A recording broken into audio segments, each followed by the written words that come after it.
次に調べておきたいのは地上表現のエクソストライダーだな。ロイ人の三騎神話、エクソストライダーと関係しているかもしれない。講義を受けてみよ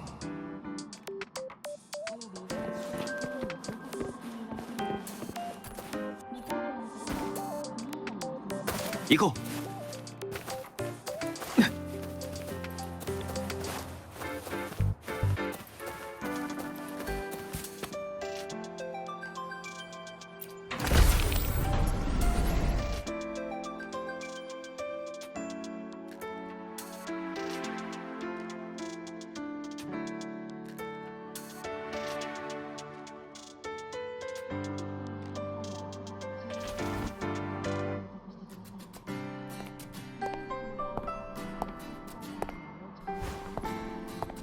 次はロイ人の三騎神話における第2期、つまりドライブ期についてよ。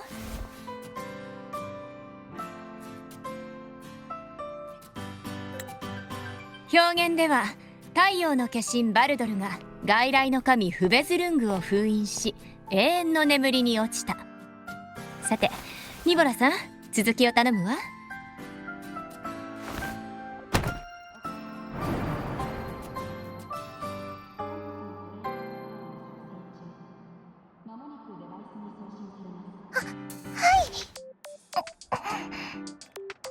つまりエクソストライダーは自分の剣で名式をストライダーゲートの後ろに封印しました。エクソストライダーと名式はラハイロイの奥深くにあるストライダーゲートから同時に降り立ち、激しい戦いを繰り広げます。一族の記録を読めばわかるように、エクソストライダーの力は一度つき名式に敗れかけました。しかしエクソストライダーのドライブから間一髪でまばゆい光が現れます。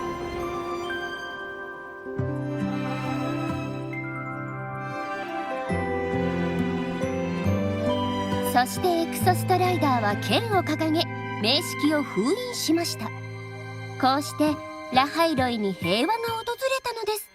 めでたしめでたし。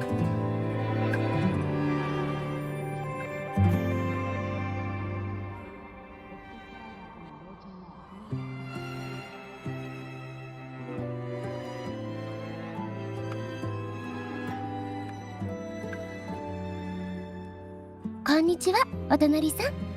同じラベル学部のエイメスよ。初めて見る顔ね。今から4つの学部の単位を全部取るのは大変よ。勉強漬けの毎日にようこそ。この前の今まで見つけられなかったが、まだお礼を言ってなかったな、エイメス。何のお礼？名式の巨岩のいる空間で俺を助けてくれたことだ。そうだっけ？ごめんね、覚えてないかも。嘘をついているようには見えない。でも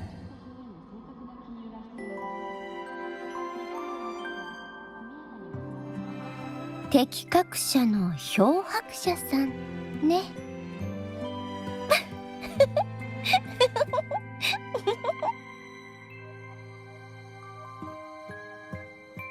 何笑ってるんだ？いや、ただその姿にちょっと慣れなくて。ほら、何か足りないような気がするの。制服を着てないからかな。この学園手際が悪いよね。まだ用意できてないなんて。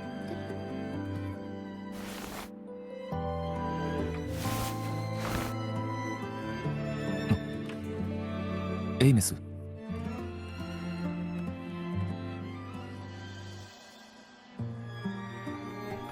もう行かなきゃ。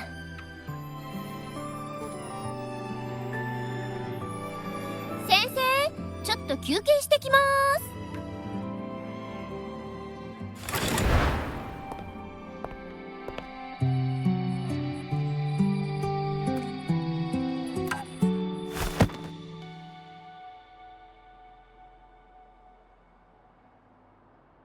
漂白者くん、授業は真面目に聞くのよ。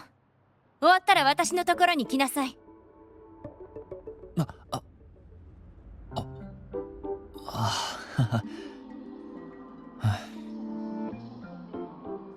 ニボラさん、黄昏期の永遠の冬から続けて。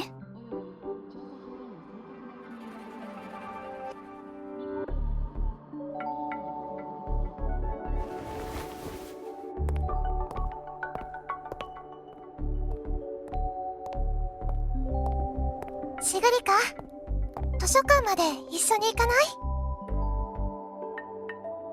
い？いいよ。そうだ、さっきの人授業中にずっと独り言をつぶやいてたね。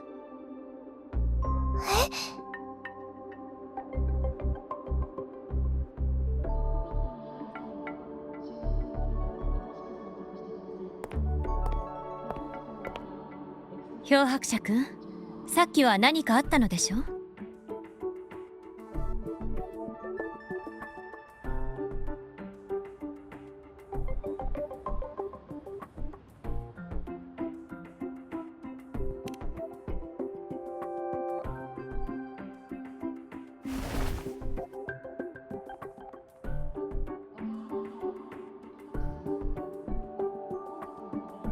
エイメスという女の子が急に教室を出て行ったと？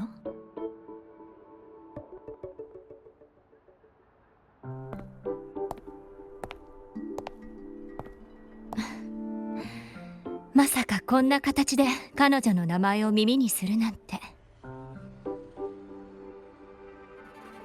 もしかすると君は幽霊に出くわしたのかもしれないわ。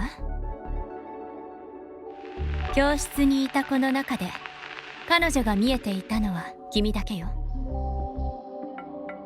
ルシラー学園長は彼女について何を知ってるんだ？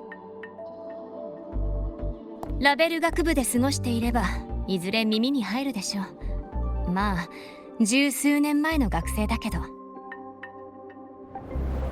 昔エイメスという名前のエクソストライダーの適格者がいたのよ。成績も人当たりも良かったから彼女を気に入っている教授も少なくなかった。でも十数年前の操縦授業で突然姿を消してしまった。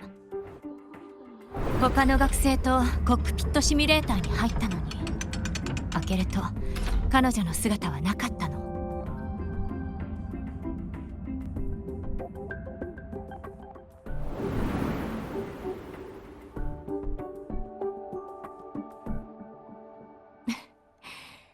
興味があるよね。彼女を探すつもりかしら？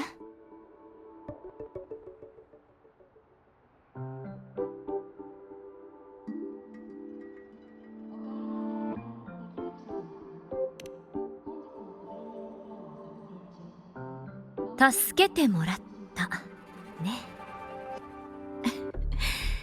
これでまた謎が増えたわ。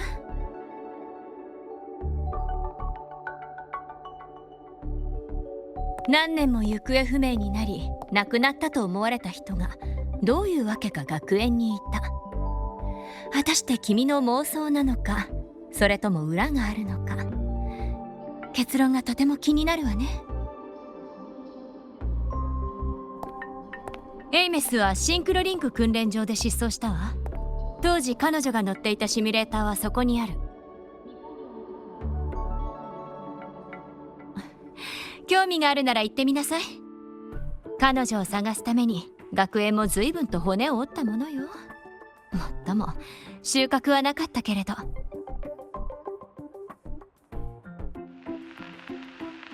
今まで通りサプライズをもたらしてくれることを期待しているわ。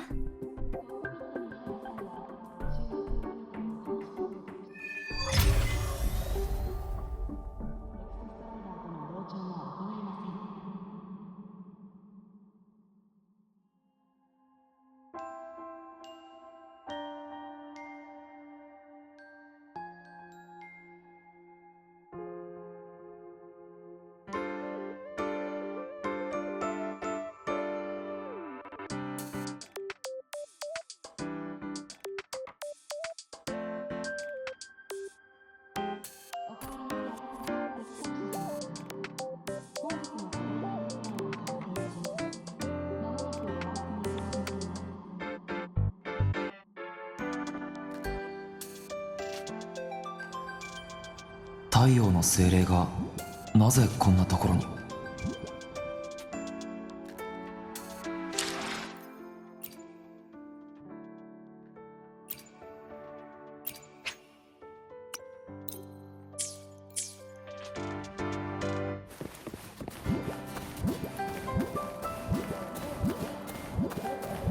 That's Solaskin.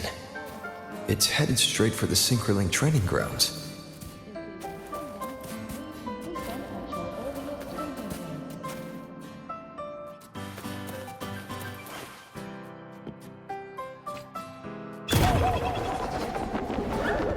Into the wind.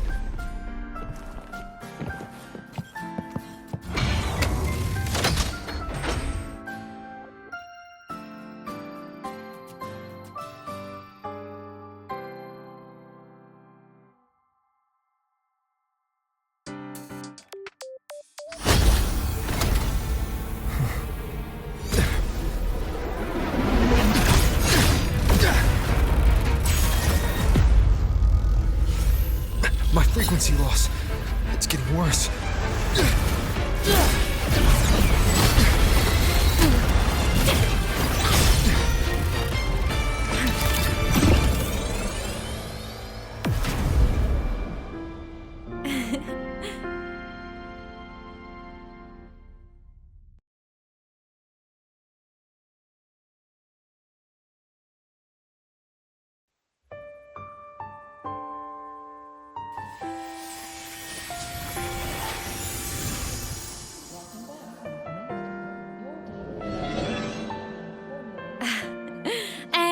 Nope. Still on the fritz. How are you feeling? I'm okay. After that mech flew off, I felt less of my frequency bleeding out. That mech's frequency felt like the presence from the rift back in Honami City. Imeth, that mech only left after it saw you. After you clashed with it. That's twice you've saved me. Each time I'm left with more questions than answers. They say you're the extra strider synchronist who's been missing for over 10 years. And your hand, back there.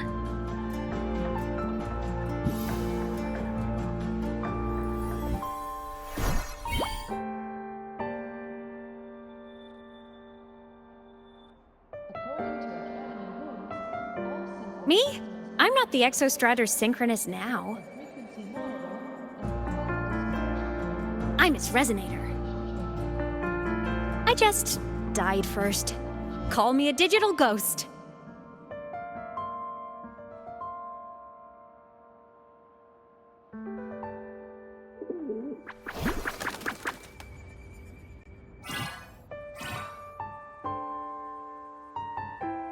Plus years back, the underground seal broke.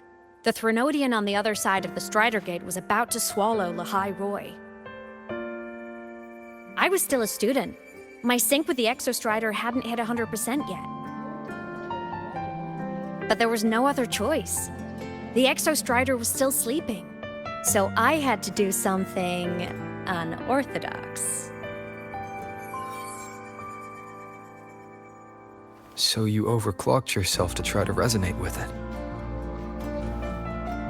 Yup. Impressive, right? I woke the big guy up. If only for a second. The seal held. The crisis averted. Everyone I cared about, they made it out okay. But it was too much for me. My body couldn't take it and got totally torn apart.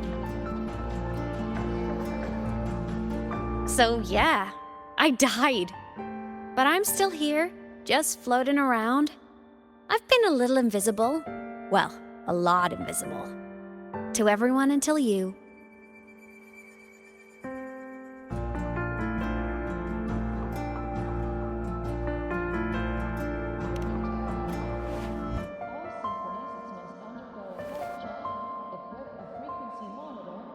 You can see me now because of this little guy.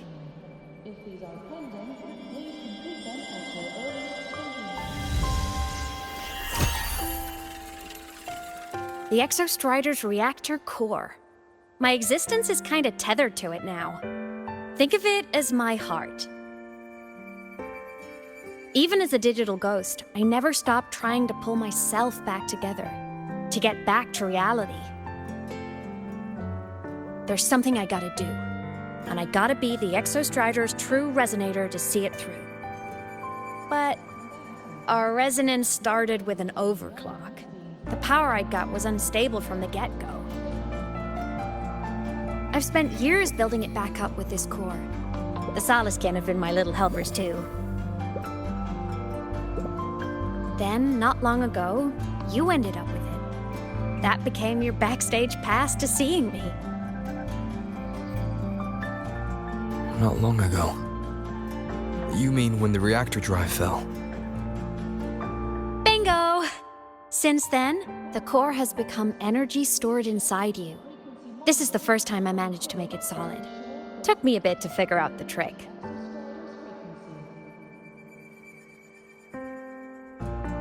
Then it was you. You were the one who saved Mornier when she was dying. You and that junior of yours were always close. We even crossed paths a few times back when I was still, well, around. Of course I'd help. A junior of mine. So I really did know Mornier in the past. Oh, and by the way, when you charged in to save Professor Mornier, you looked pretty cool.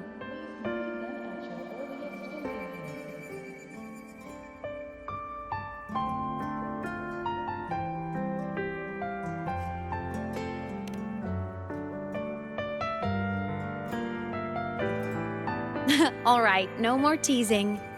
But I mean it. No matter what, you always choose to save. And to me, that's the coolest thing in the world. The most beautiful. Anyway, back to business. The reactor core is tied to Sigillum. That's the mech that attacked you. It's like those void worms you fought. Made mostly of Exostrider parts, but corrupted. Contaminated by Threnodian void matter. Sigillum stole a chunk of my power. That threw a wrench in my whole reassembling myself project. Now it's after the core too.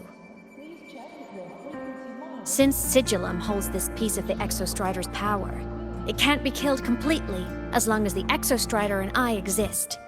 Now, it can only be me who stops it. And since just touching the thing makes your frequency drain, taking it down should plug your leak too. Plus, I get my power back. Win-win. But see what it's doing to me? Even with you holding the core, I keep flickering in and out.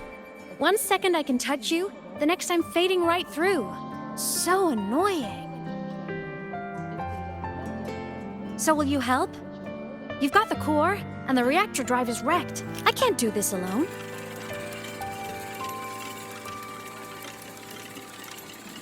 Also, I've noticed, when the core is in your hand, it runs faster. I can tell you're leaving a few things out, Imeth.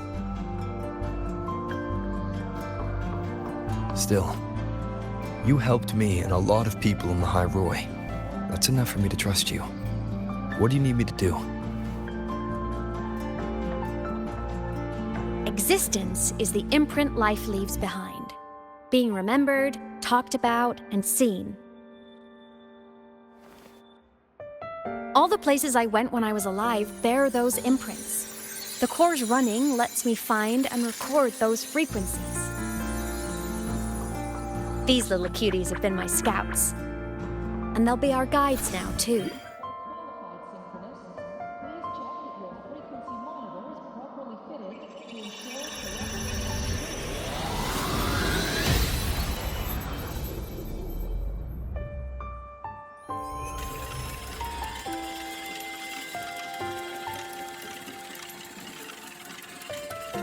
Pretty easy, huh? All you gotta do is carry the core and follow our lead.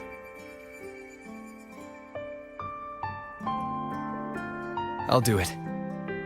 Alrighty. Thanks in advance, study buddy.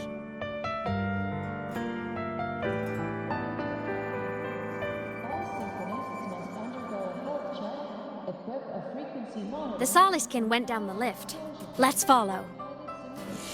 Before we go, I need to contact Mornay. The reactor drive was Lahai-Roi's son. If I'm using the core, the Academy will want to know. Go for it. No problem.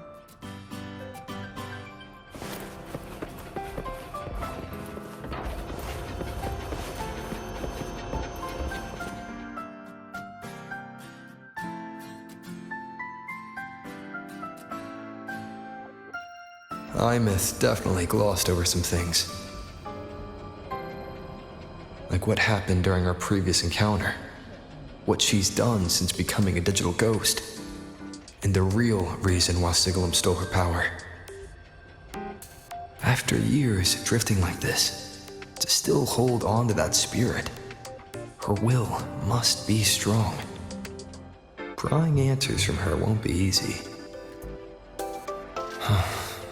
I'll bide my time. The right moment will come. Has something happened, Mentor?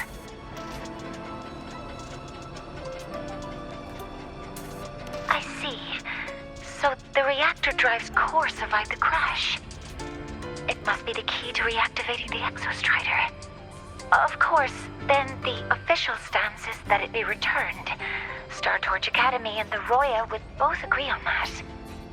But, as you said, curiosity from the Institute is inevitable. Mornay?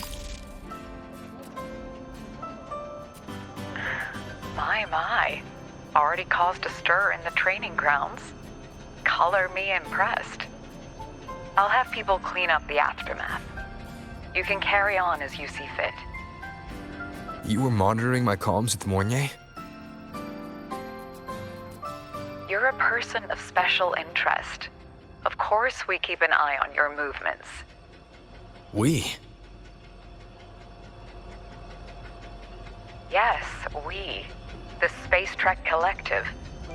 Think of us as the annoying adults on campus. I'll handle the debate between the Institute and the Academy about the core. This is a matter of priority. They'll listen to me. But when you're done with your business, I'll need you to return the core to the Exostrider. You didn't mention it to Mornay, but I suspect your possession of it traces back to Imeth, doesn't it? President Lucilla, I don't appreciate being interrogated over a tapped line. My apologies. As the one responsible for this academy, matters related to the Exostrider tend to cloud my judgment. After the incident with Warren, we upgraded safety protocols on public lines. No more overstepping. Here is a peace offering. I've granted you full clearance. Passes for the Starboard Riseway, archive access, and use of Academy weaponry and equipment. I'll also personally apologize to Professor Mornay for interrupting your comms and ensure her next research grant is substantially approved. How's that, Rover? More to your liking? Why is the Space Trek Collective pushing this so hard? You should know. You have a past in Lahai-Roi and you have some kind of connection with the Exostrider. The Twilight Epoch, the unending winter described in Royan legend, the threat of the Threnodian Aleph I is growing. We need the Exostrider awakened. Returning that reactor core is the only way. We've always trusted you to stand with us in this matter, to stand on the side of humanity. You know where to find me if you need anything, Rover. And my door is always open if you just want to talk. The Soliskin is leading us to the auditorium first.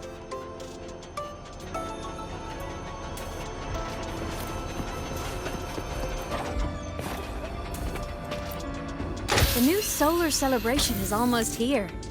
I wonder what they'll put on this time. By then, exams will be over, and we'll finally get a long break. Ah, vacation. What's not to look forward to?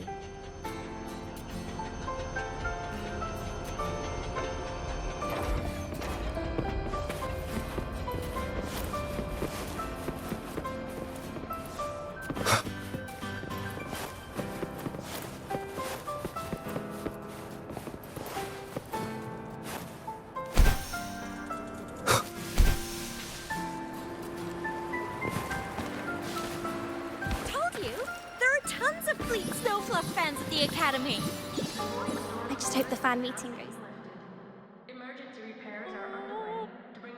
Oh, hello. Are you here for the Fleet Snow Fluff fan meeting? The venue is still being set up, but once it's ready, please join.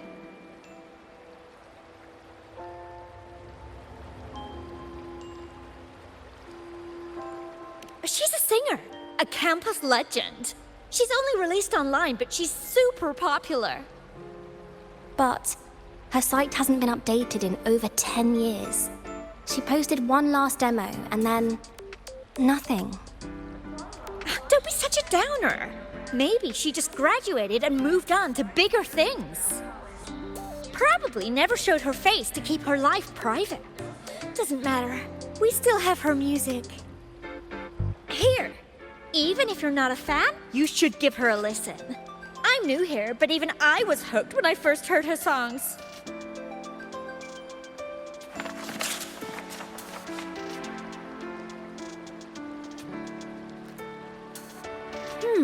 Nice print. A fan meeting. Huh. If they're happy, I'm happy. Come on. Let's follow the Soliskin and see what's going on in the auditorium.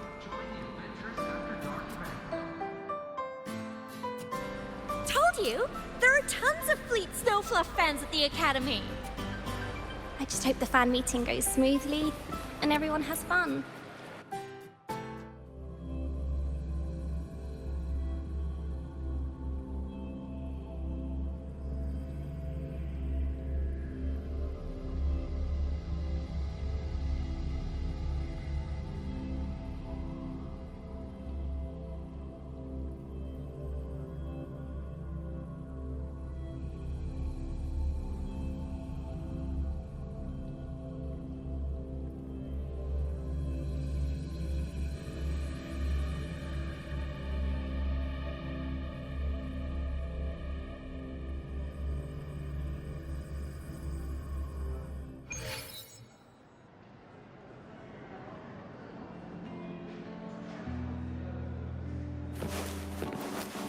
After scrapping so many dogs.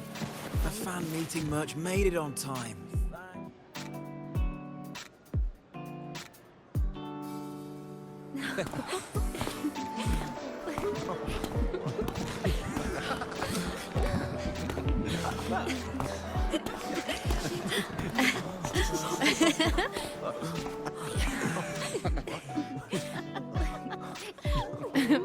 What?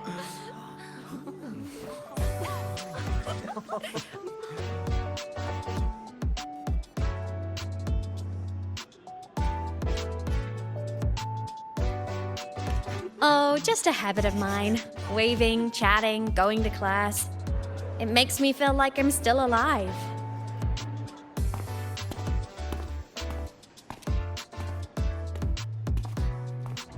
If I stop, I might forget what it felt like to be human. Call it a self-reminder.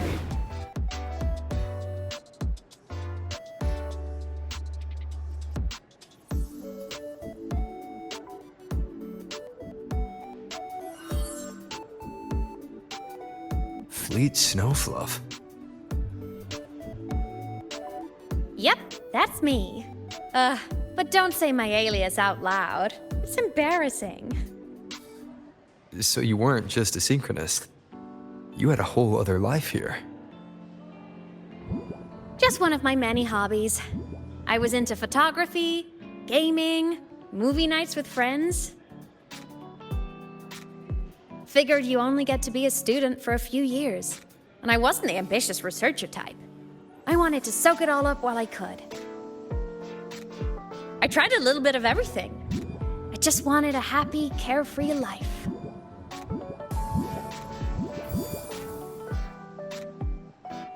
Who knew I'd end up as a ghost, stuck as a student for 10 more years? How awful is that? Wait, does this mean I'm never gonna graduate?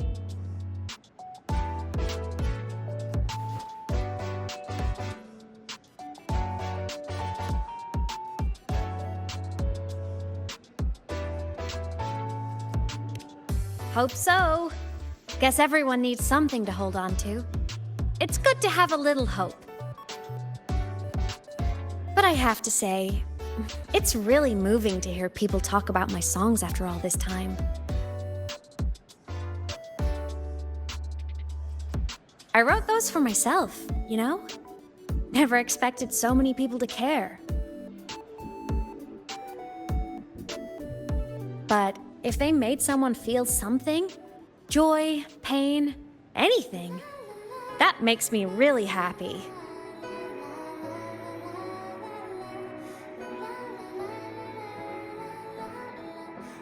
Hey, listen. Hear that song playing in the auditorium? That's the unfinished demo I left on my site. What a shame. I really should have finished that before the training run. Now it's my little musical epitaph.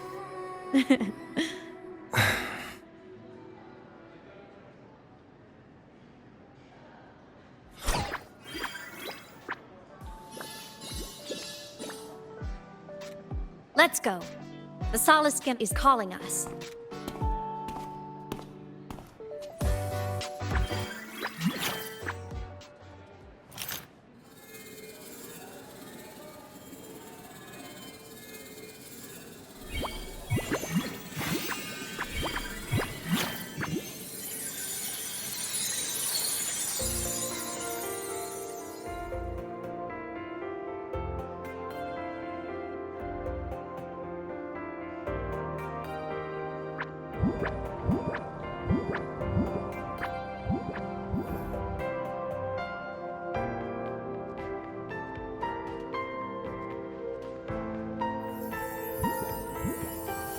Is that the student rep from Rebel College?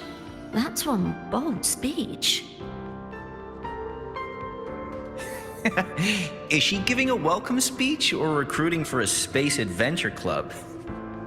Uh-oh, the professors look upset.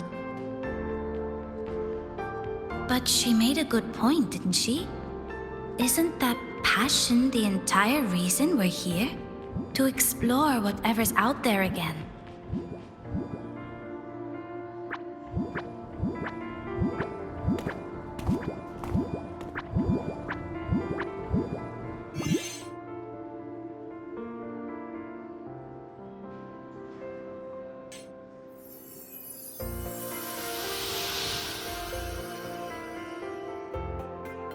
Imeth, right? I remember her sync test scores were off the charts.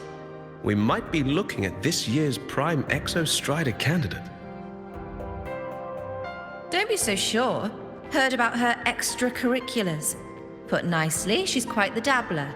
Put bluntly, she doesn't take anything seriously.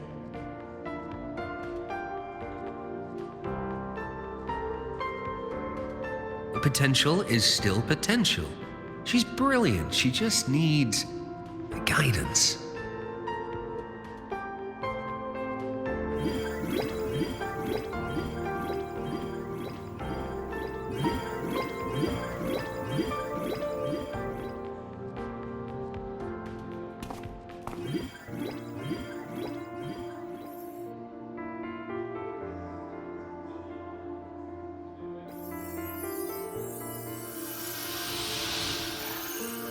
May we one day walk among the stars, to touch with our own hands a universe so cold, so real, and so breathtakingly beautiful.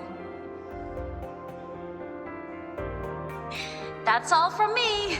If I keep going, my credits this year might be in danger.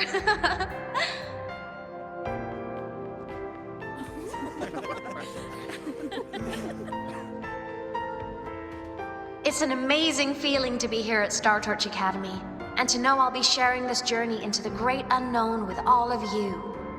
As a student, I can't wait to start this new chapter of my life.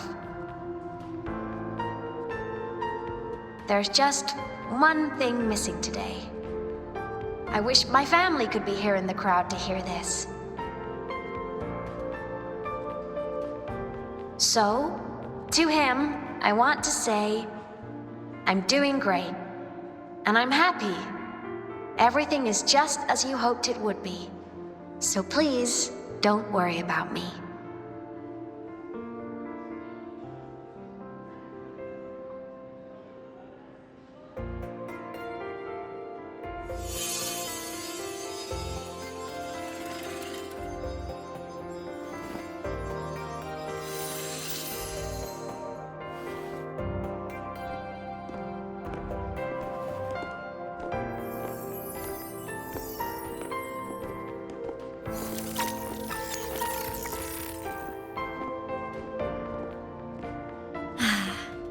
Looking back, I really do miss those days.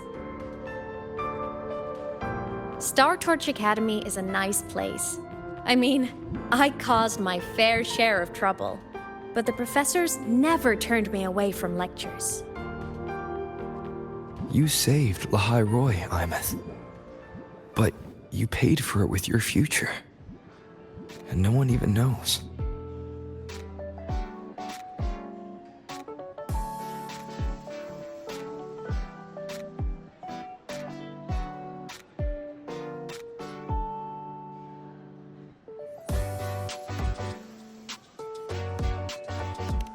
Of course not.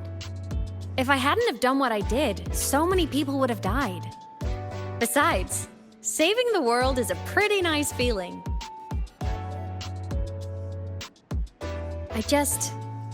I wish I could have been there. At graduation. To hug my friends and wish them all the happiness in the world.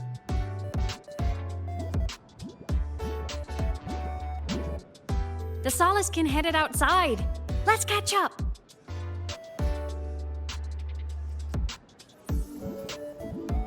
If it's leaving the campus, it's probably going to the Frostlands. Right, we'll need to take the Starward Riseway. That place above the sword. Yes, a frozen, silent plain, white with endless snow. The place where the Exostrider finally sank into slumber.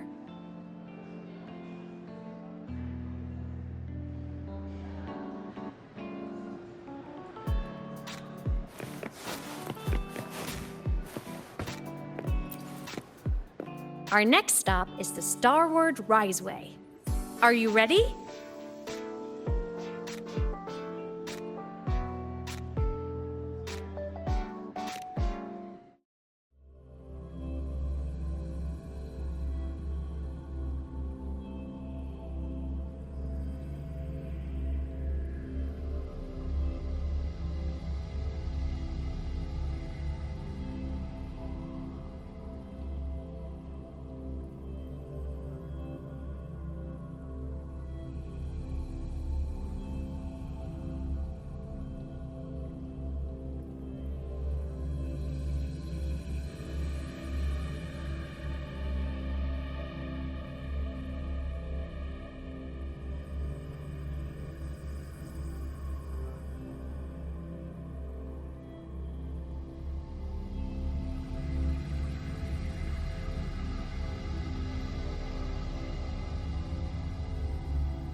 When I was a kid, I once hid in the Starward Riseway and made it to the Frostlands all by myself. Bold even as a child. Hee hee.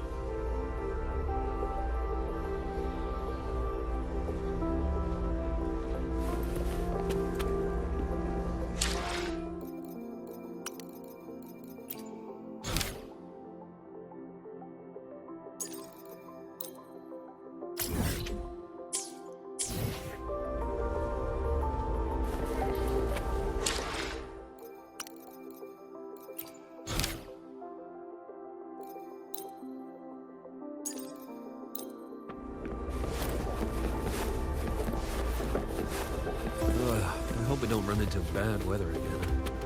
Like last time. Everyone confirm you've got everything. Relax.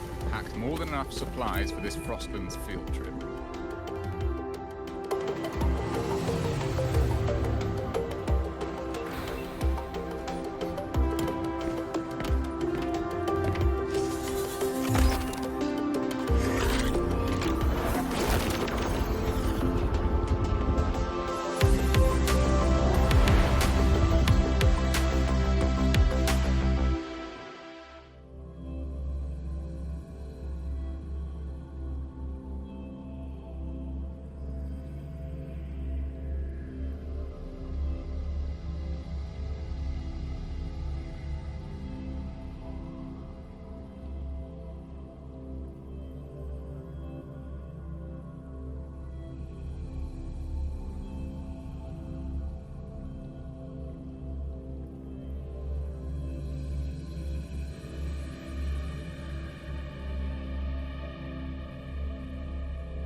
Cold?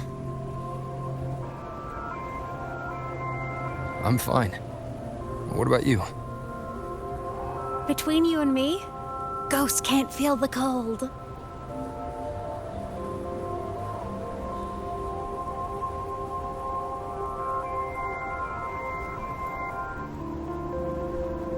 The snow.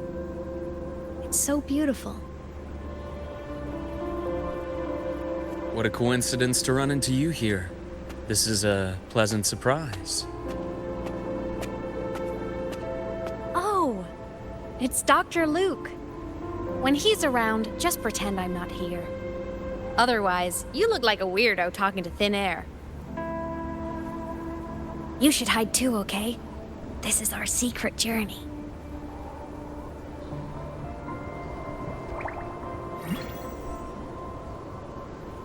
You know him? He's the school doctor. All the students know him.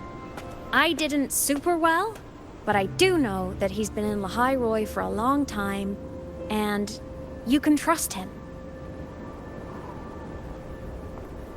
You came to the Frostlands for the Exostrider?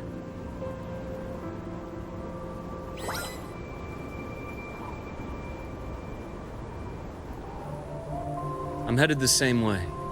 I've got to check in on some researchers stationed out here on long-term fieldwork. Having a guide might make the trip a little easier. What do you say? Let me help you modify your bike. There are quite a few waterways, and its current setup might not handle them well. You know how to modify bikes. You pick up a few things when you come here as often as I do. Oh, I used to love riding. My friends even called me the Speed Queen. Though that was usually while they were white-knuckling the seat and screaming.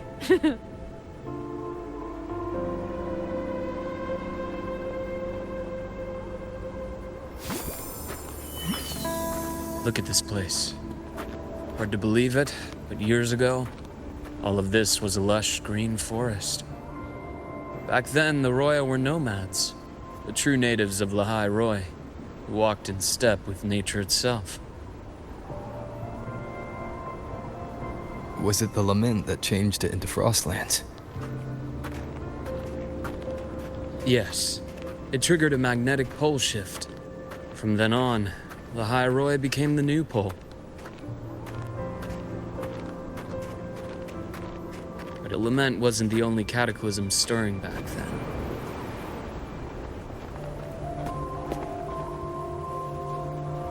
In the past, we had already reached the stars, but at some point, the etheric sea spread to cover all of Solaris.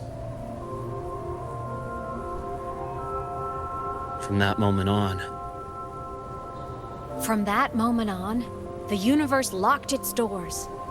We couldn't verify whether the sky above us was real or just a reflection. countless spacecraft were lost. Our space exploration programs were abandoned, and space became out of reach. But times have changed. Since its founding, the goal of Star Torch Academy has been to use the Exostrider to explore space, whether through the Etheric Sea or the Strider Gate. I understand the Etheric Sea part, but the Strider Gate? You know Lahai-Roi's history. Both the Exostrider and the Threnodian first came to Solaris through the Strider Gate. The Academy has its theories, but here are two you might find interesting. The Strider Gate is a gateway to outer space, and Aleph 1 is a Threnodian alien to Solaris.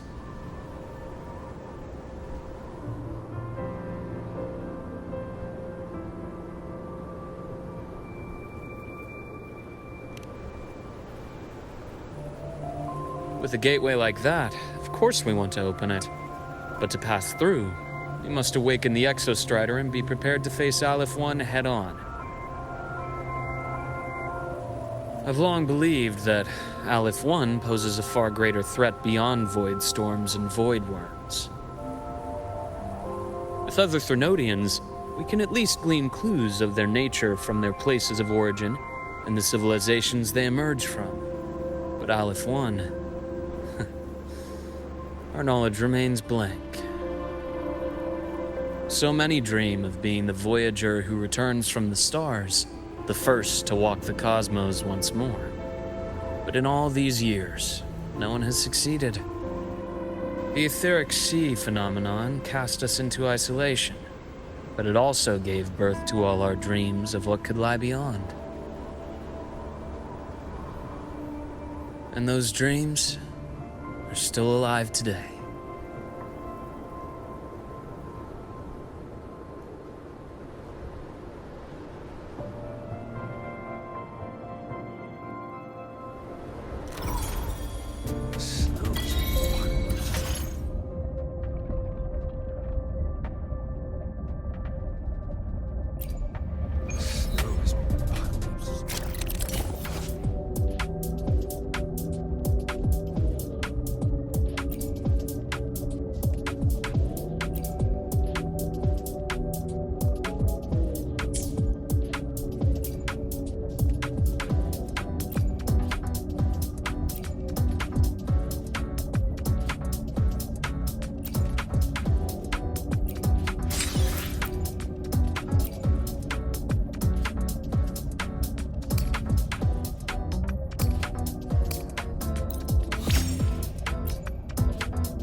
Dr. Herson?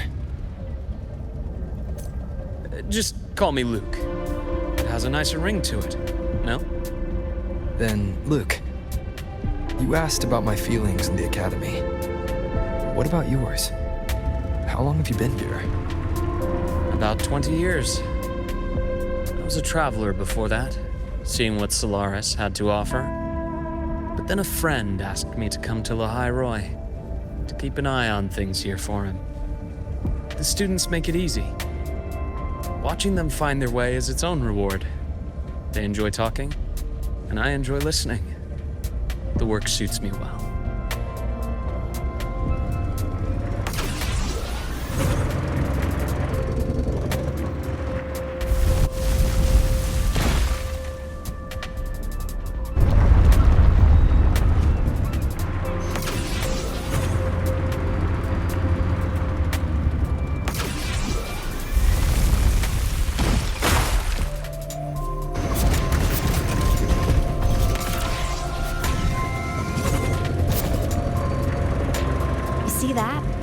Ancient life forms, frozen right into the ice walls.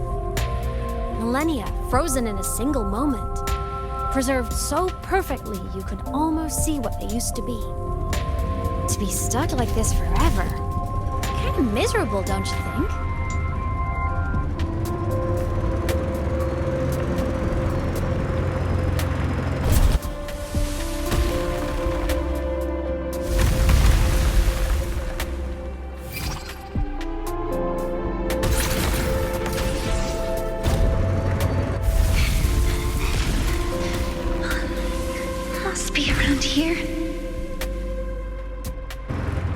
Someone's ahead. That voice.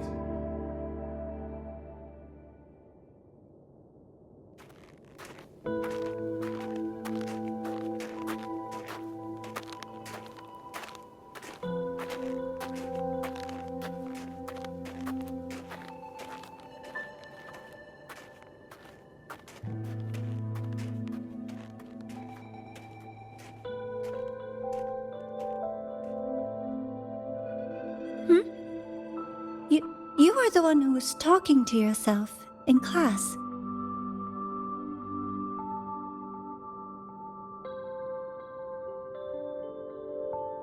Whoopsies! Oh, and Dr. Herson. You are traveling together? Did the Academy greenlight a new field trip? Just my routine checks on the field researchers. Rover here has their own business to attend to, but we're headed the same way.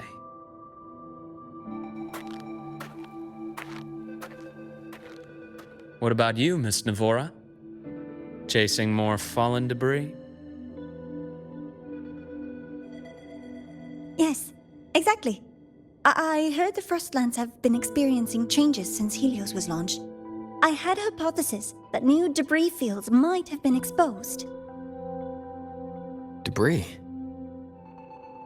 Space equipment that fell from the sky long ago. Probes, satellites, and even space stations. Some previous digs unearthed wreckage containing records lost during the Lament. Oh, and images. Photos taken in orbit of other planets. They were absolutely breathtakingly beautiful.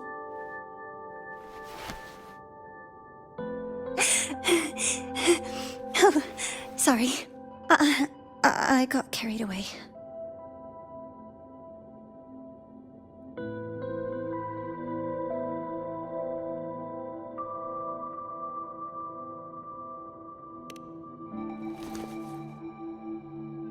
Really? That's great! I'll show you the data I've collected next time we're in class.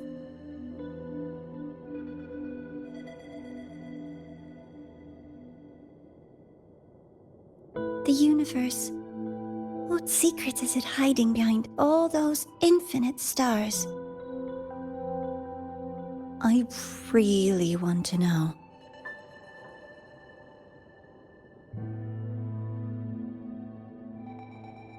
Anyway, in short, I came here for the fallen debris.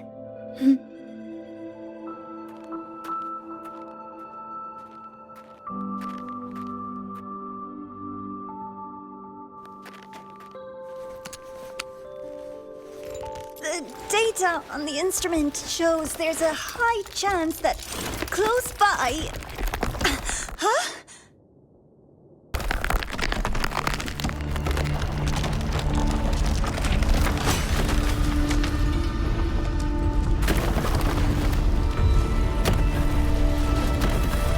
Run!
I knew it!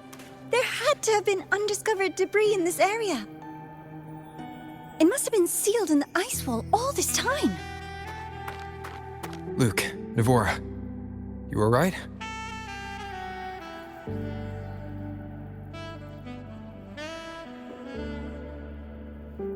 Oh, I'm good. Perks of being a ghost, you know? I'm so sorry. It's my fault for putting everyone in danger. The collapse was an accident. We're all okay, so don't blame yourself. But the way we came in is completely blocked. Scaling that ice wall? It's too high, too risky. I'd rather not have a student on that climb. I've contacted the Academy. They're sending a rescue team. Once Navora is safely returned, we'll set out again.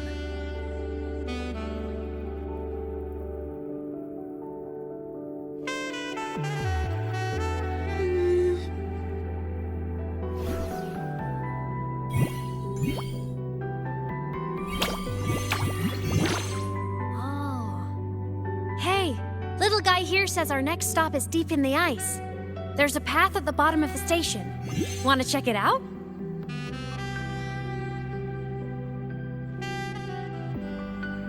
What about waiting inside the station?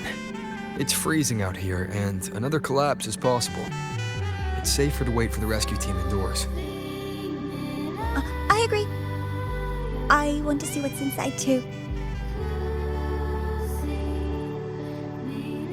With Rover on the team, a quick recon should be manageable. Up to you.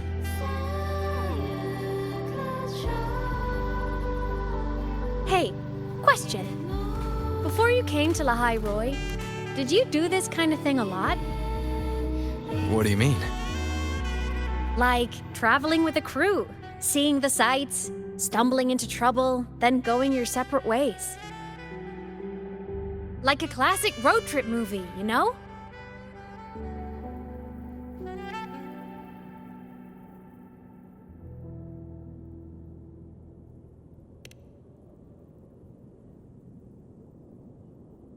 Oh, so more big budget action? I can see that. Solaris is crazy. Looks like this time I get a co-starring role. Amazing! Let's keep going, study buddy.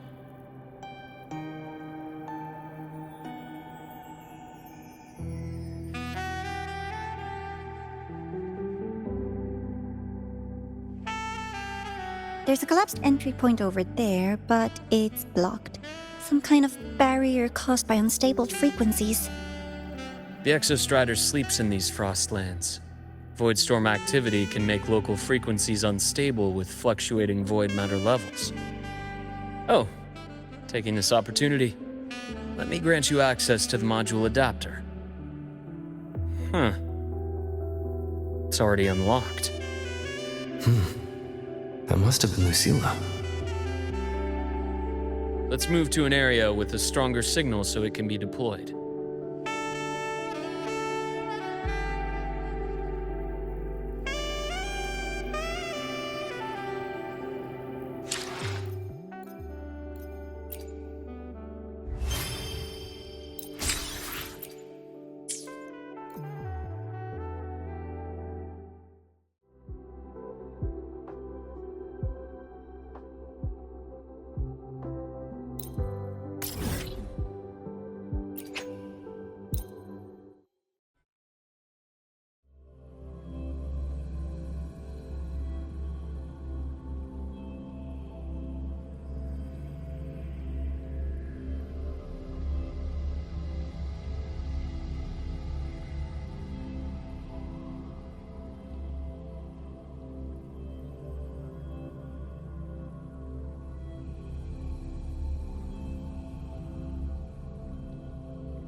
これはスタートーチ学園が表現で仕事をする人のために作ったモジュール生成器だ。ボイドマターによって不安定状態に陥った周波数とインタラクトできるようになる。やってみるといい。今後も表現探索をする上で使う機会はあるはずだ。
風の導きのままに。よ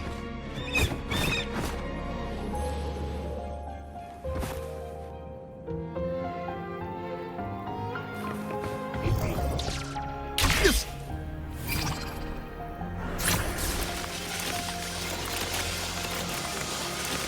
これまでに見てきた墜落物よりもいい状態で残っているね。すごい綺麗。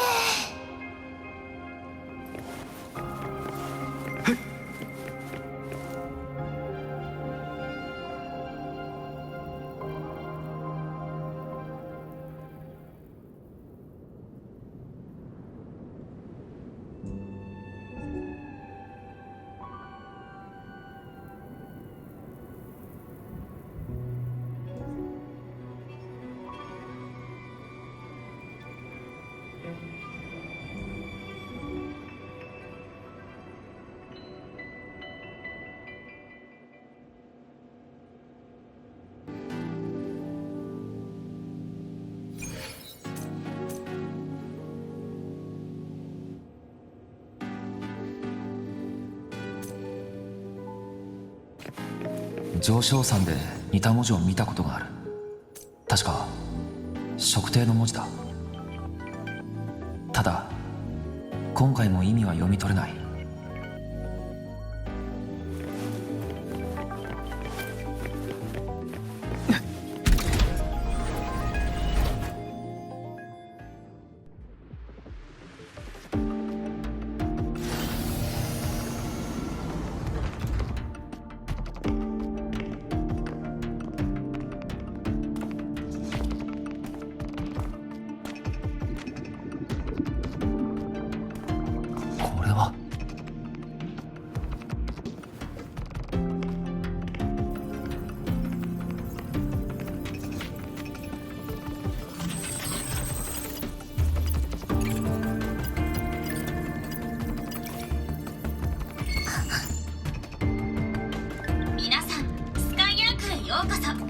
私は本日の案内を担当する文路と言います。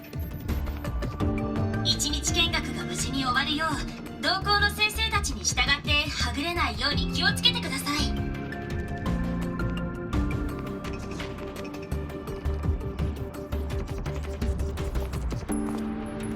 皆さんこちらをご覧ください。この中に入っているものが天空海の雫です。お分かりの方も多いでしょうが、ある時期から突如天空海はソラリス上空に現れました。その時測定は高密度な反響エナジーの中で白い髪の女の人を目にしました。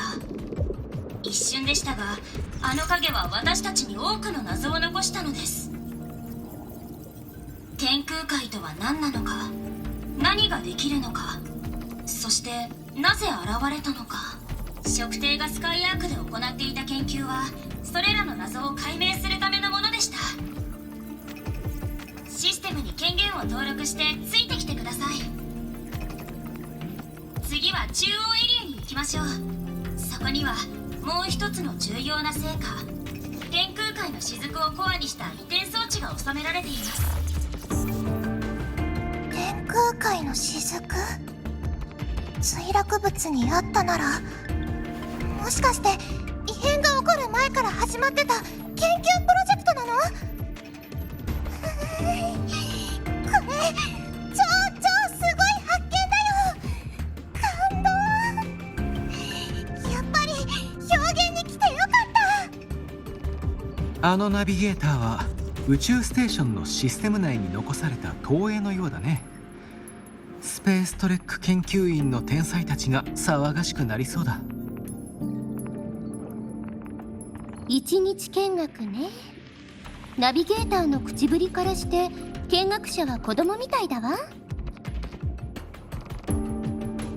あの時代の人たちは宇宙に行くことなんて何でもなかったのかな。しかし貯蔵用の容器は特殊な材質だろうから、無傷で移すには時間がかかるはず。この宇宙ステーションは測定の作り物だ。墜落物の中でも稀な存在だね。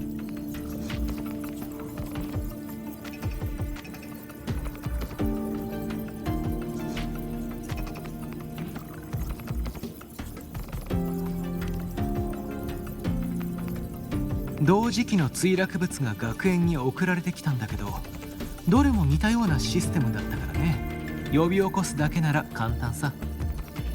測定の文字についてはある理由で少し研究をしていてね。そのペンに書かれているのも測定の文字。ある理由というのがこのペンなんだ。君とも無関係ではないよ。まあここで話すのもなんだし、スタート地学園に戻ったら保健室においで。詳しく説明するよ。少しばかり長くなるかもしれないけどね。謎を抱えてるみたいね。私も気になるし。ねえ、一緒に行っていい？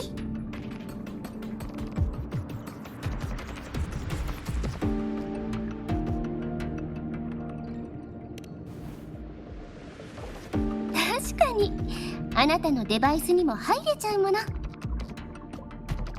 皆さん、こっちに外来者通行証を登録するシステムがありますよ。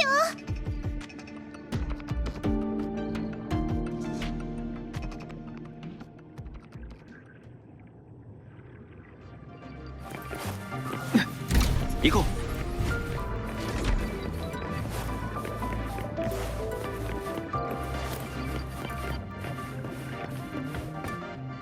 スカイアークへようこそ。皆様と知恵の船に乗船し、星の海を泳げて光栄です。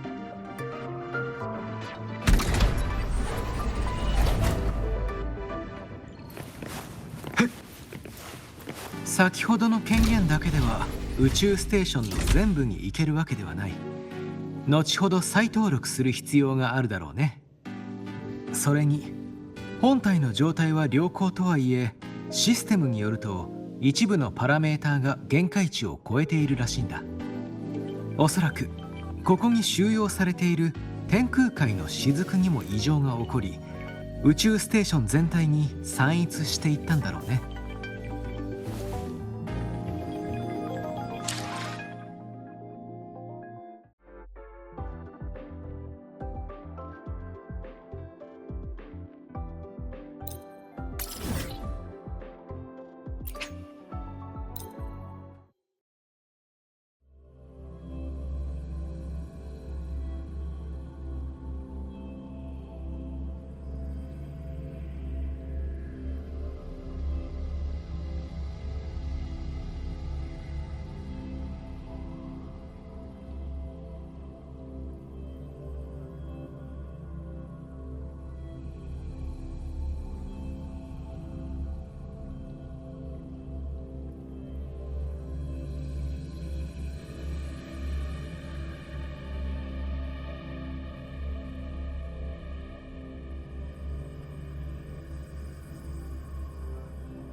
行こう。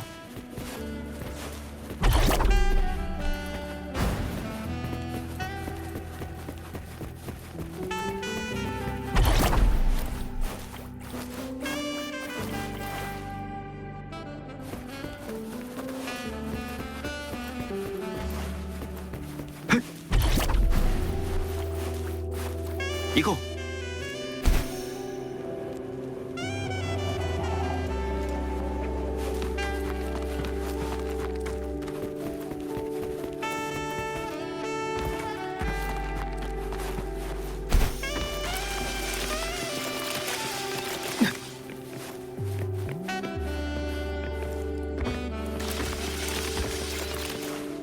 行こう。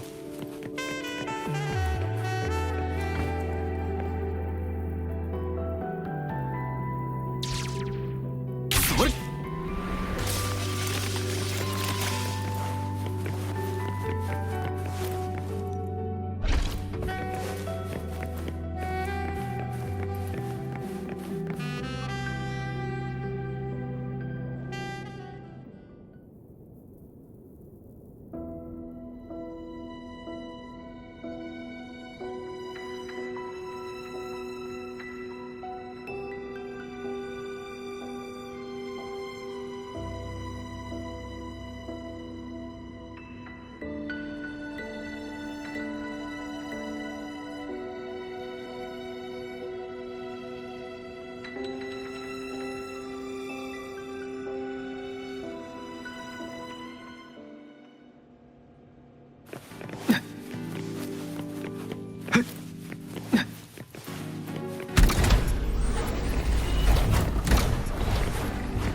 行こう。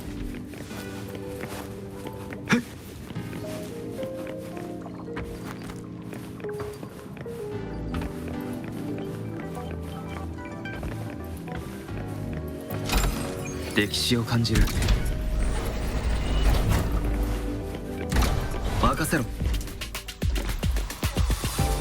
聞いてみよう。せいあっ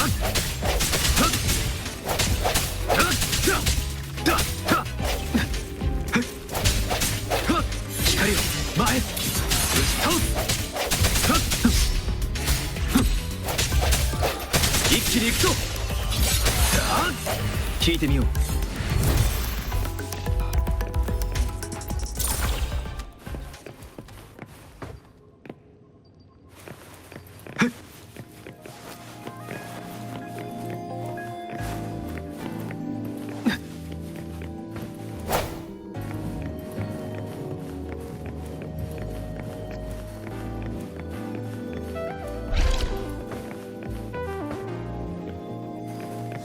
行こう。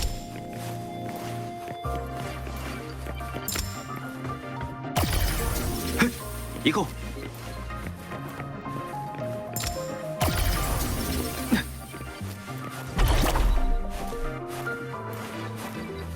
行こう。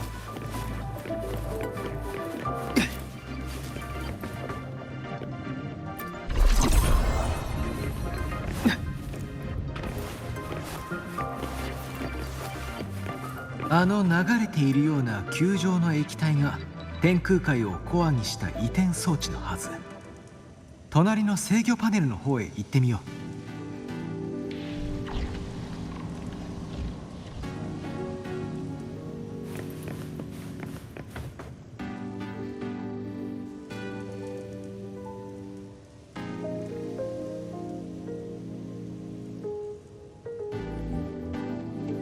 天空海の雫が散逸したせいで宇宙ステーションの一部エリアが混乱しているみたいだ。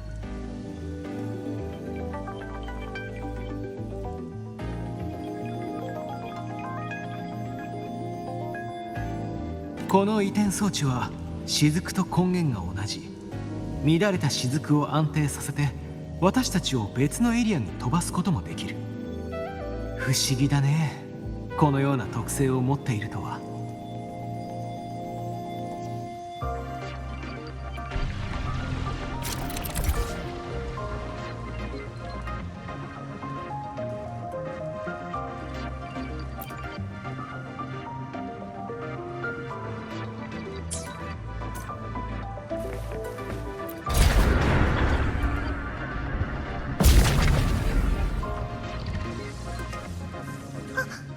ハッチが正常に戻ったみたい。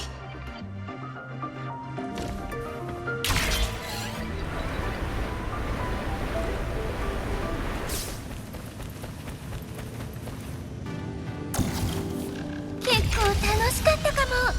いつもやってたワープとはまた別の感覚だわ。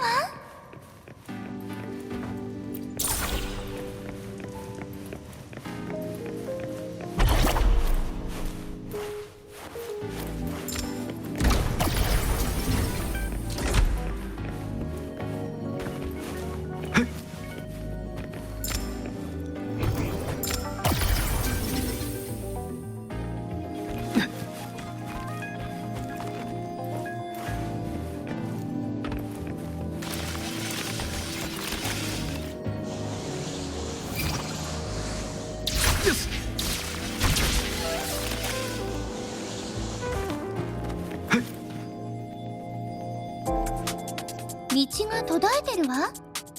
さっきのモジュール生成器を使ってみて。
私はデジタルゴーストだもの。こんなシステムに侵入するくらい楽勝よ。エイナビちゃんがご案内します。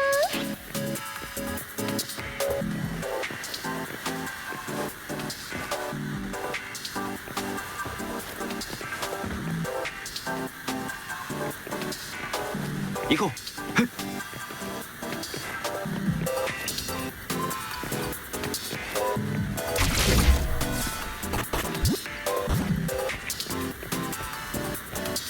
大事にしないと。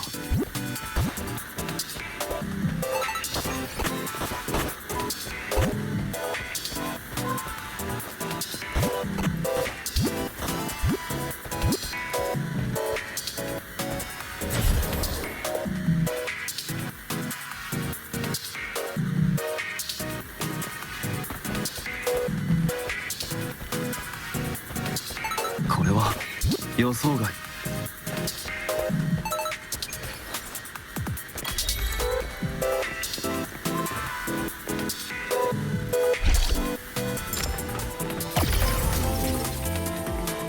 行こう。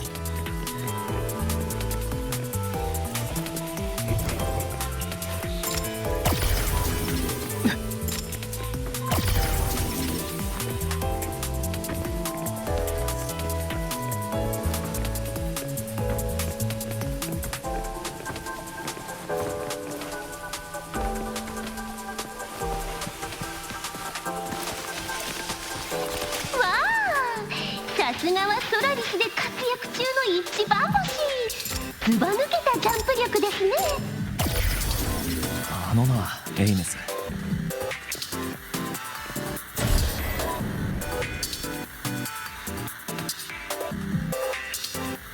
行こう。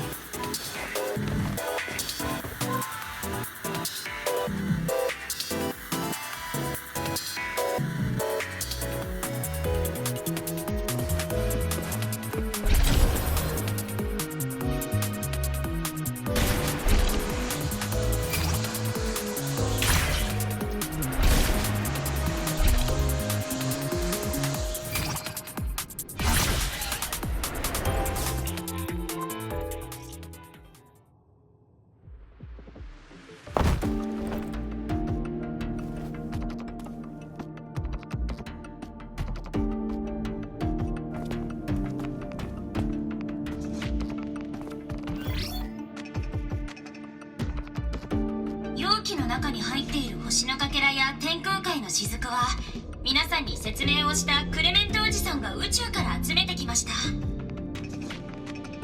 とても大変な仕事なので毎回しばらく休眠期間が必要なんです。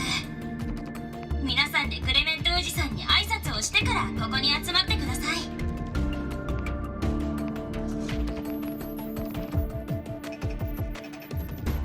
では天空海プロジェクトを考案した春季教授にお話を聞いてみましょう。先ほどの移転装置はみんなはもう使ったね。あれは最近私たちが挙げた初めての成果なんだ。そしてあの海は通路になる可能性があるという天空海に対する推論を証明してくれた。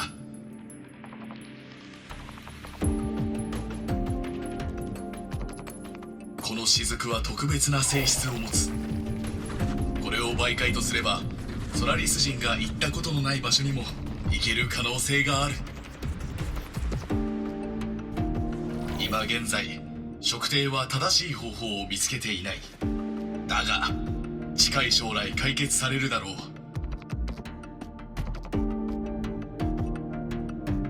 私には自信がある。測定に対する自信だけじゃない。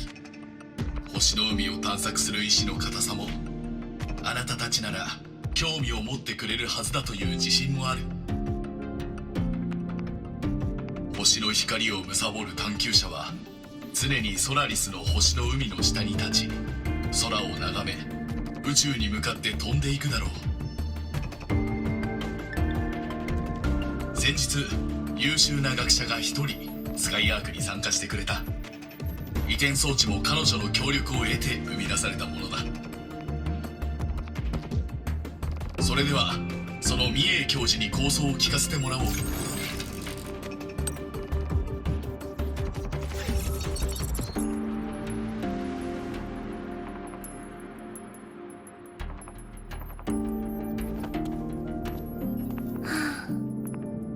残念ながら彼の夢は叶わなかった。それどころか宇宙探索は当時より衰退してる。星の光を貪るか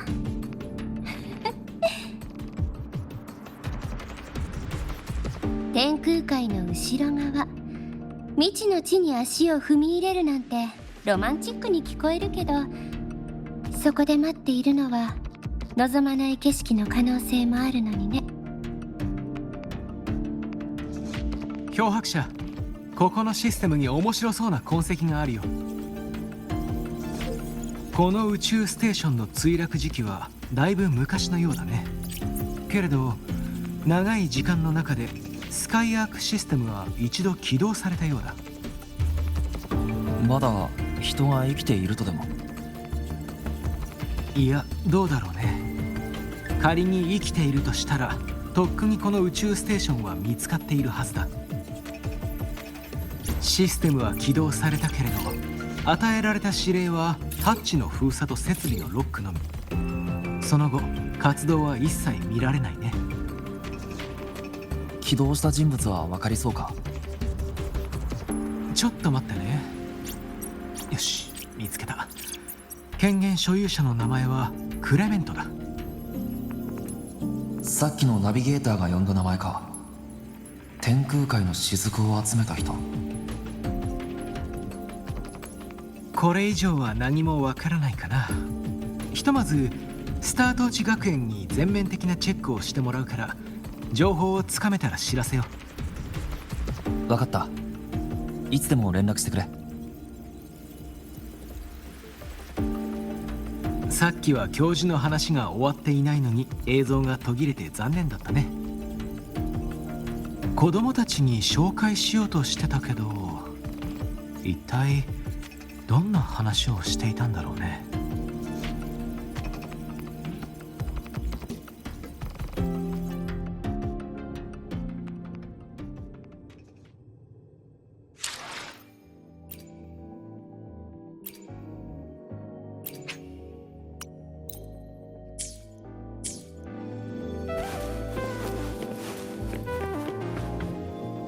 Welcome aboard the Skylark.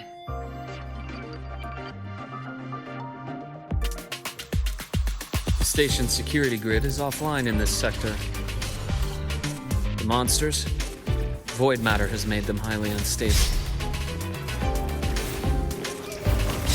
Break. Hopefully the hour is upon us.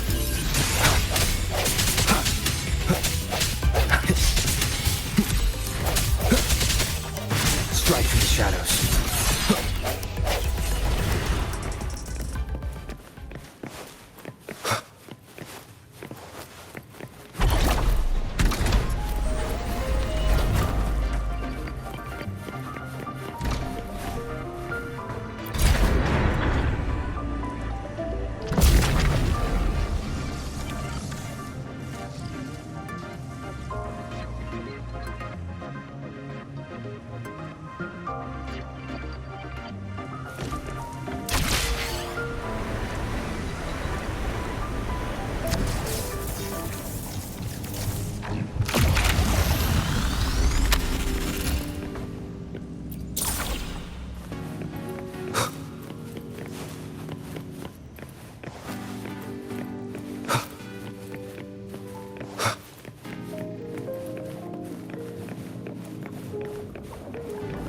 Cherish every gain.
Leave it to me.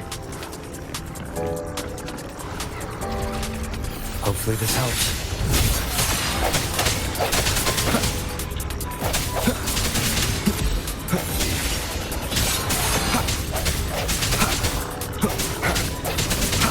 The frequency here is unstable too. Try using the module. The frequency here is unstable too. Try using the module adapter to disrupt it.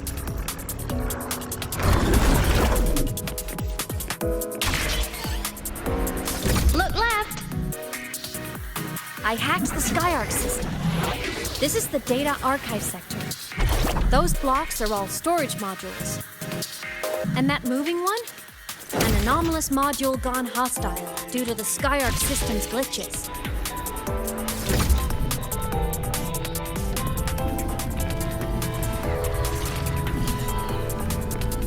The end has come.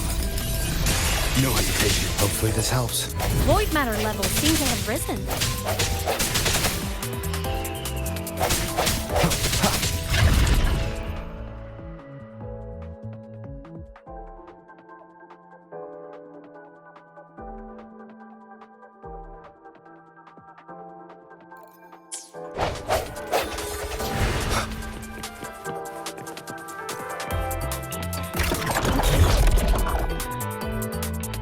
Moving deeper into the sector. I'm on it! Look! Lahai-Roi Blocks is complete. In the Space Fantasy Katia series, every copy included this minigame. I love it so much, and I'm really good at it.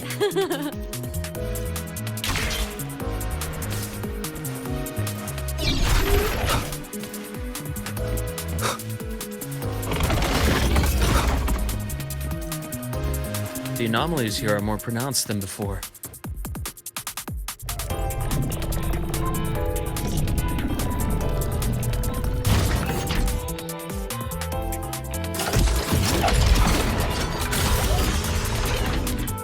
Hang in there!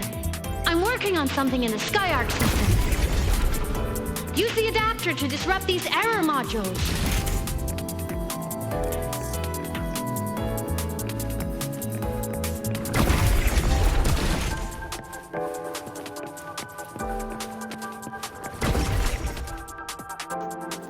Complete. Hey, do you know how to play rock, paper, scissors? Good. Now, go rock!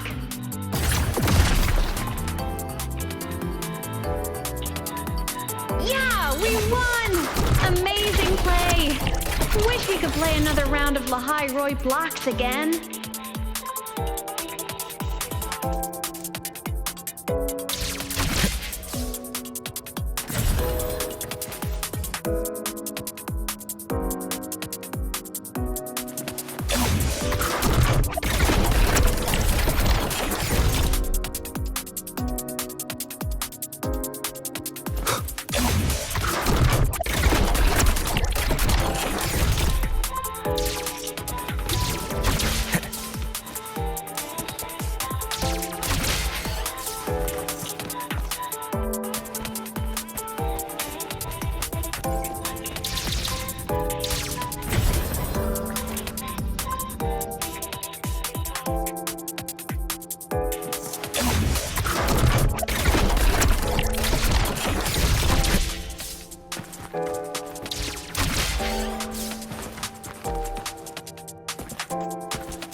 Things are just like minions in the Space Fantasy Katia series. I'll clear them out for you. Those food.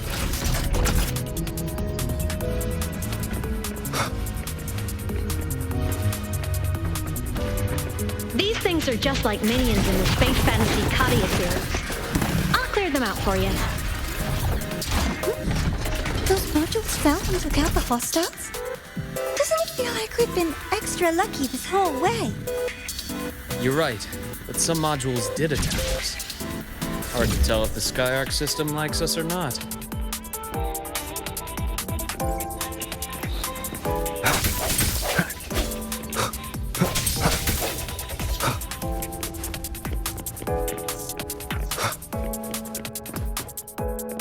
Welcome aboard the Skyark space station. Your one-day tour has ended. Please follow your guide back to the central deck and log out of the visitor system in an orderly fashion. May we meet again among the stars.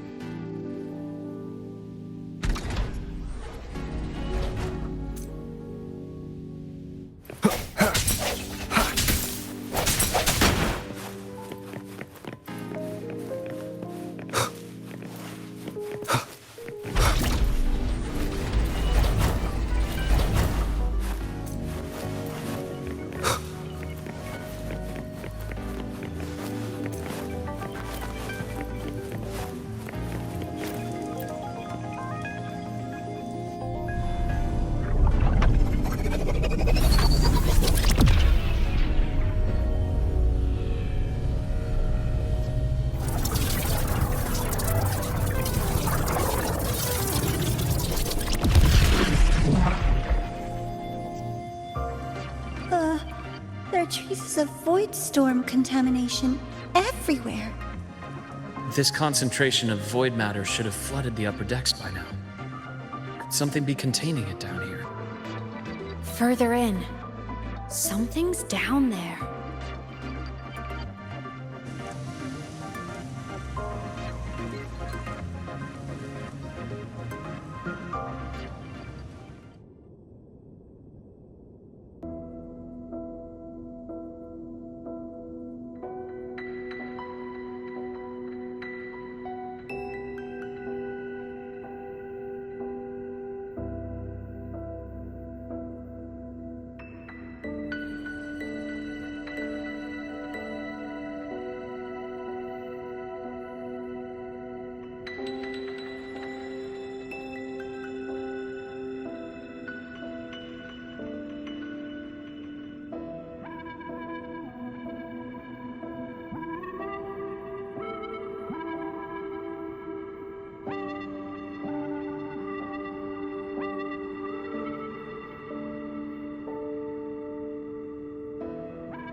Huh?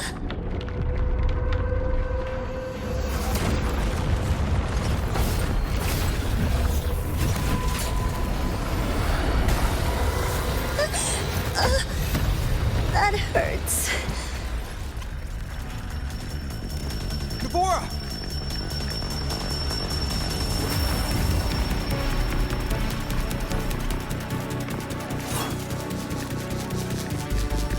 Void matter saturation is critical. The Skyark system is going into failure. I'm going in to try to stabilize it.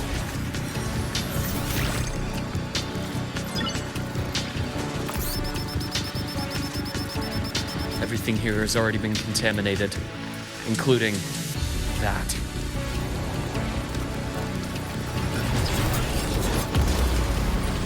a doctor's perspective, the only healing left for what this man has become is release.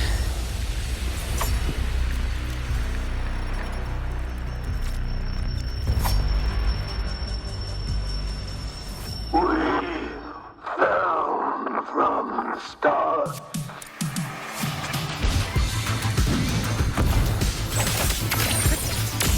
I deliver merciful death. Hopefully this helps. Wind howls. Unfettered by bounds! Game over. Charge.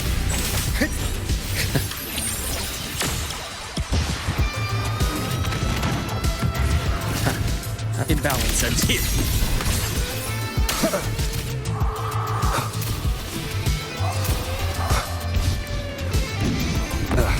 Bad timing. Time to incise. I am the best. Ash takes form. Charge. Annihilation! Hopefully this helps.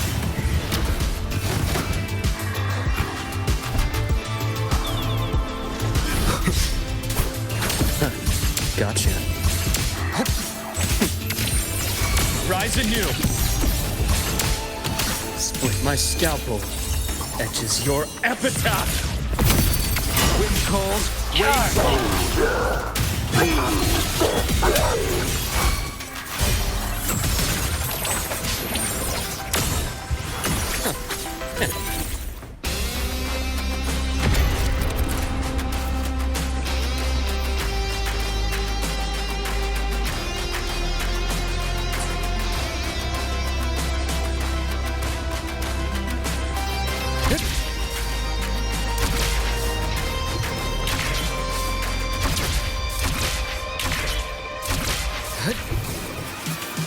A nice change.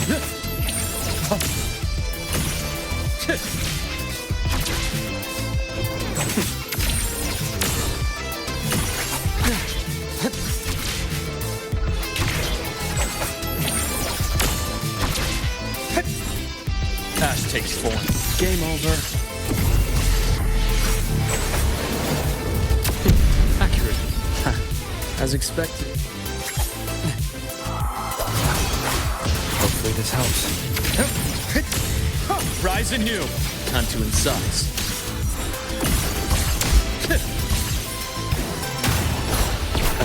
Bad timing. Tempest of slashes. I am the Tempest! Gotcha. Imbalance ends here. I am the best. Veins exposed. Time to incise.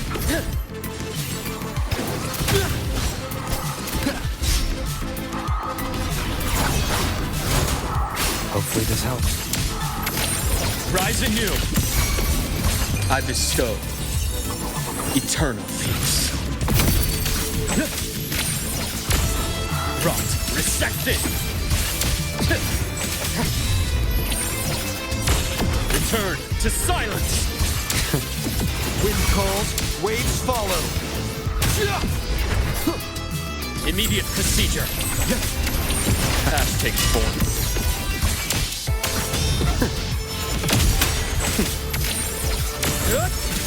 Game on. I deliver merciful death.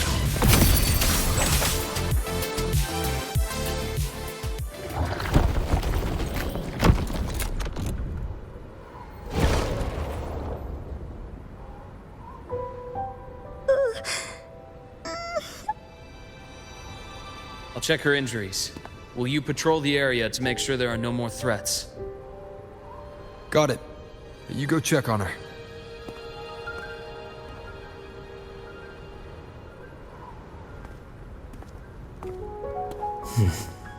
What's that?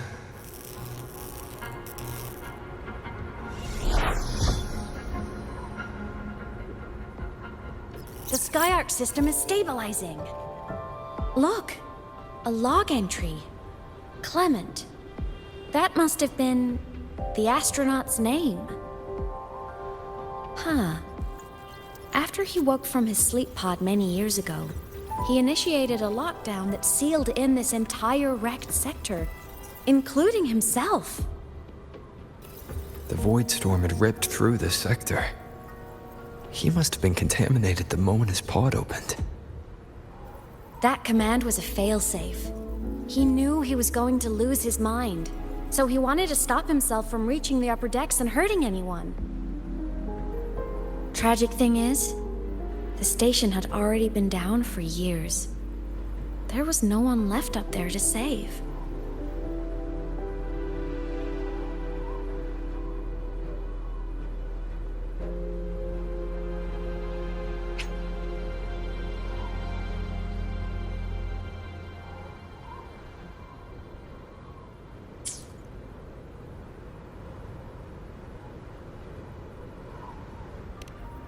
Even if his friends were gone, he might have thought of future explorers.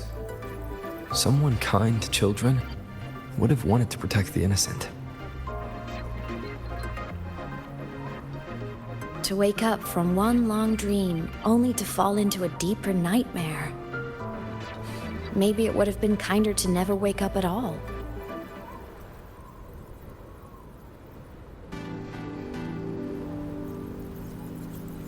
This file, it looks like a recording.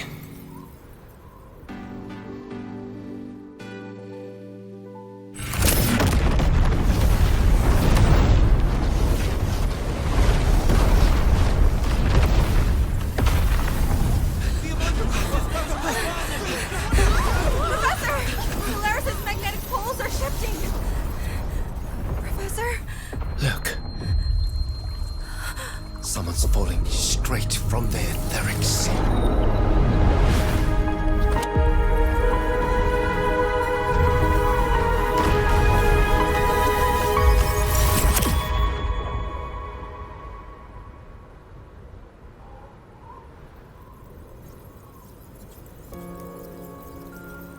Was that me in that recording? That had to have been the station's final moments, when the etheric sea phenomenon suddenly spread and engulfed all of Solaris, like Luke said.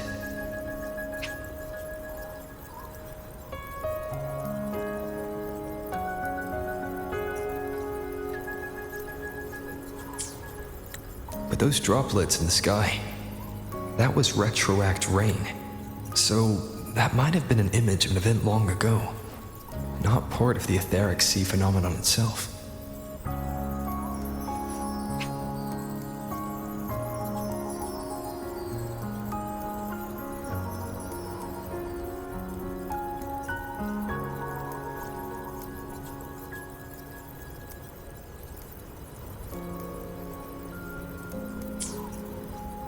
Did I really fall from the etheric sea? Or what lay beyond it? Junchi did say the droplets could act as some kind of gateway.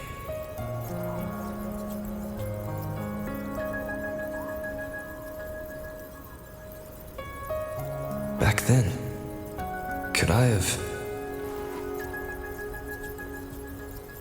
Imeth?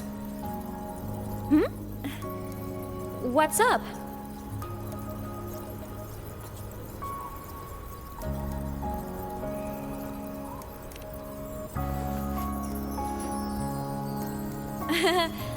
Not at all. I'm fine.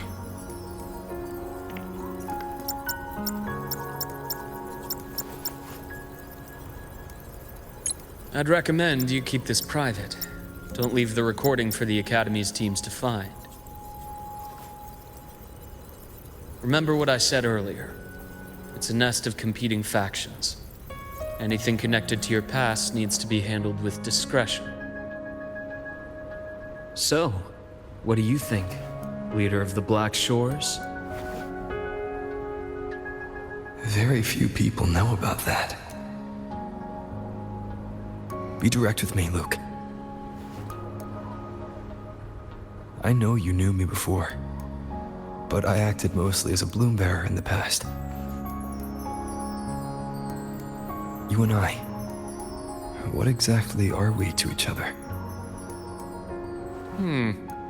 Friends, I'd say.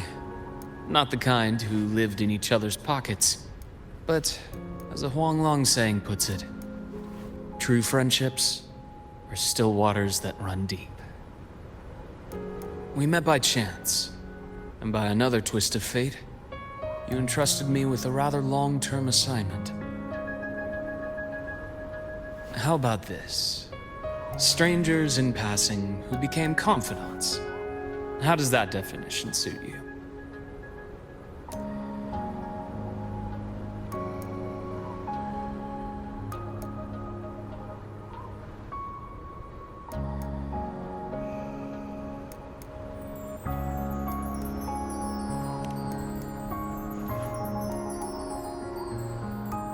That's fine. Your work in Lahai-Roi won't be finished so soon, and we still have plenty of opportunities to reacquaint ourselves. Star Torch is a web of competing interests. If this video leaks, it'd create quite the cleanup operation. After your sudden exit years ago, people were lining up to unpack your history. Solaris's golden boy, forever a mystery.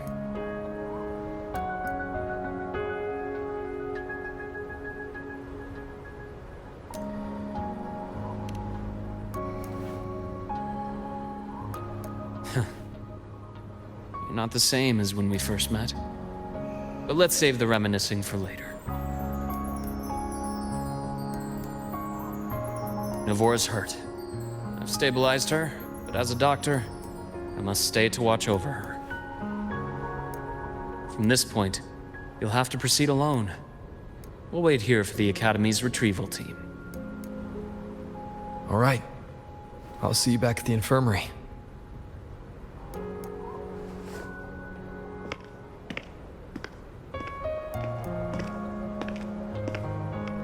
Luke, when you said, I'm not the same, what did you mean?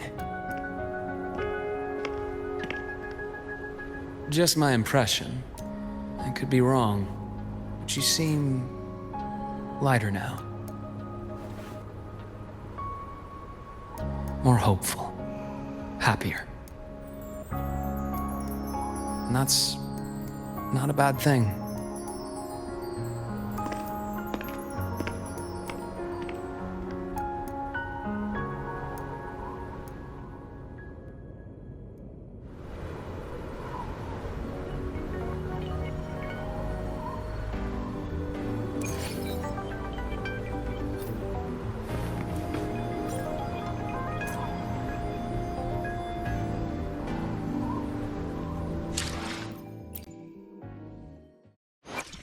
I will be there for everyone as we head toward our shared future, leaving the past behind. Look! A laser sword! Hold on, Navora. The retrieval team will arrive soon. Okay.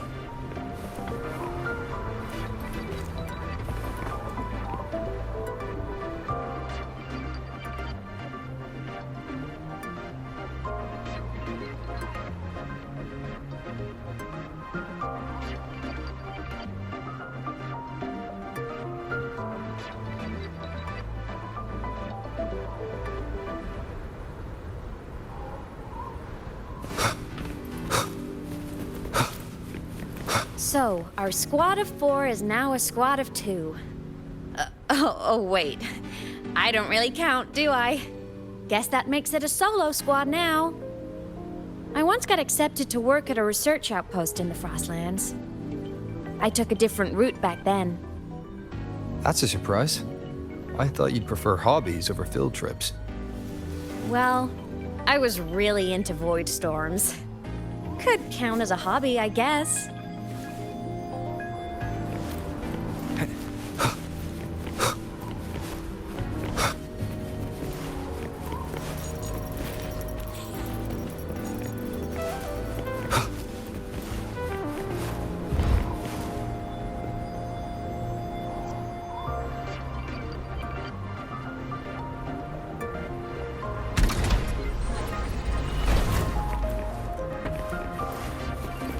Looks like a long way. Better take the bike.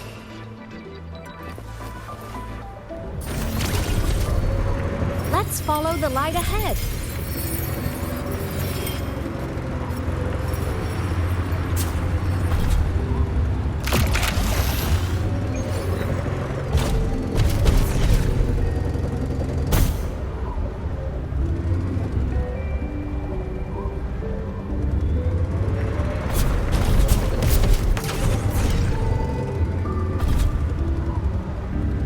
Leave it to me.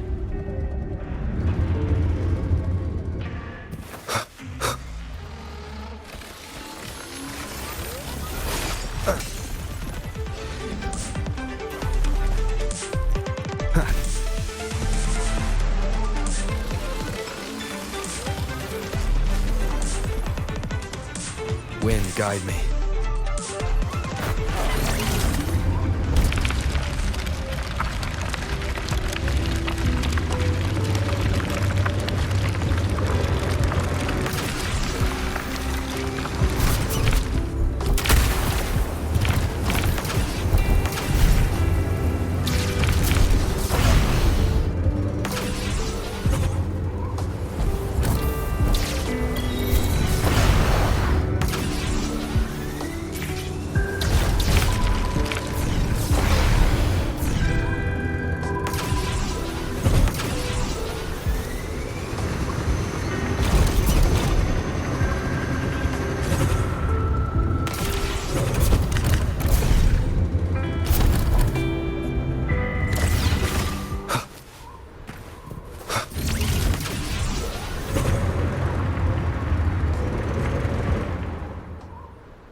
So it was here.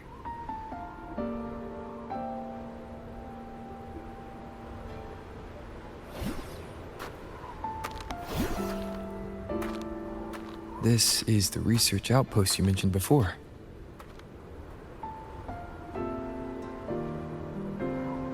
One of them. I worked at several outposts back then, but this one wasn't so lucky. The scan shows it was hit by a sudden void storm surge. No survivors. So that's why I never saw them again back at the academy.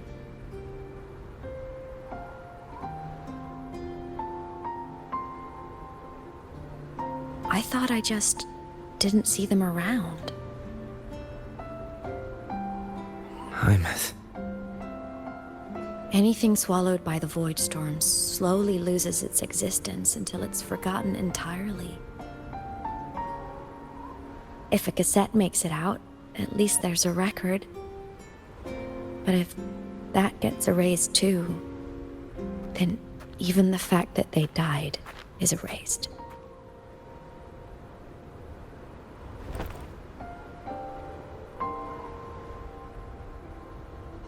Use the core.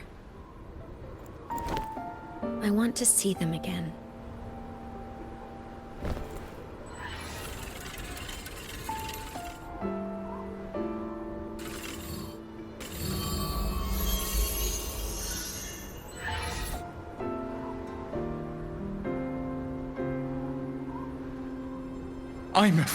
You were amazing. If not for you, that Glomoth would have crushed us to a bloody pulp. I'm still shaking, but you're already cool as ice. Are all synchronists from Rebel College as composed as you? If you want to thank her, share your Voidstorm research. To the Frostlands came our little Imeth for this curiosity. You should show her that thesis you've been writing for years.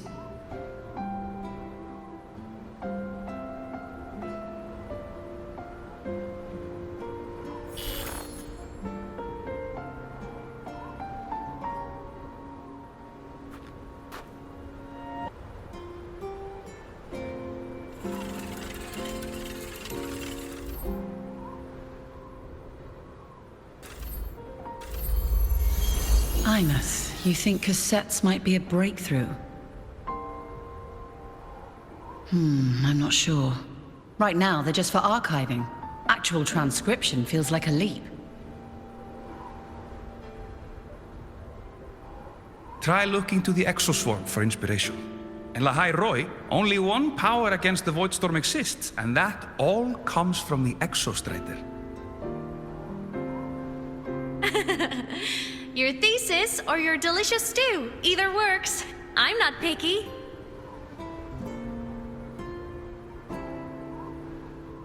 As for the void storm, I'll try all your ideas. The problem is, we don't understand the void storm deeply enough.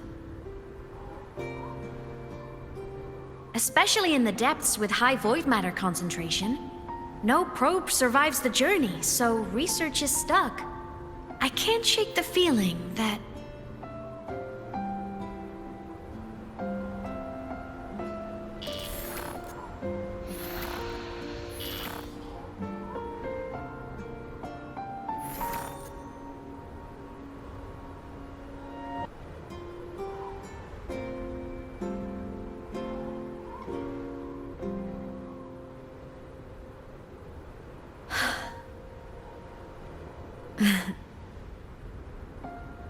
When I was a child, my parents were lost to a void storm.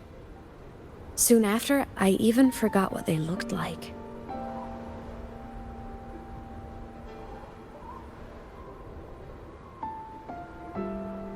So you see, death hasn't been all bad.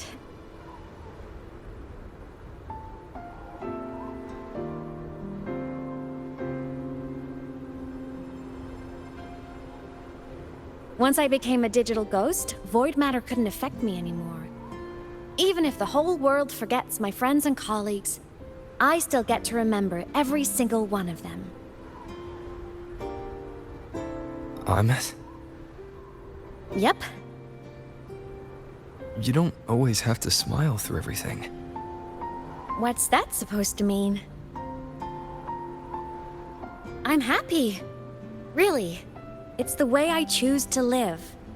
You're too serious, always overthinking, hence the long face.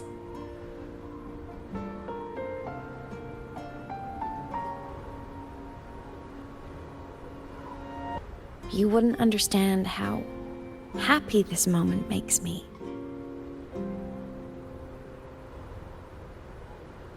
Come on, I'll show you the Frostland's slumbering giant. Lahai-Roi's Exostrider.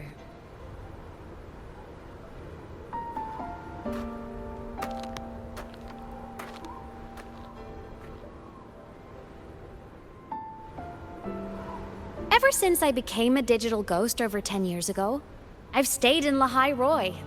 Can't get too far from the Exostrider. You've been to many places, right? Care to share some stories? Let me think.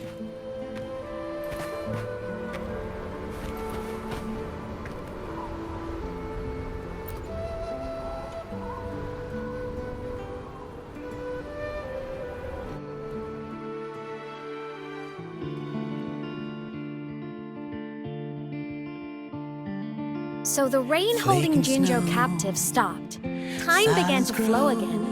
And everyone got to celebrate a new beginning with the Moon-Chasing Festival. Then you returned to the Black Shores, to the place that's always watched over you from afar. Oh, and the archipelagos, Raguna and Septimont. Oh, I just love how different these places feel. It's all so wonderful. I love hearing these stories. Dive deep into the space, across the stars running away, to all the places where we've never been. That's our curiosity. Linger on. Wishing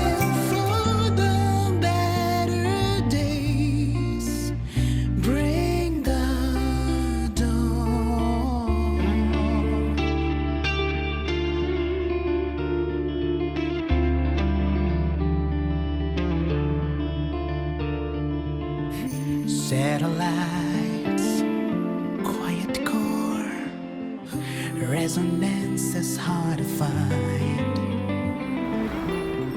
Meteors crash towards frozen crust that can't crush, crave for the unknown. Engine falls, frosted dreams, heated hearts won't give it up on this endless road into the snow. It wasn't all smooth sailing. Plenty of emergencies along the way. Still, it all sounds amazing. And I know you must care for some of the people you met. Tell me, this journey you've been on since losing your memories, have you been happy? Yeah. That's all that matters.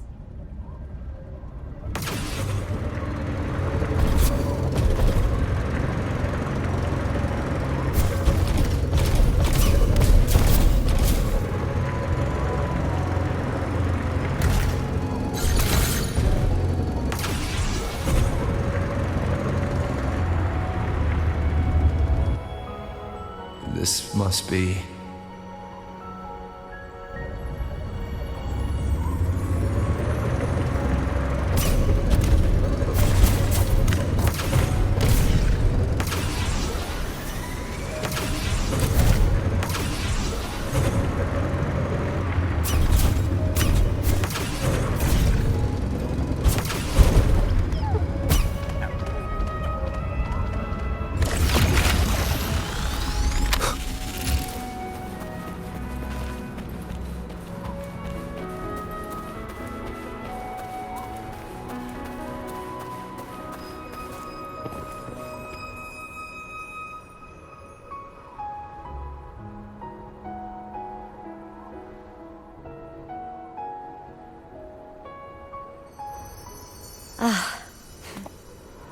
I knew the next stop would be here.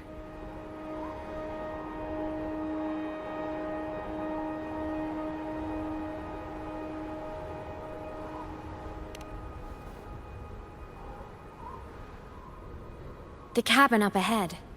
It's where I used to live with my family.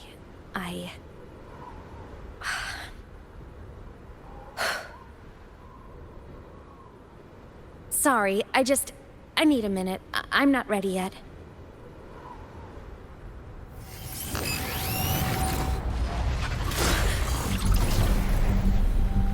Just like before, the moment it appears, my frequency starts getting sucked out of me. Lament said it's a Thenodian derivative, like the Void Worm. They share similar frequencies, but my gut says it's different.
What happened to ya? Your frequency's been leaking everywhere. I tried plugging it from the inside, but it didn't work. This is no good. How about this? It stopped. For now, I gotta rest. You did great, Abby. Go get some rest. Don't you ever jump in after me like that again.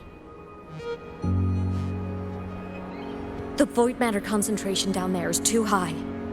If you fall into void space, even you could be consumed, erased from existence.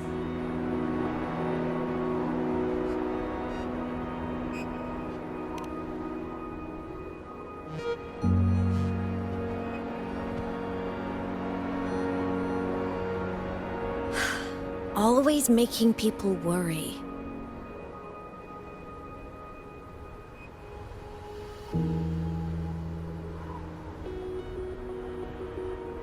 There's a theory in Lahai-Roi. Threnodian Aleph 1, the devourer of existence, is the embodiment of voidance, the dissolution of all things. Its true form is like a black hole. And that theory is correct. I've verified it myself. So far, I'm the only one who's reached it. Because I'm already dead, and no living soul could withstand a place like that. You went inside the Threnodian itself? Yes. Think of a severe void storm as a manifestation and portal into void space itself. A higher dimensional plane. It's pitch black, but also like a kaleidoscope.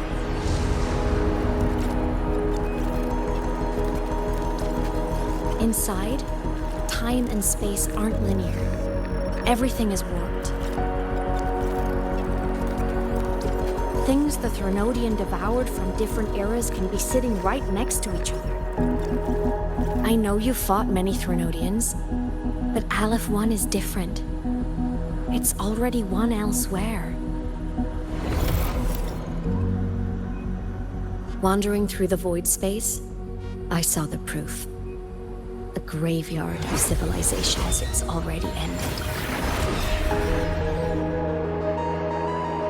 The Threnodian's presence in Lahai-Roi is only a sliver of its true self. It's been trying to break through the seal on the Strider Gate to devour Solaris.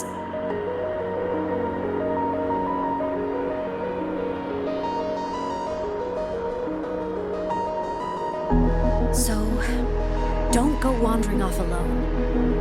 Not until the Exostrider awakens.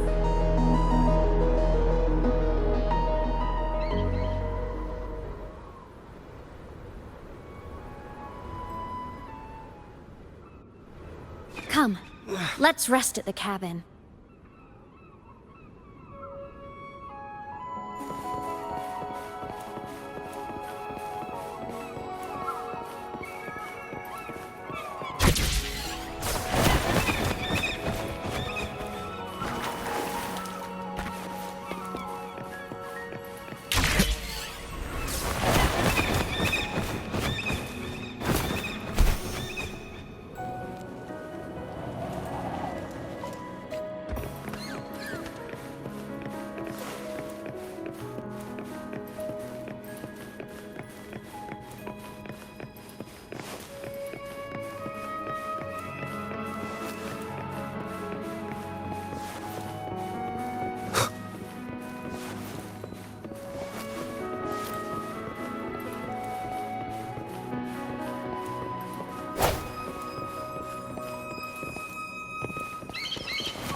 I'll stay outside and keep watch, just in case Sigillum comes back. You rest. Don't go anywhere, okay?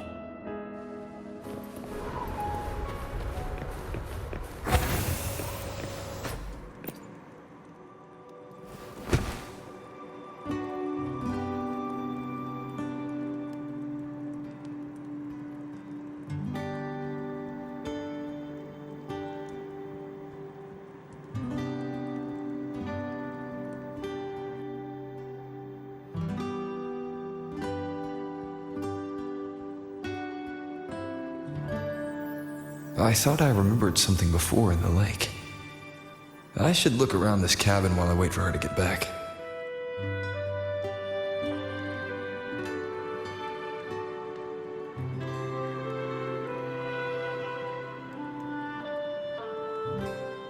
I will be there for everyone.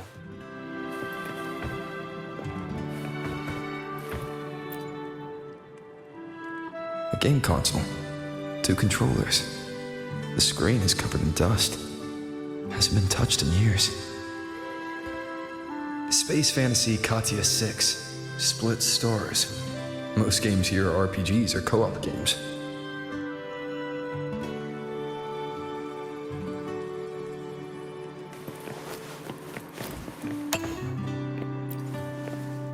Childhood doodles, all telling stories of heroes saving the day. Well, she had a creative approach to art.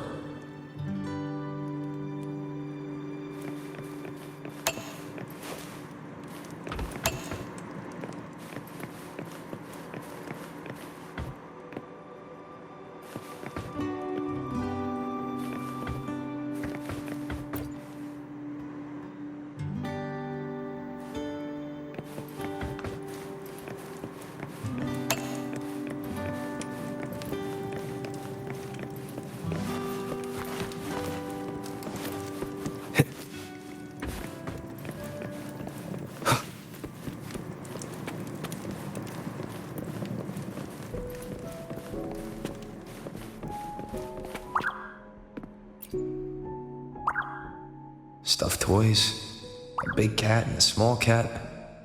They looked like they were well loved. So soft. You could probably hug these all night.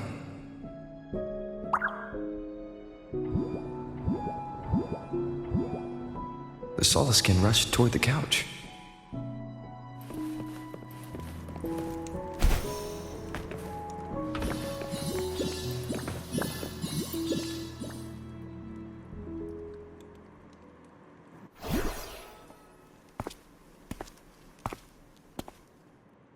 Lament still isn't back.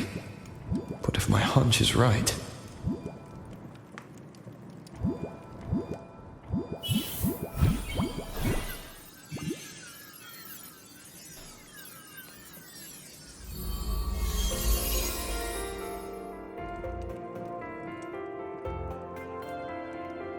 Imeth, have you been out terrorizing those snowfluff seals again? They scatter the moment they see you.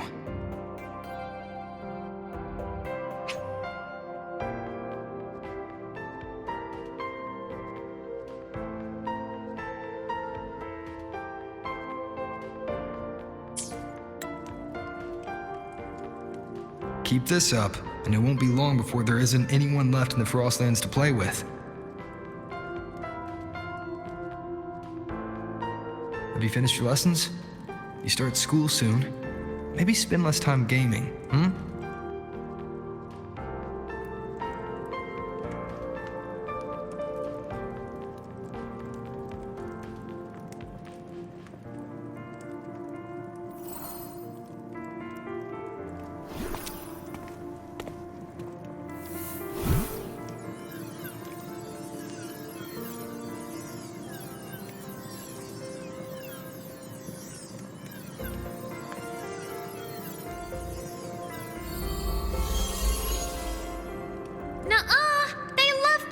Me. Why else would they crawl over and play before running away?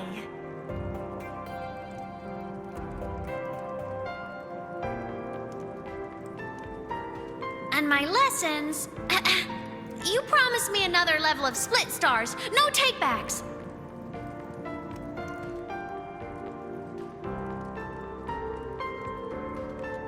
But I want to learn how you folded that thing first. Can you show me? Pretty please?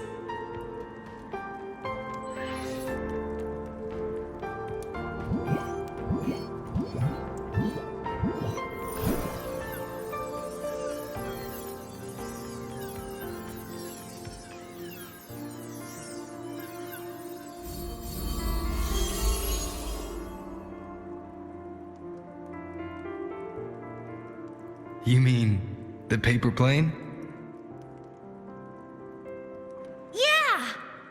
Always nosedives right away, but yours flew so far. How?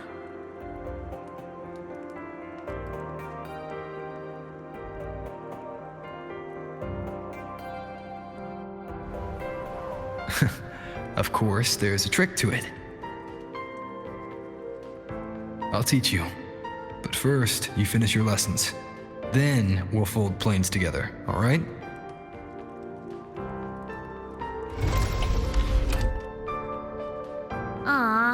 Okay. You promise? I promise. Cross my heart.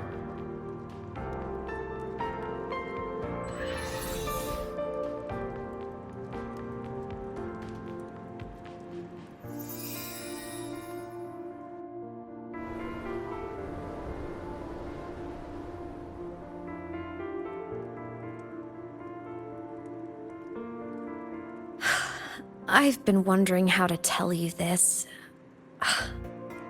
And now...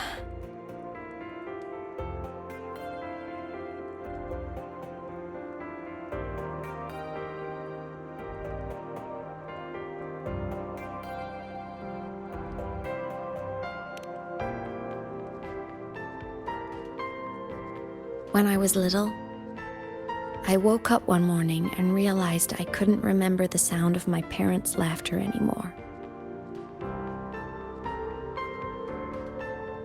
Their voices, their faces, their warmth. Everything about them dissolved in the void storm. Later, even the memory of forgetting them began to fade from my mind. It terrified me to the bone. I didn't know how to fight it. I felt cold, and I knew I had to do something, anything to make it stop. So I ran away from Bjarr Woods by myself. I hid in the Starwood Riseway and made my way to the Frostlands.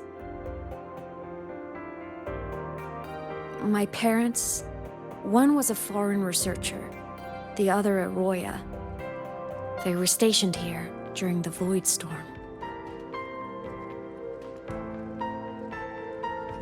I wanted to return to where we once lived, but I couldn't remember the way. I stumbled around for so long, until I finally reached this lake.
My past self saved you.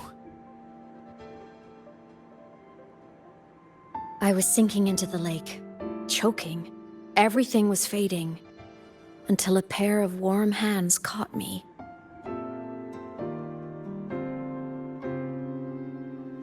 They held on tight and pulled me out. And when I opened my eyes, I saw you.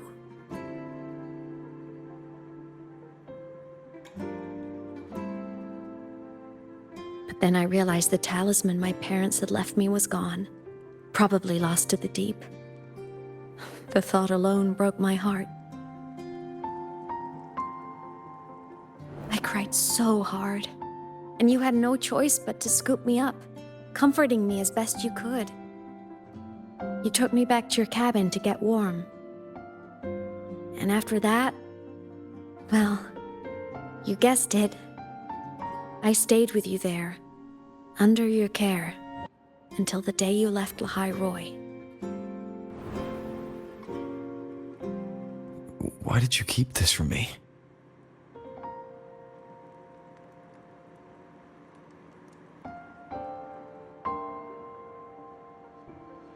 Because it would have been awkward.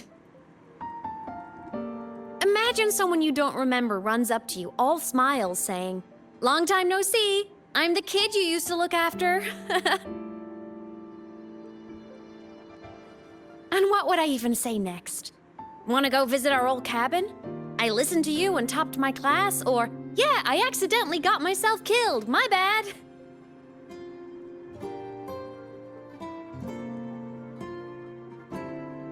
Saying any of that would only burden you. You never asked for any of it.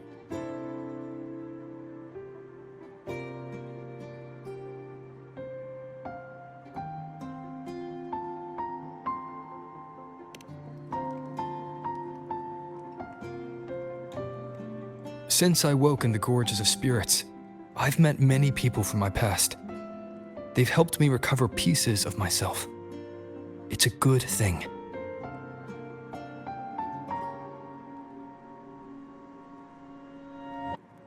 I can make my own choices.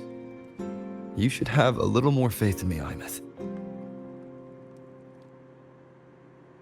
I see.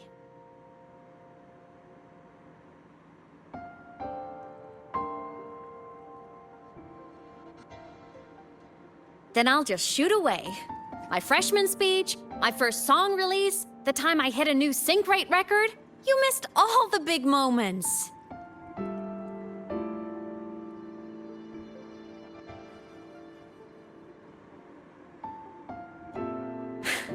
But I couldn't be mad. I knew you were busy. You were always off saving Solaris from the Lament. You had to. And I do think that's a good thing. So I thought, why can't I do the same? Look, I kept Lahai-Roi safe while you were away. Sure, there was a cost, but not bad for your unofficial apprentice, right?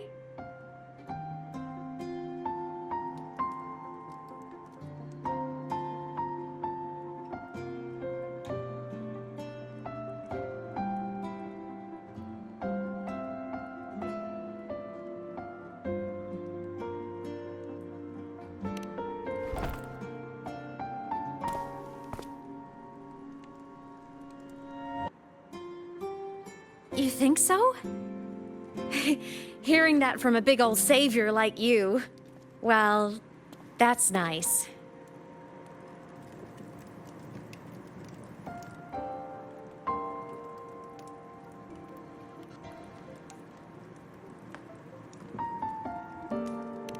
You mean after you left? Well, pretty normal, I'd say. Went to school, enjoyed my days, just like you wanted me to.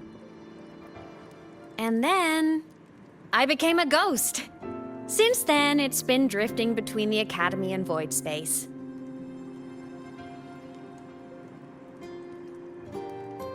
See, there is a bright side. Dying gave me a free pass into Void Space.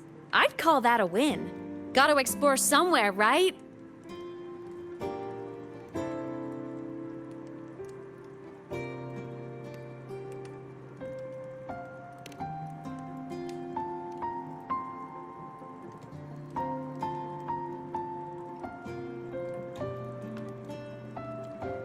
Saw you? Oh, you mean that thing you brought up in class? About me helping you take down the Eye of the Threnodian? Honestly, I don't remember a thing. But if the Threnodian was involved, it must have been in Void Space. Anyway, no clues from me. Threnodians having weird powers is nothing new. Or maybe you were just seeing things?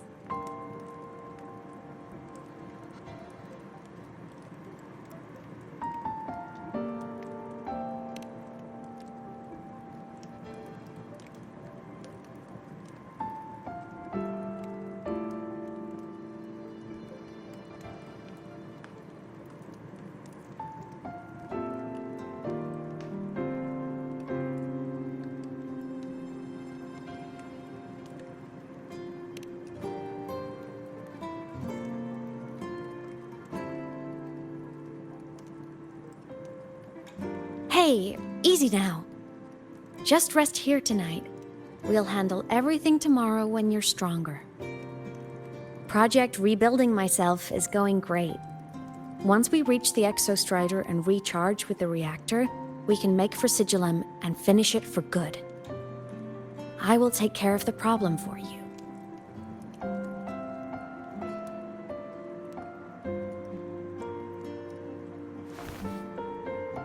We will face it together, Imeth. Of course. But for now, bedtime. You take your old room. I'll be in mine.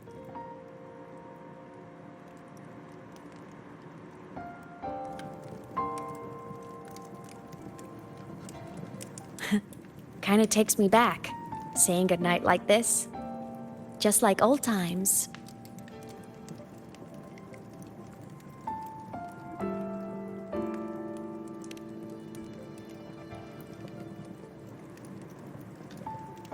Good night.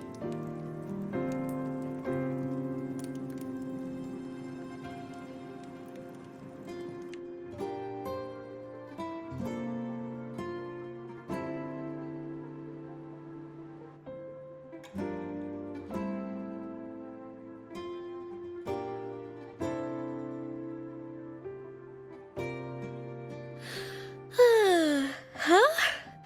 When did I fall asleep?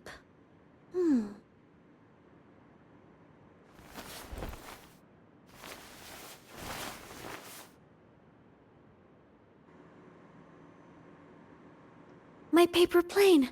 I have to show it to him.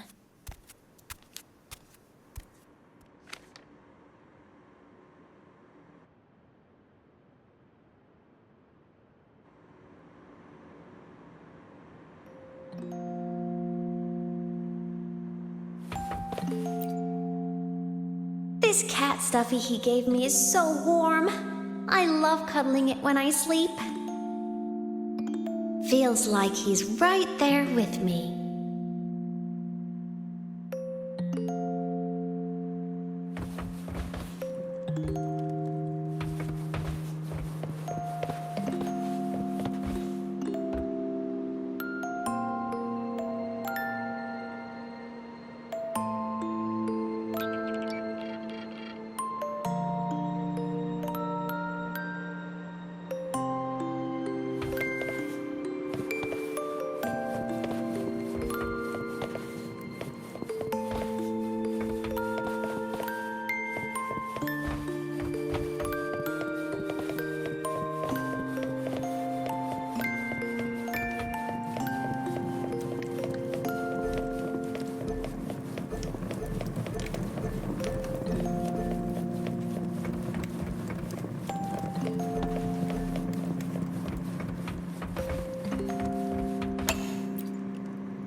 Drew my favorite story, the Challenger fighting the dragon, and the lone hero battling the evil Galactic Empire. But I can't get the colors of their clothes right. Oh well, I'll just ask him to help me later.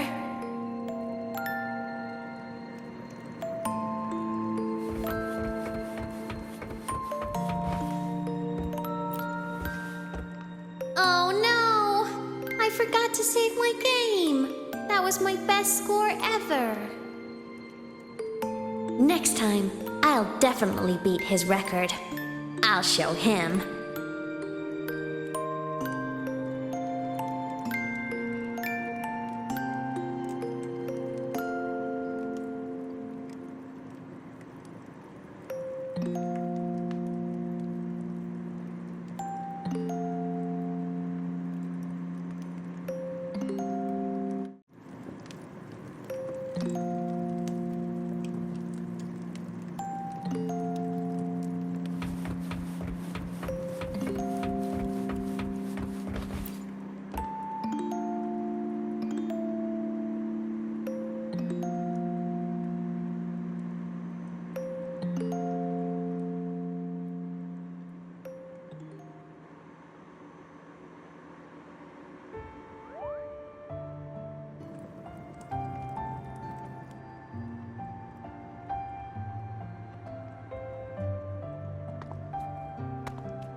Imeth, what's wrong? Can't sleep? Are you sad right now? No, just thinking about some things. You're lying. You are sad. You see right through me, huh? I'm not sad. Well, to put it in your words, I guess I'm thinking about my homeland. Then, do you want to go back for a visit? I can't go back. Why?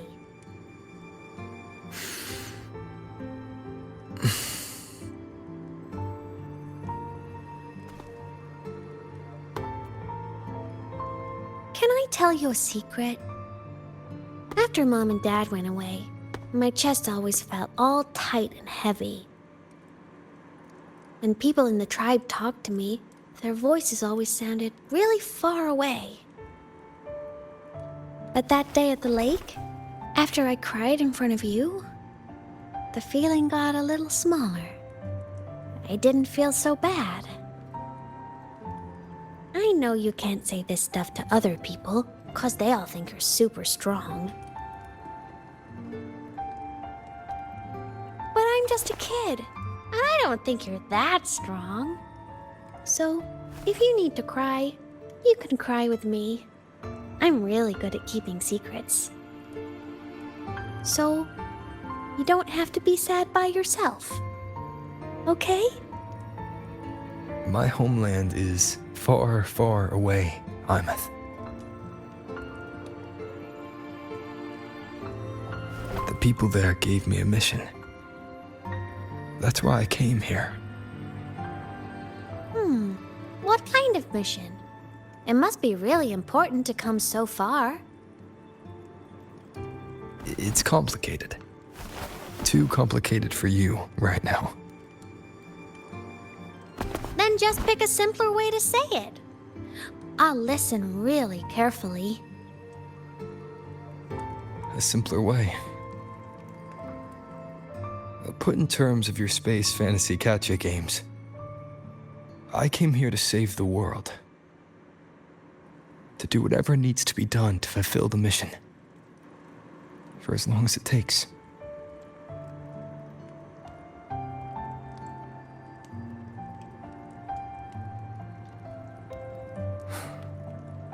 But was it the right thing for me? Because one day, I realized I would never return home. I couldn't stop thinking about that faraway place. More than I ever had before. In what you'd call dreams, I'd go back, stand there, just stare at what I once called my homeland. Even if staring didn't change a thing.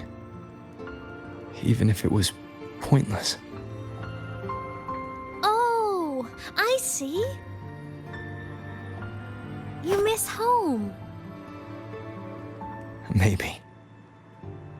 But talking with you makes it not so bad.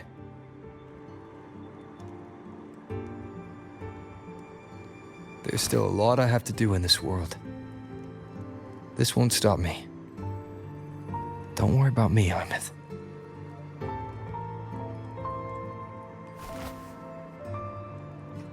Yeah? I'm your family too. Until you find your real family and can go back to your homeland, I'll be right here with you. Sounds good. Thank you, Imeth.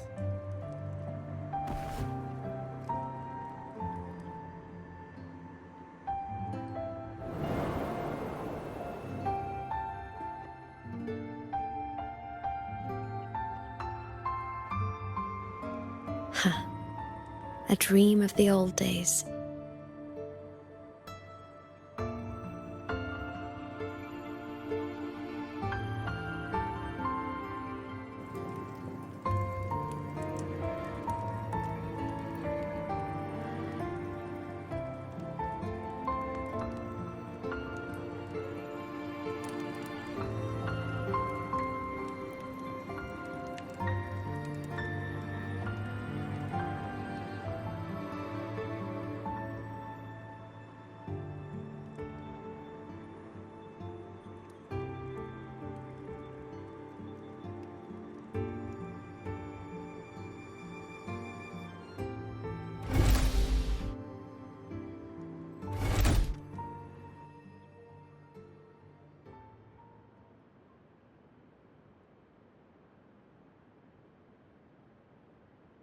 homeland.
Off to see the Exostrider we go!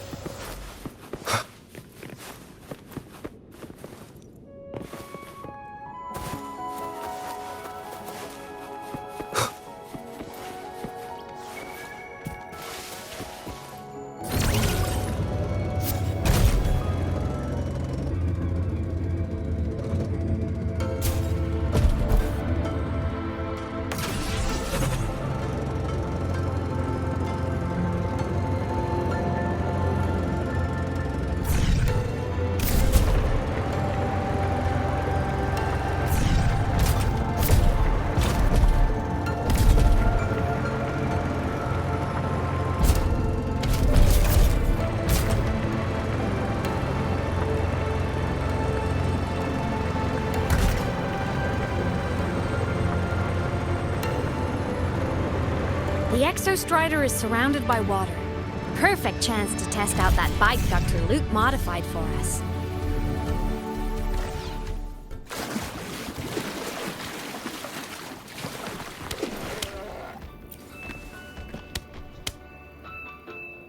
Are you ready for the end?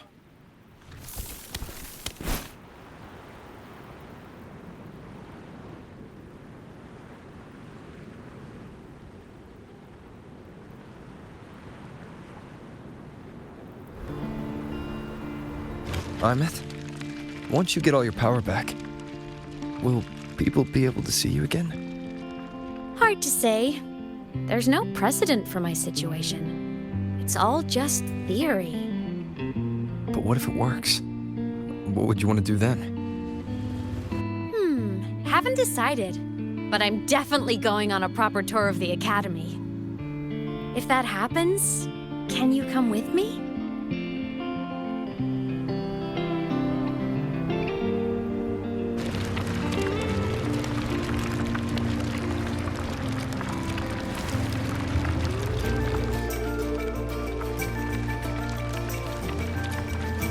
Look, it's sleeping.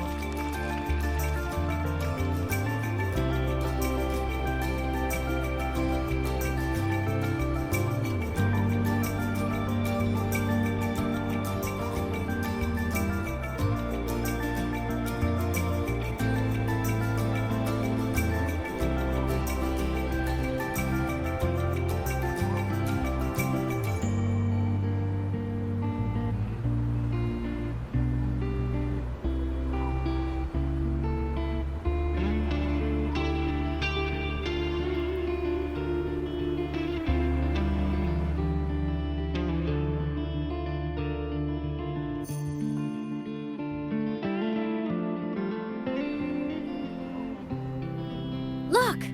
We've reached the Exostrider's feet. Once I find more pieces of my existence here, I'll be strong enough to face Sigillum. We take that thing down, and this is all over. All right, let's race full speed ahead to the finale!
Straight for the Exostrider. I have to catch up and get Imeth back.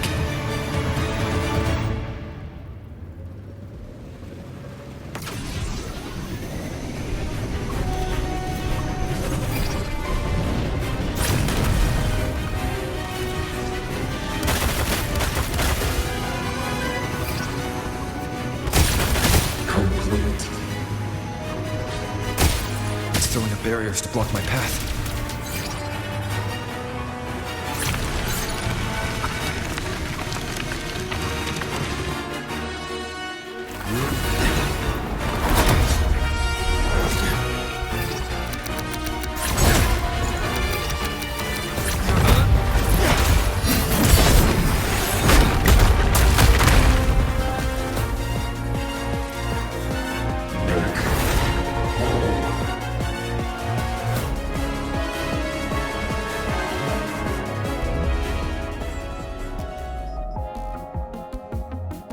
Need to find a way out of here first.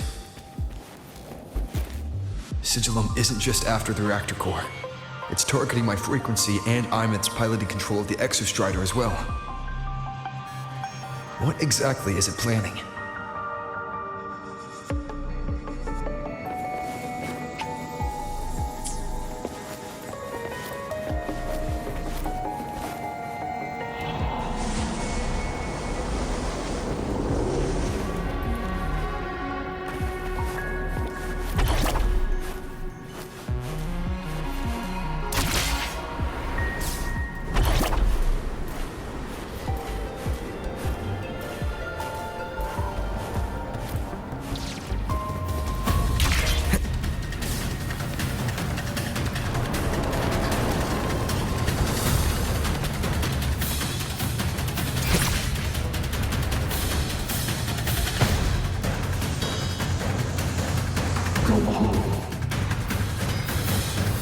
Enough! No more of this stupid idea, Sigillum.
protect him, then so be it. Damn it! Can't force reboot. Open Strider Gate. Not while I'm here. Don't even think about it. Hymus can't fully control the Exostrider. She needs my help.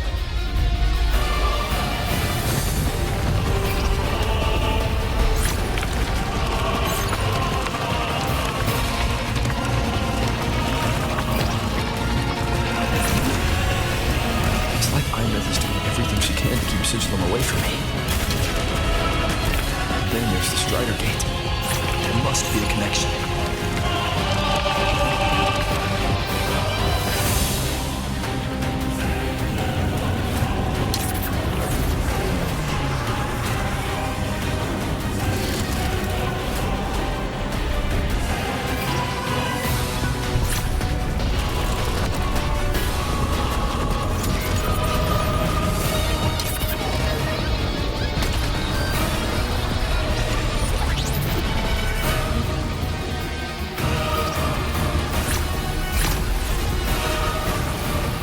It's already speaking more clearly now. I can't let it drain any more of his frequency.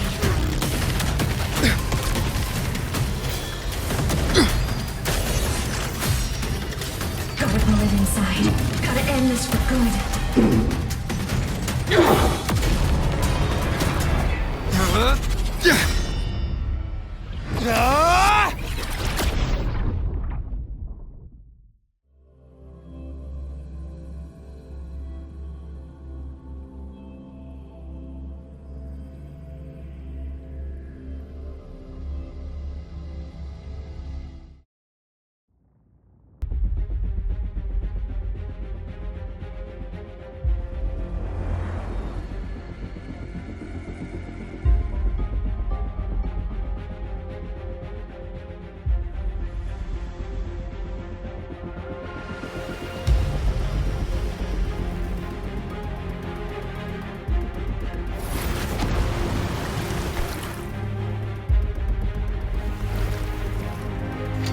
You're right, Hymus. All good. Inside the Exostrider, I'm the one in control. Go home.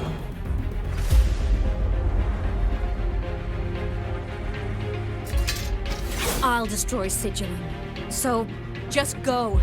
Stay away from it, okay? Please. I'm begging you. Hymus? Why refuse?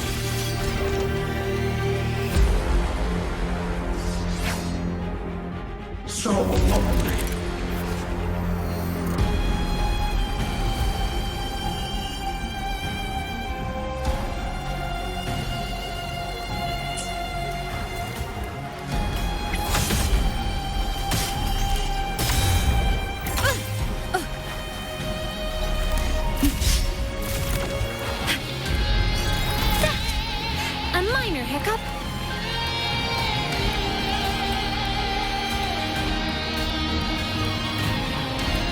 Eliminate interference. Evil. The hour is upon us. From the sky. Moment of rest. I sense your weakness.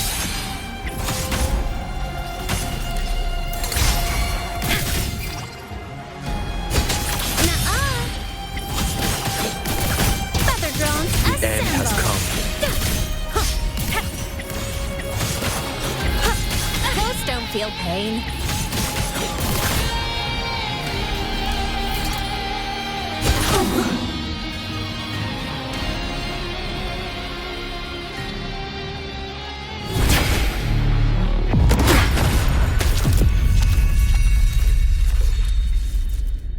Open the Strider Gate.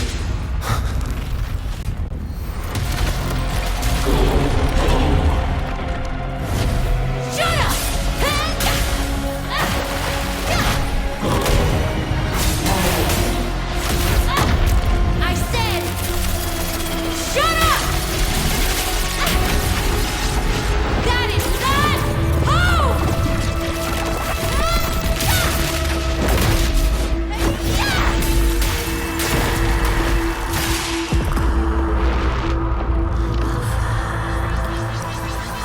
I won't allow anyone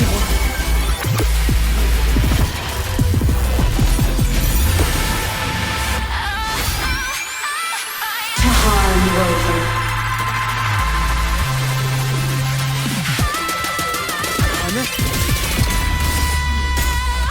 Don't worry. It will end soon.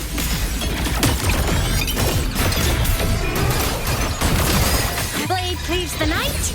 Peril purged in light.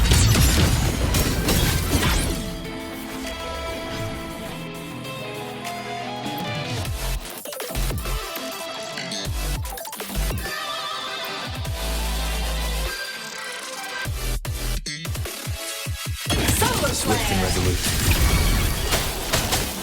One with the sounds. None shall whisper. The form of Mech. Eclipse. The world is mine to guard. Objective lost. Projection. Must rescue. Enter on cue. This fabricated dome shall melt away.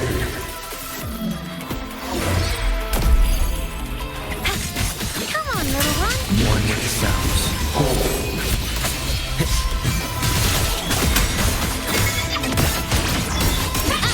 No tricks.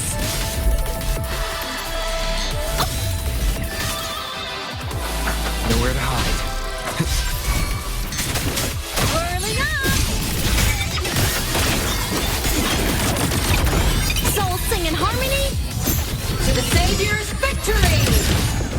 Light wings activated. Stars shine tonight. Swift and resolute.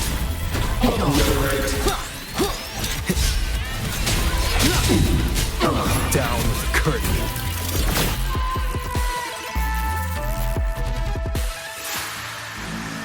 This mission has become an eternal shackle.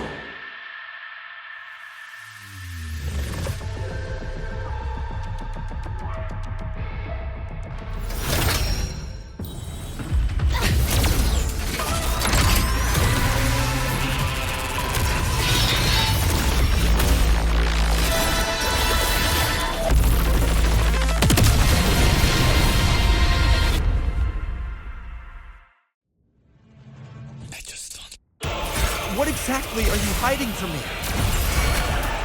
You don't need to know. I will protect you. Ines, haven't you noticed you're not yourself right now?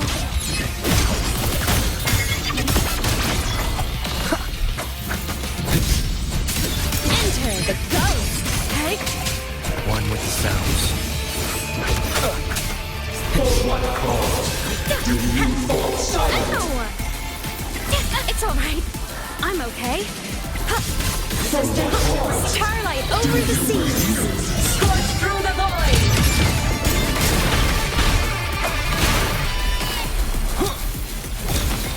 One more time.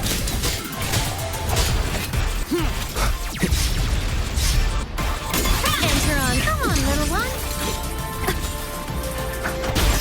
Sounds.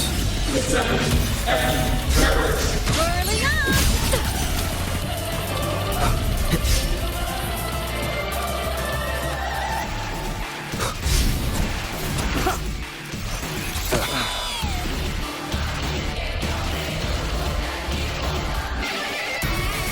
Eliminate obstruction. One with the sounds.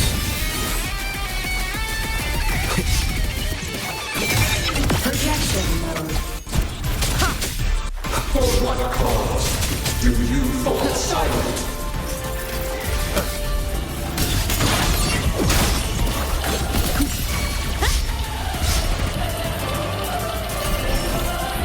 Swift and resolute.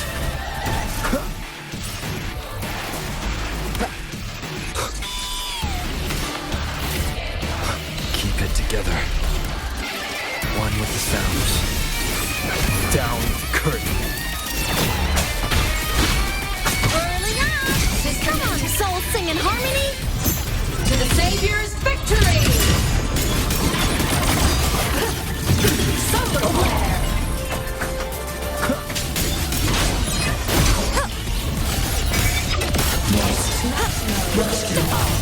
Endure and defy. Consumed by time. Bad timing.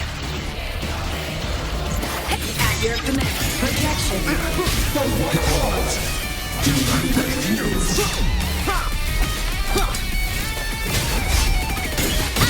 No tricks. The shadows of purpose. Break here. Swift and resolute. Ready to lock projection mode.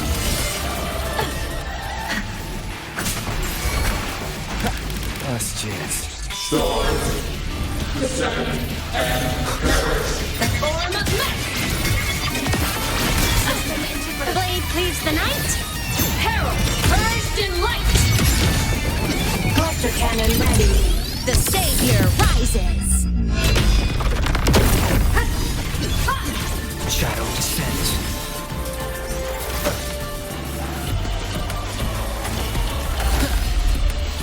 You will obey.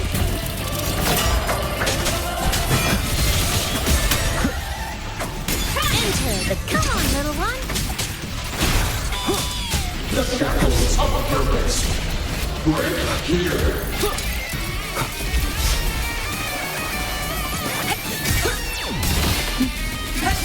Power source. Down. Target eliminated. Swift and resolute. One with the sounds. Form of mech. System integrate. Starlight over the seas. Scorch through the void.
Imeth and Sigilum are gone.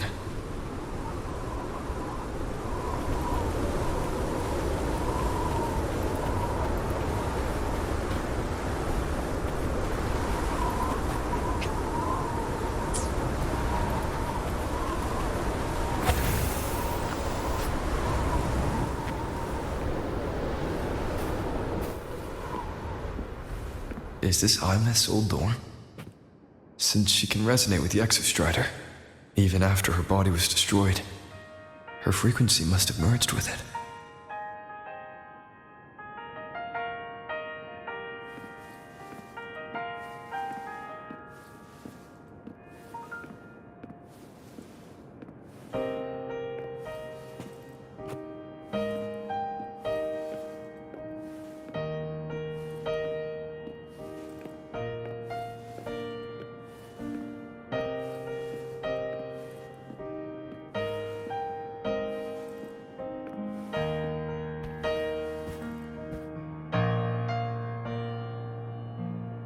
Isn't it so incredible? We're here sharing the same time and space. In your eyes, the stars look like thousands of bright stars. I've gazed at for thousands of times.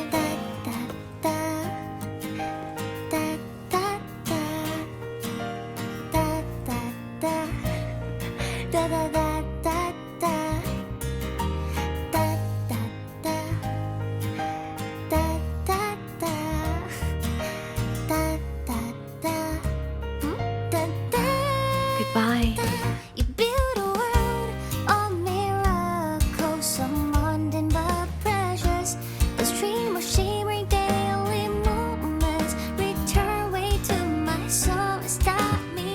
poster of Fleet Snowfluff's fan meeting.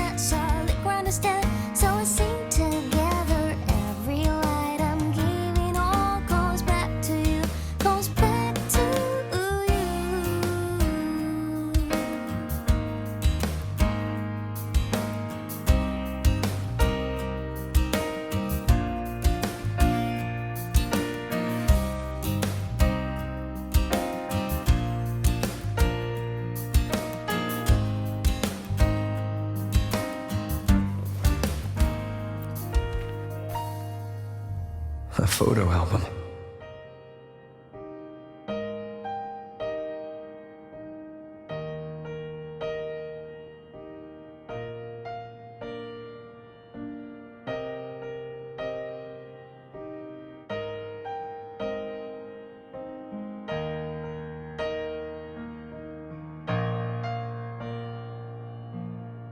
Isn't it so incredible? We're here sharing. I am Imeth, the Academy Star, a synchronist, a savior. Please, look at me. Thousands of bright stars I've gazed at for thousands of times.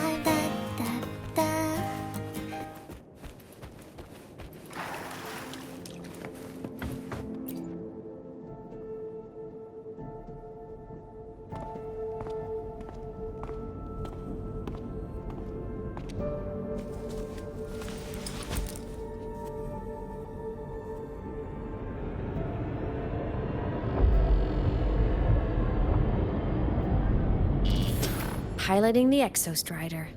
Huh. It doesn't matter to me. But if this is what it takes to lighten his burden and ease his pain...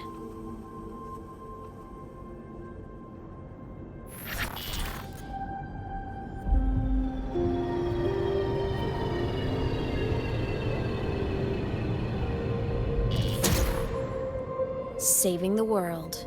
Huh. Nothing but a pair of shackles. Heavy, eternal shackles.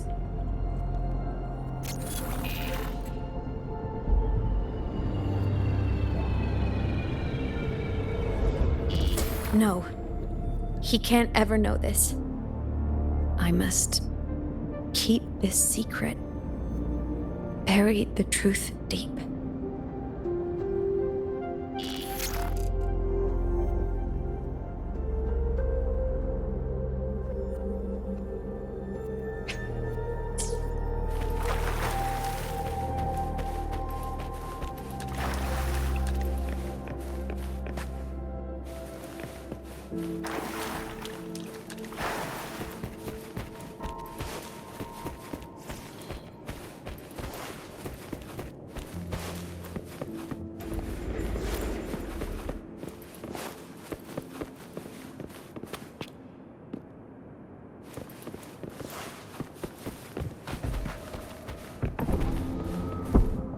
Why?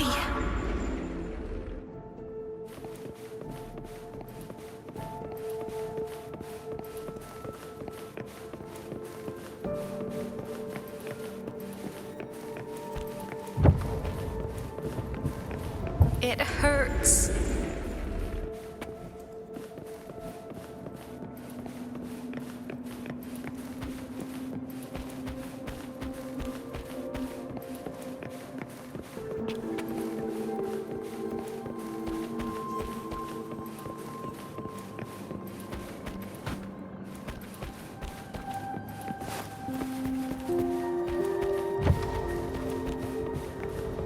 What should I do?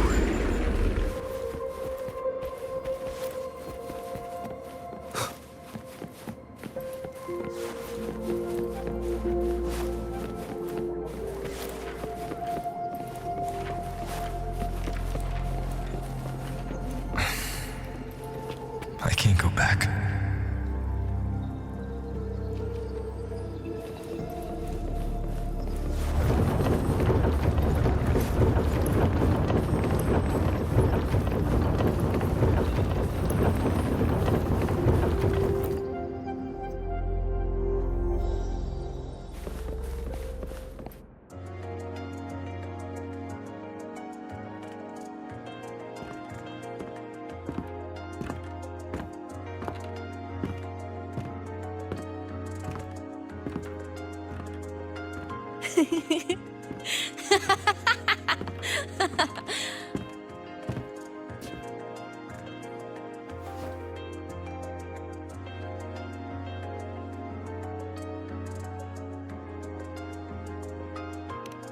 Oh, are you talking to me? I just heard the most hilarious story. Couldn't help myself.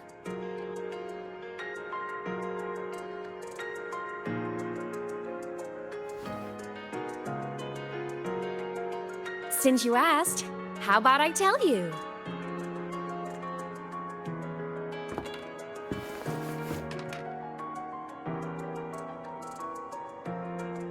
Once upon a time, there was a black cat who set out to save the world. Why? Because everyone told the cat it was a savior. The cat didn't get it. When it opened its big golden eyes, it was just stuck in this tiny cardboard box. And inside that tiny box, it was crammed full of even tinier little creatures. The cat was shocked. It had to tiptoe around, careful not to step on anyone.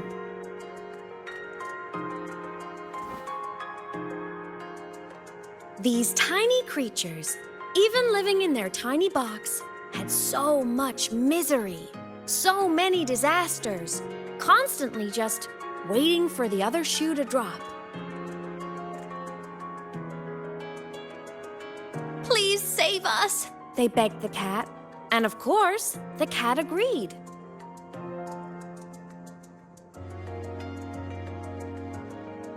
Even if they hadn't asked, the cat would have helped anyway, because that's who the cat believed it was. A savior. And so the cat took up its sword, always fighting, always talking, always roving. Saving the world over and over. Until one day, it realized the cardboard box had been sealed shut.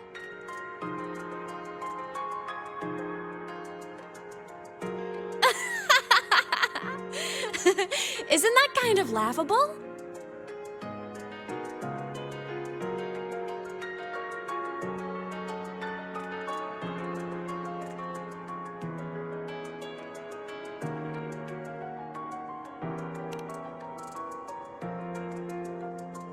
Right?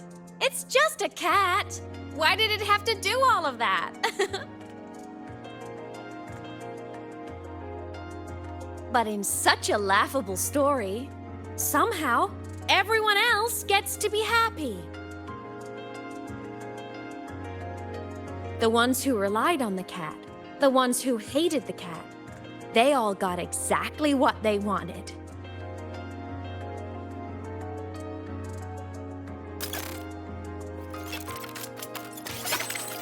But what about the cat?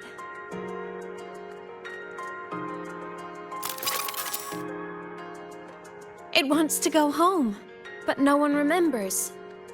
The box is sealed shut, and the ones who put the cat in there have already turned their backs on it.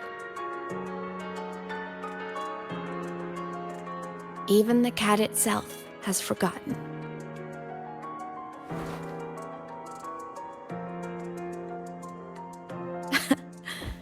Isn't that so absurdly laughable?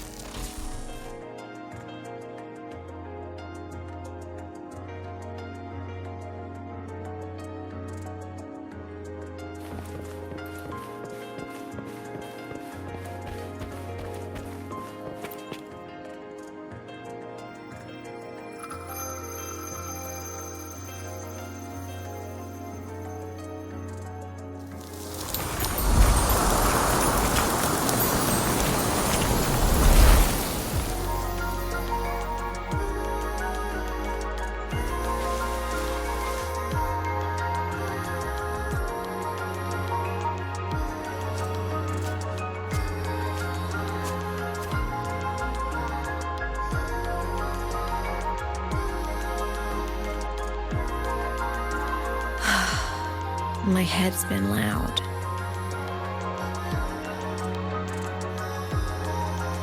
there's this question that just spins and spins up. I still don't have the answer.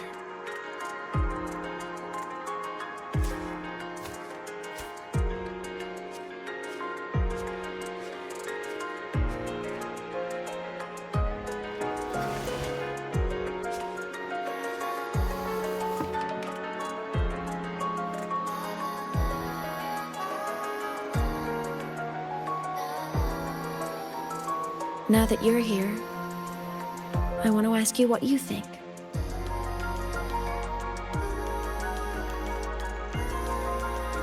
That person is my family. Family is supposed to look out for each other, protect each other. So I want to do something for him. He doesn't say it, but I can see it. All the stuff piled up inside him. The more you hide, the less you share. But I saw him recently, and I think he seems more carefree than before.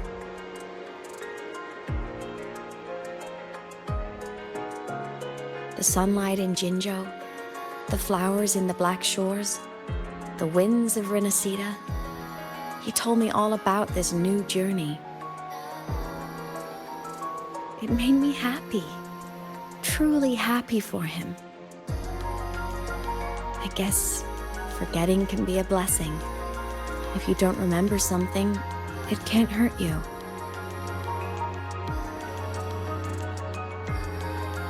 So I started thinking, maybe I shouldn't tell him what I saw in void space.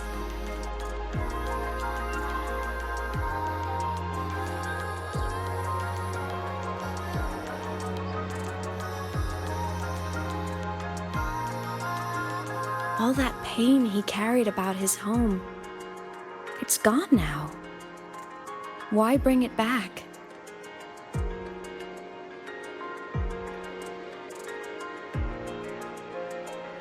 If not knowing is happier, why ruin it?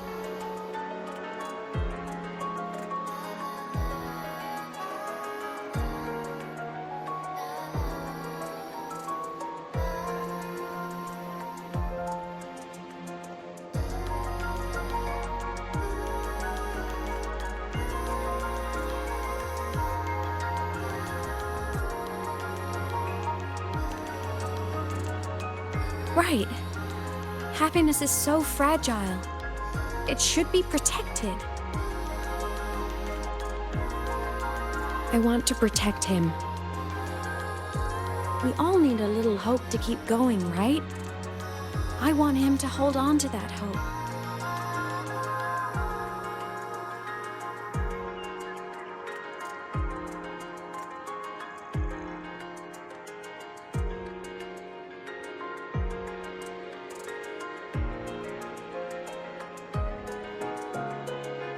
What Sigillum said is unnecessary.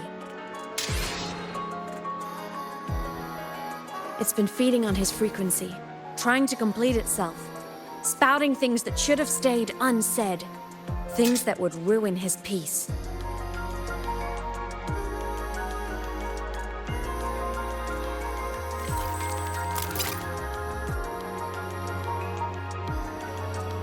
I must destroy it before it spills the truth.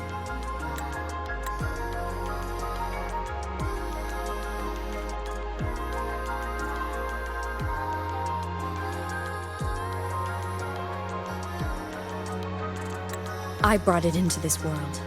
I'll be the one to take it out, too. Nothing truly matters. Not even saving the world. But you have to believe what you're doing has meaning. That's the only way to keep moving forward. And that's why.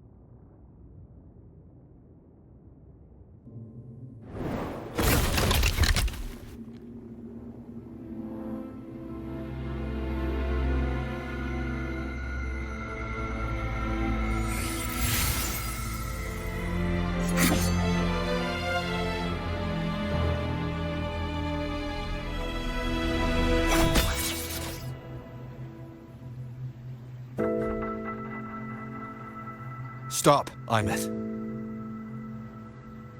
I told you to stay out of this.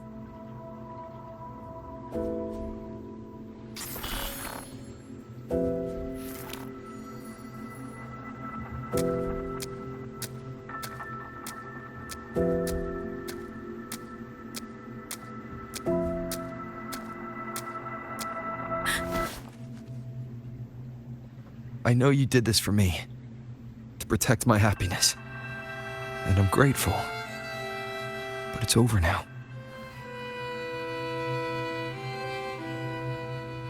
I need to hear it, all of it. Whatever the truth is, it's my burden to carry, my choice to make.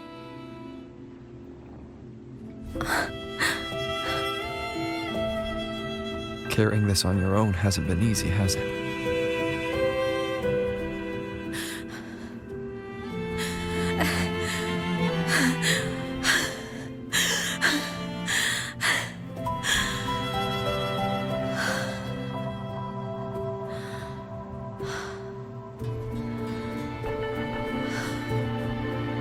Do you really want this?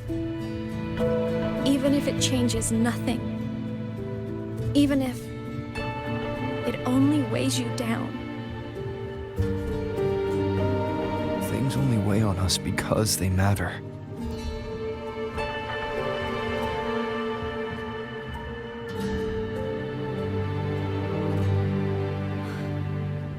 All right then.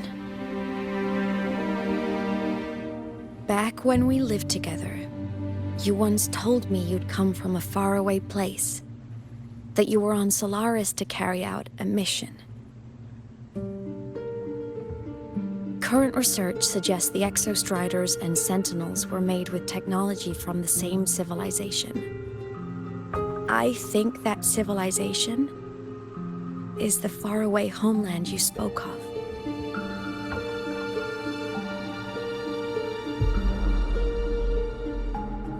You never spoke of it to me or anyone else again, so I kept it to myself.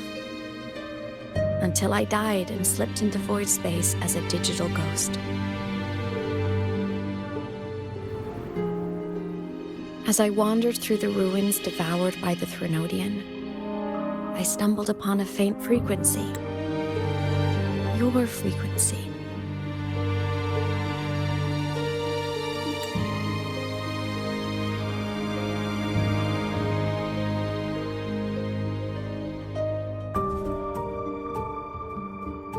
Time is chaotic inside void space.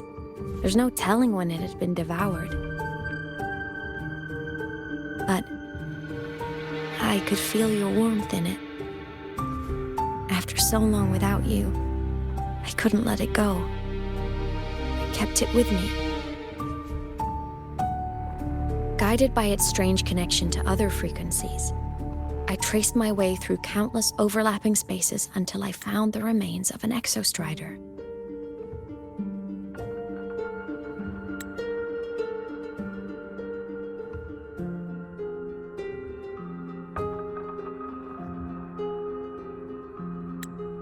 That was when I realized that Exostriders were built to transport Sentinels. They trekked through stars to deliver Sentinels to Solaris, until, during one jump, the Threnodian Aleph-1 must have noticed them. Its hunger had festered for so long that not even devouring the entire universe could sate it now.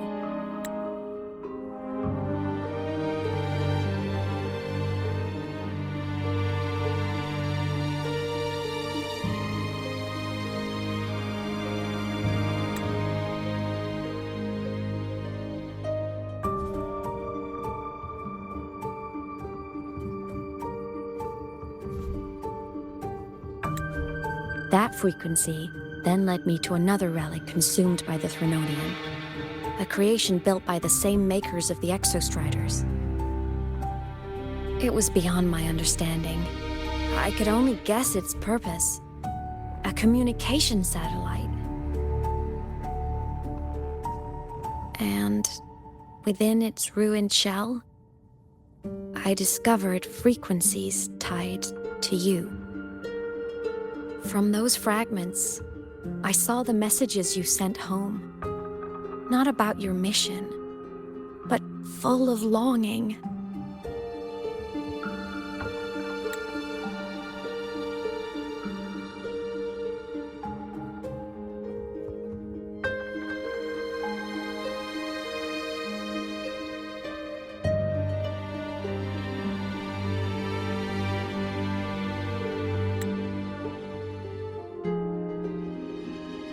You said you wanted to go home, even if just to lay eyes on it one more time.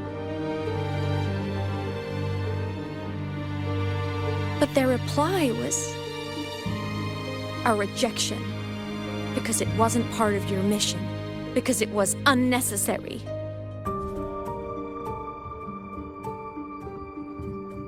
They were the ones who cut communications. They ignored every wish you had outside your mission. They forced you into this life of roving.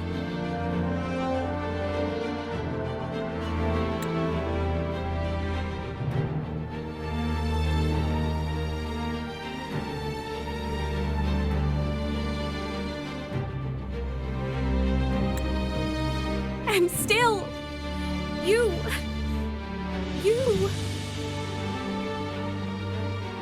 crossed the stars to fulfill their wish. How could they? How dare they treat you like that? In that moment, I was drowning in pain.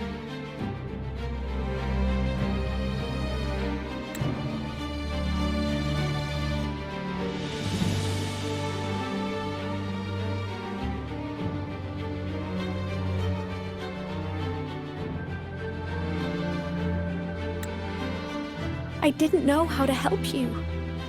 I didn't know if I should tell you. I didn't know what future you'd even want.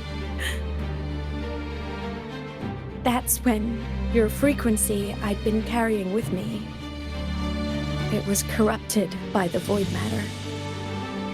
It tore through my power, and Sigillum was born.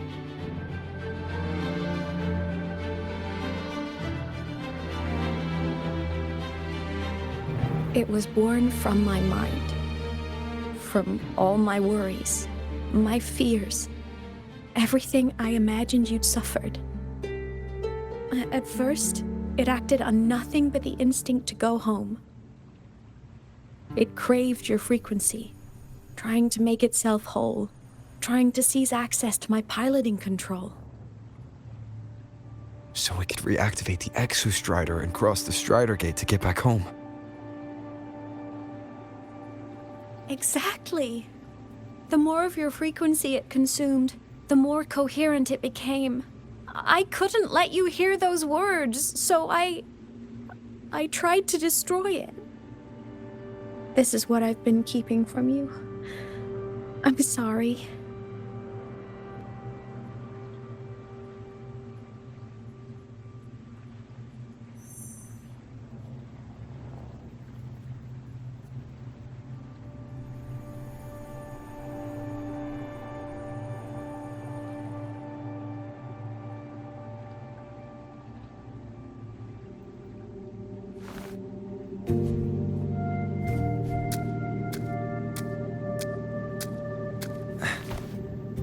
I'm glad you chose to tell me this, Lament.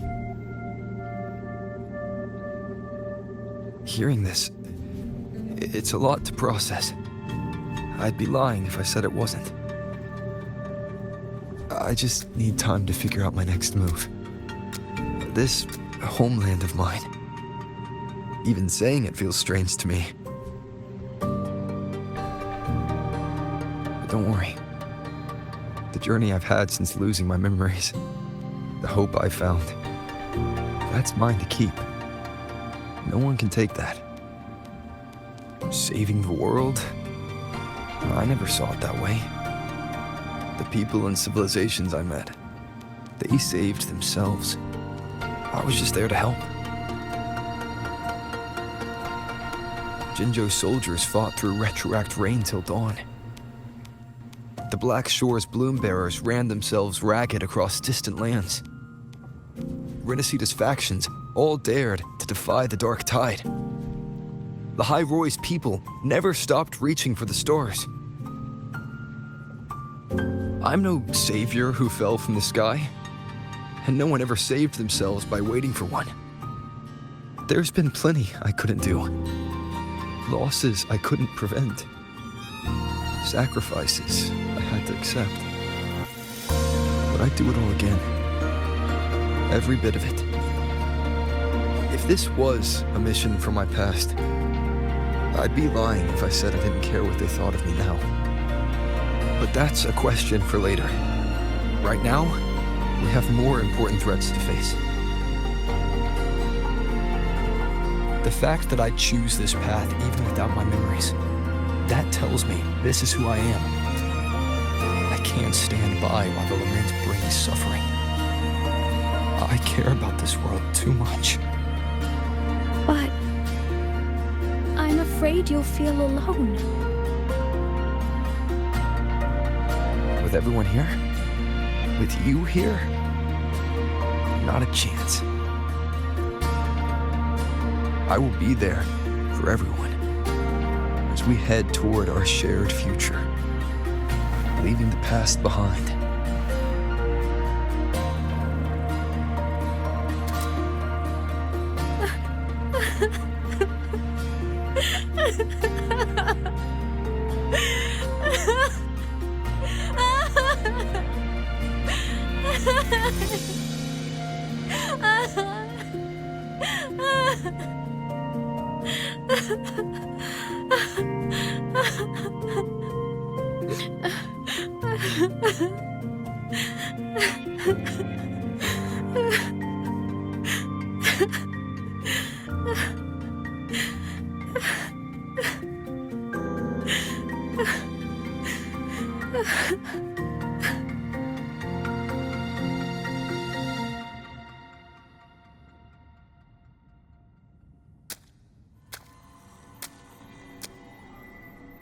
So, this is your choice. Is it worth it?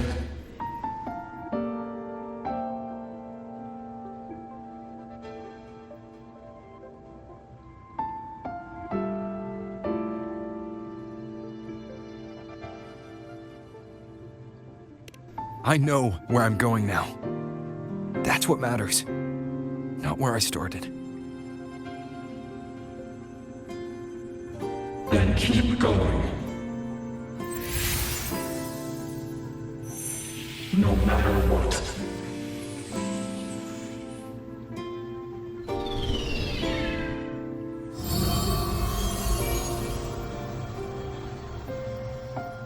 The core.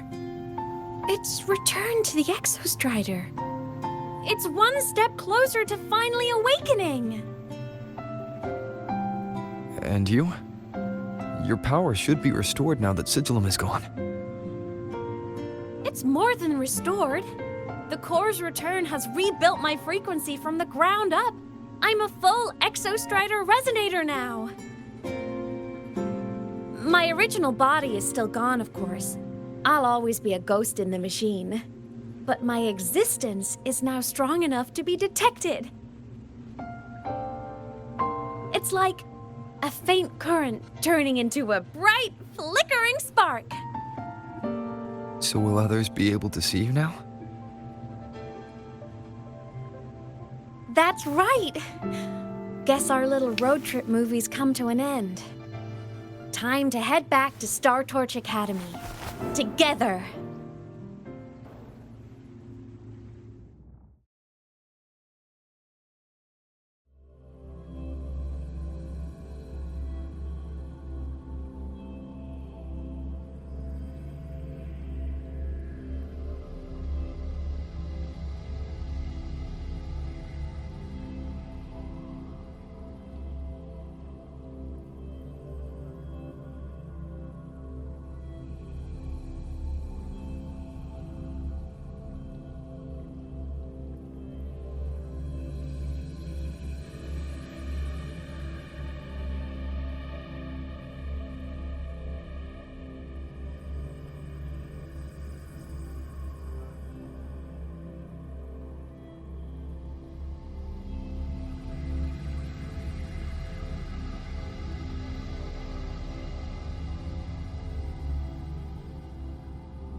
All good on your end, Golden Boy?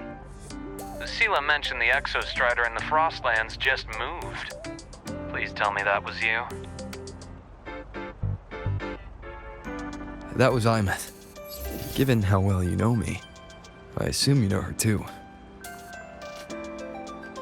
You found her?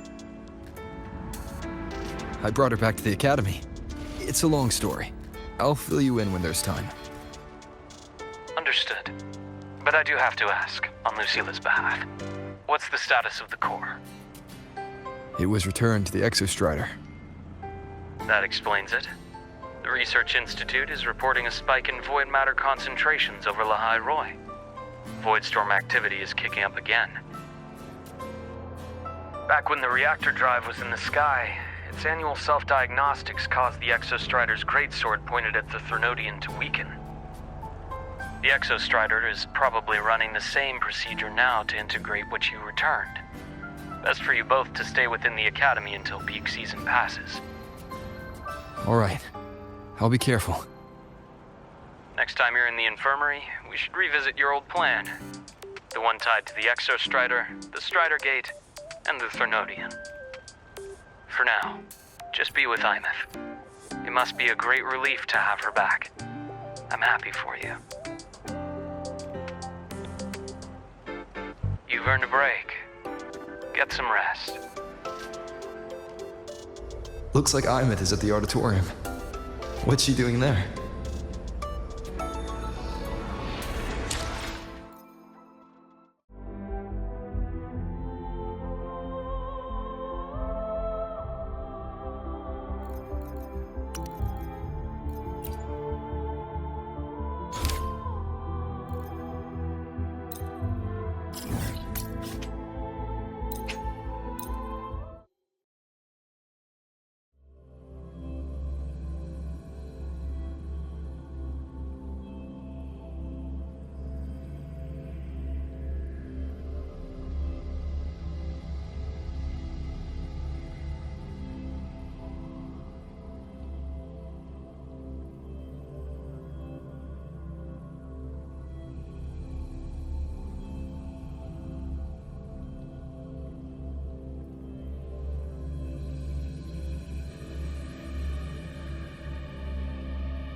練習場かい？怪我するなよ。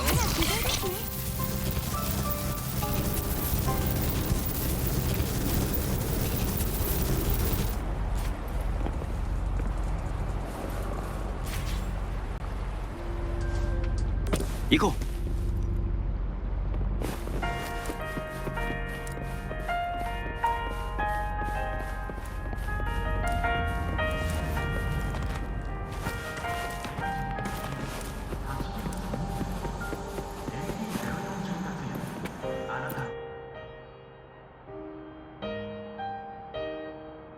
ねえ聞いて、ちょうど面白いアイデアを思いついた。そんな風にエイメスが話すときは誰かがひどい目に遭う気がする。そんなことないわ。スノーフラッフシールの件で変な先入観を持ってるんじゃない？ただふと思ったの。他の人からも姿が見えるようになったし、ファンクラブのみんなにも会おうかなって。十数年の時を経て失われた未完成曲がよみがえるなんて面白そうでしょ？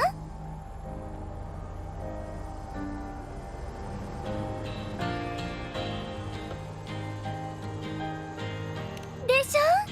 あなたも見に来て。私の才能をあなたに見せるわ。それに面倒事ばかりじゃないもの。スタートーチ学園の青春を教えてあげる。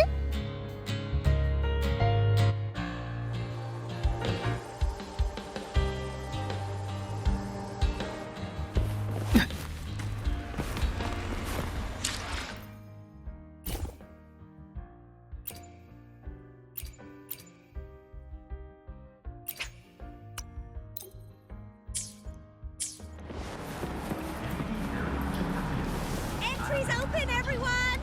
The fan meeting will begin soon!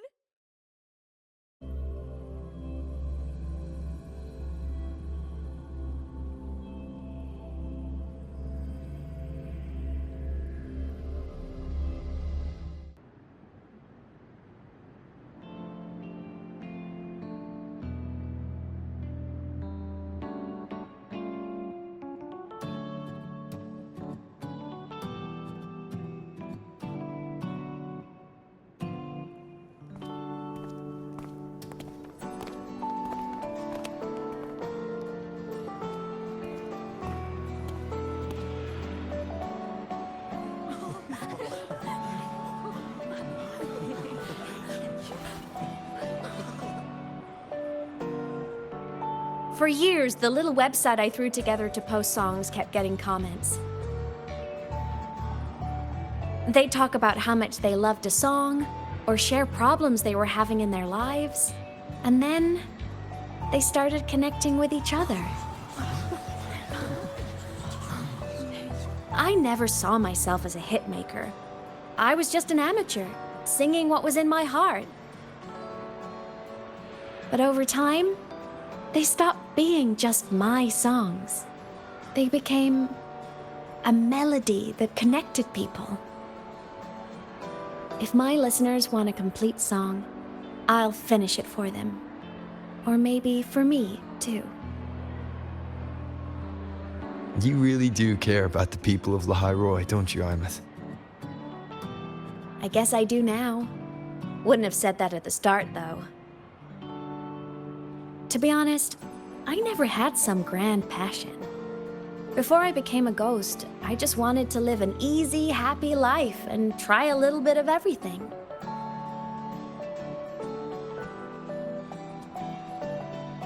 And my whole I want to be a savior thing? Well, that was just me trying to copy you.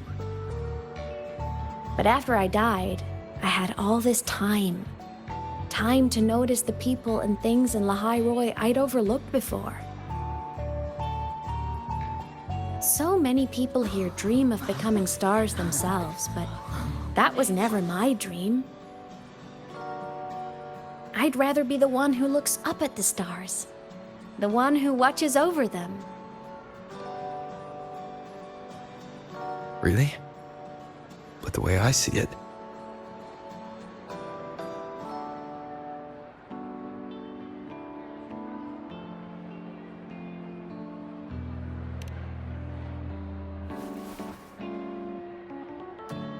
Go on then, Imeth. I want to hear you sing. You'd better, because you're my most important audience today. But first, you need a better look for the show.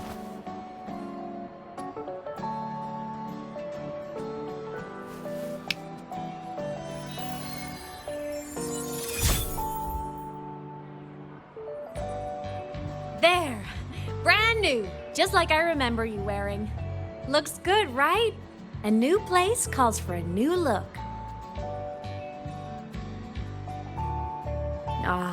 This brings me back. I remember when you used to wear this around the academy. You'd leave a whole trail of swooning admirers in your wake. Solaris' great savior.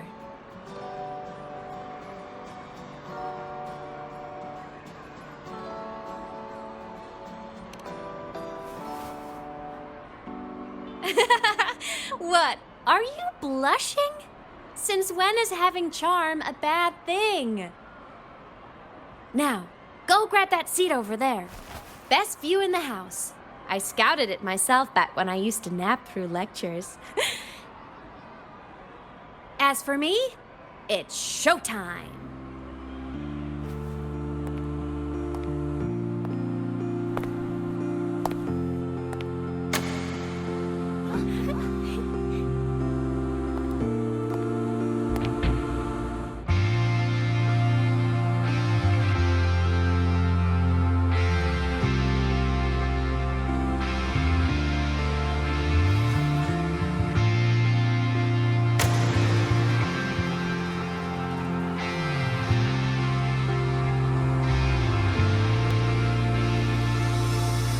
Isn't it so incredible?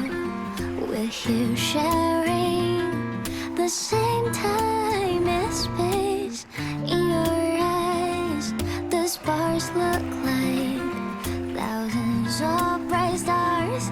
I have gazed at for thousands of time, and they all sweetly take flight. With the truth to be your guiding light, let your curiosity set your spirit free and well like fire. If a lonely night surprised to see our dreams glowing brightly, every second is worth it. If it'll look on miracles, someone in the precious, the stream of shimmering daily moments bring her way to my soul. It's not me from choosing. It might be the solid ground to stand. So let's sing together. Every line I'm giving all comes back to you. Comes back to you.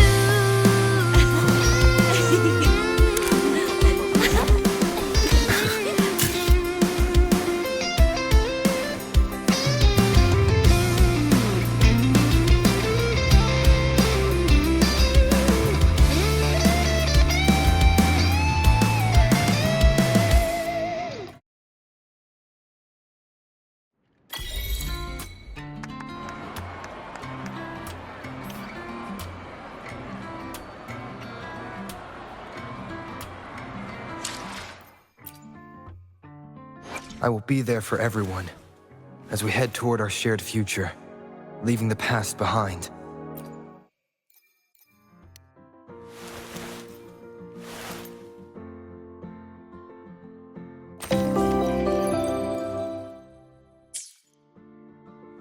I will be there for everyone.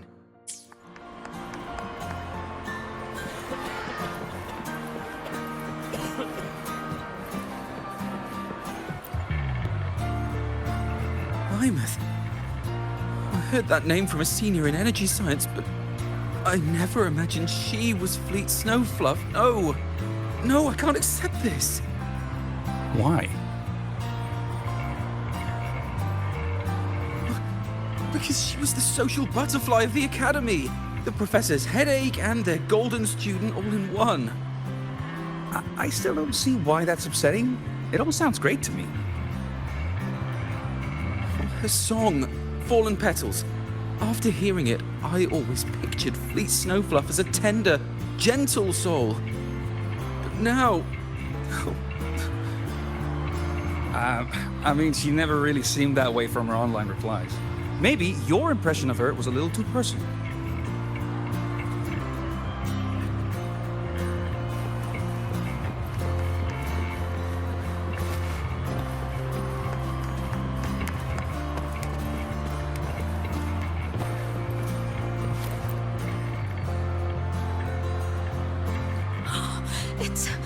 It's her! Fleet Snowfluff! That's definitely her voice. Oh, I can't believe she's actually here. See? Skipping class was totally worth it.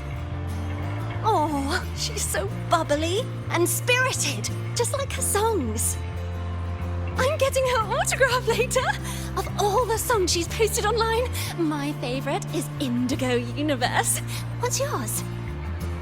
Of course, it's the Tard E song.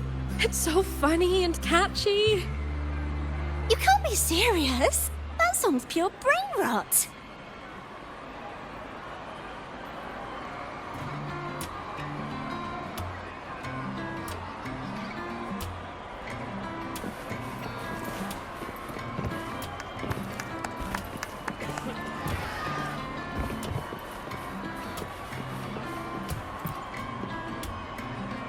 Imeth from Rebel College.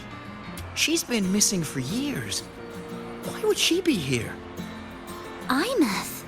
But the same one Professor Sakya always talked about? Yeah, she always wanted her as a mentee. She still brings her up to us. I thought the biggest problem would be that little rascal refusing to finish her studies, or me finally losing my mind from her antics. I never thought she'd just vanish. Professor Sakya is gonna be over the moon to see her.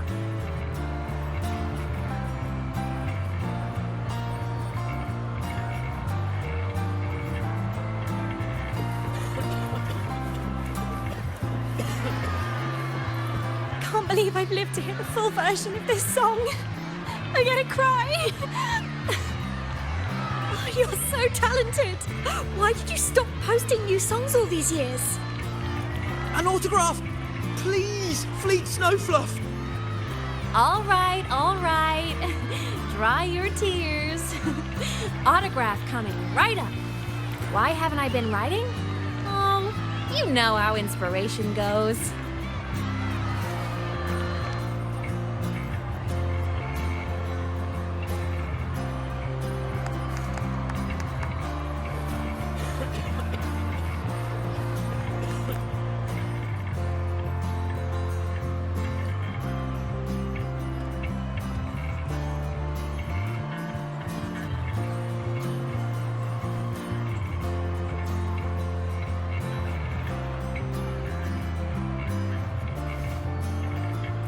My homeland, the Sentinels, and the Exostriders.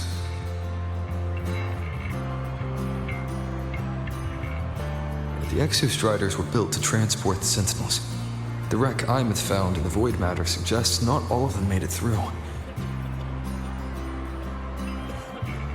The wreck's design matches the Exostrider here in Lahai-Roi, the one forced to go offline to stop the Thenodian. Their power should be comparable. So, why was one destroyed and devoured, while the other managed to stop the Thenodian and seal the Strider Gate with its greatsword? Where did that strength come from? There's a piece that's missing.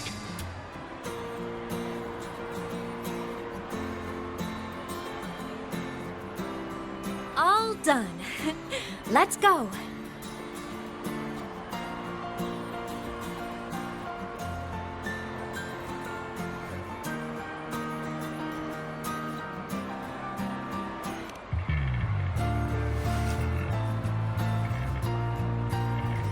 Please, a little meet and greet? I used to host huge parties at the academy. So, where to next? A wander about the academy, just like we planned. No rush, just a quiet stroll.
This is incredible.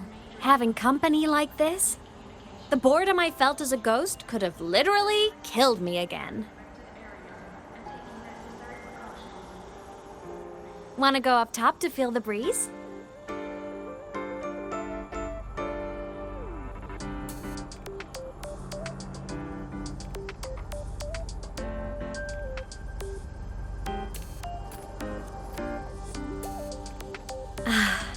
I'm so happy right now. Really. Even a fake sky can hold such beauty.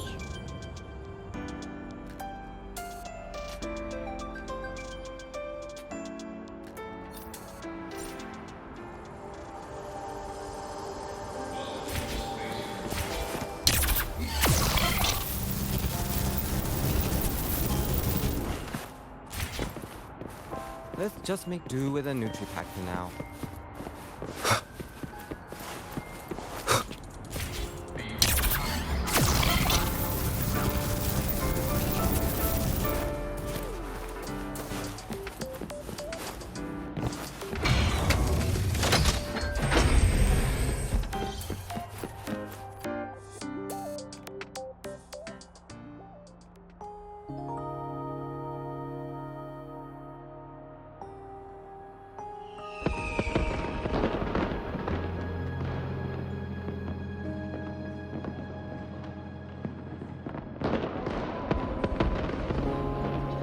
Now that your frequency is stable, what will you do next? Stay in Lahai-Roi, maybe?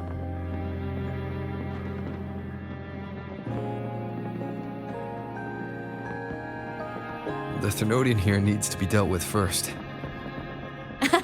Of course. Typical workaholic. I knew you'd say that. LF1 won't be an easy fight. But I believe in you. You're the one who keeps making the impossible possible. And after that, will you keep traveling? Any destination in mind?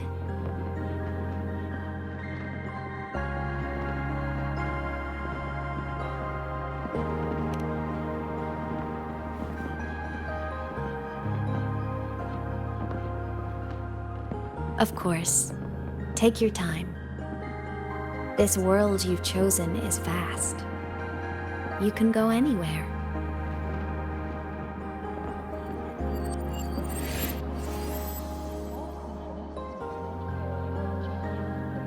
Are you leaving now?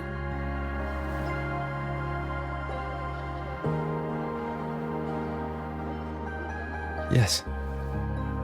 There's something I have to do. The Academy will look after you. Or you can go back to live in Bjorder Woods. When will you come back? I don't know, Imeth. I'm sorry. But I'll come back to see you when I can. I promise. You promise? Promise. Then I'll wait for you here in Lahai-Roi. I don't feel you have to. The world is vast. Don't let me or Lahai-Roi hold you back.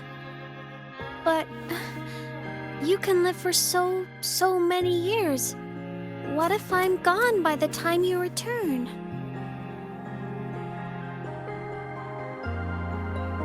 Sorry. I shouldn't have said that.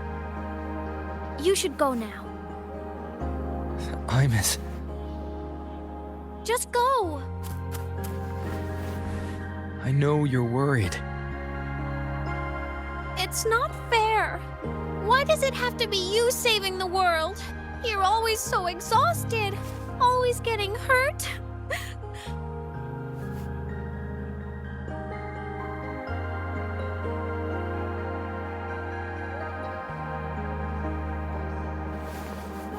Look, Imeth. I've walked through lands torn apart by the Lament. Every tear weighs me down, and every cry breaks a bit of my heart. Their pain is no different from mine. Neither is their joy.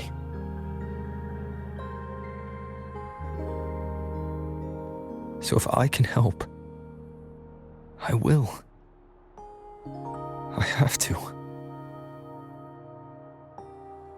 Then I'll be the one to protect you someday. You protect me.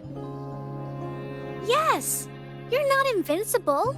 You get hurt, you get tired, you get sad. You're just like everyone else in this world.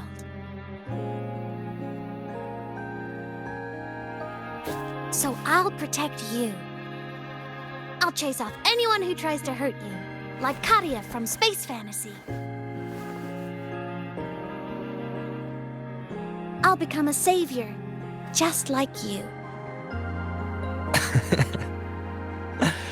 Don't laugh! I'm serious! All right. I'll stop now. I know you're serious. And I'm listening to every word. I'll be counting on you then, Imeth.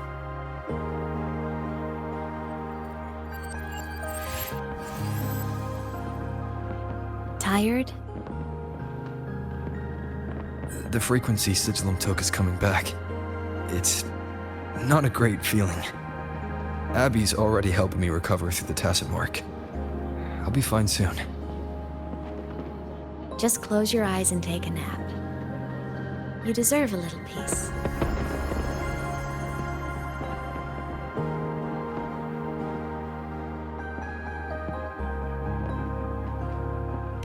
You can count on me.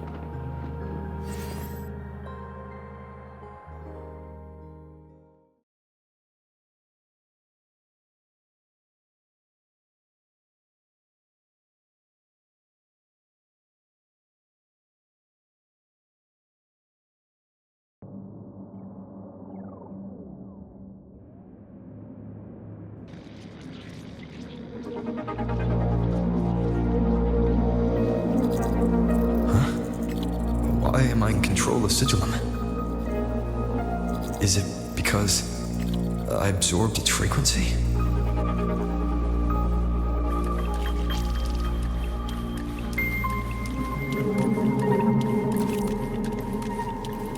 Imeth's mind space is even more chaotic than last time.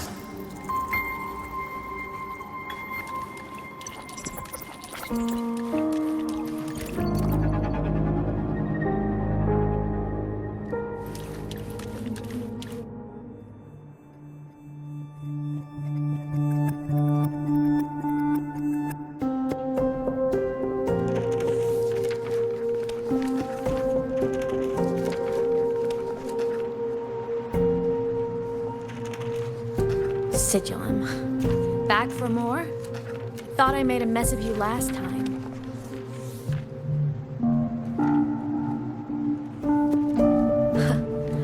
I can tear you apart 1,000 times, but you never really die, do you? Fine. You're going to sit there and listen to me lose it.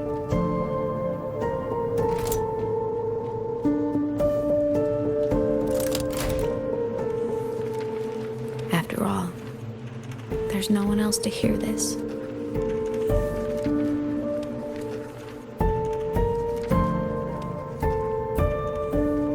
I can't speak. Or move. Was Sigillum incapable of speech back then?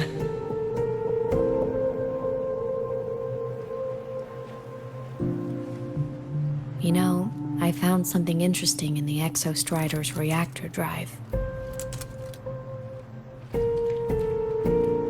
A message left by my future self. Years ago, while sailing the stars towards Solaris, an Exostrider caught the attention of Aleph 1. Both of them tore through the Strider Gate, clashing in the caverns deep below. The Exostrider has combat features, but it was still no match for Aleph 1. Its body was shattered, energy nearly depleted, and void matter kept pouring through the Strider Gate. LF1 kept pushing, desperate to squeeze its whole disgusting bulk into this world. It was almost successful. It would have ended everything. But then a girl named Imeth emerged from inside the Thronodian itself. The great savior, making her dramatic entrance at the final moment.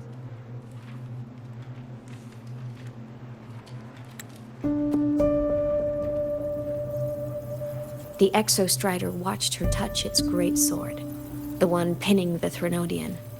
Their resonance sent a surge of power back into the reactor drive. It turned the massive blade, forcing the Thronodian back through the Strider Gate and driving a seal over it. But the human girl who had resonated with the Exostrider, she was dragged through the Strider Gate with the Thronodian, vanishing from Solaris forever. Imeth was the key? She helped the Exostrider seal the Thronodian? I was shocked at first, but the moment I stepped into void space, it all made sense.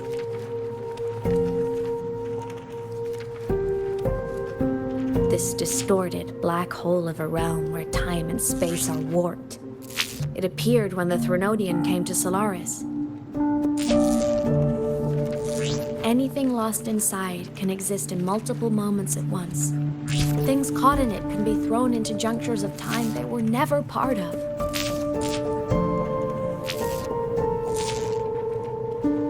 And I can move through it all. The void matter can't touch me.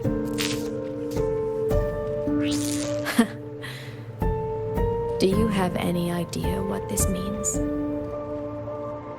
Imeth, where is this going? It means I can use it to go back. Back to the very moment Aleph 1 descended.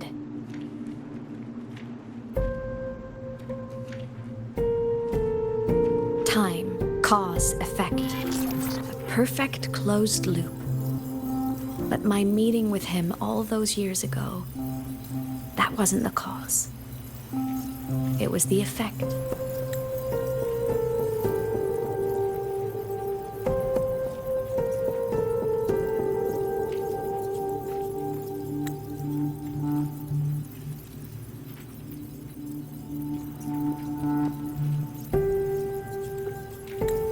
Only by resonating with the Exostrider and dying as a synchronist all those years ago could I later become the Exostrider's true resonator as a digital ghost.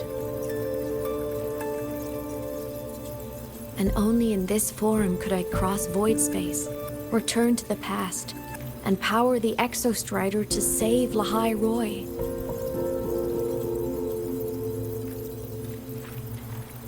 And only because Lahai-Roi survived could he have ever come here, rescue my younger self, and let me grow up here to become the chosen synchronist in the first place.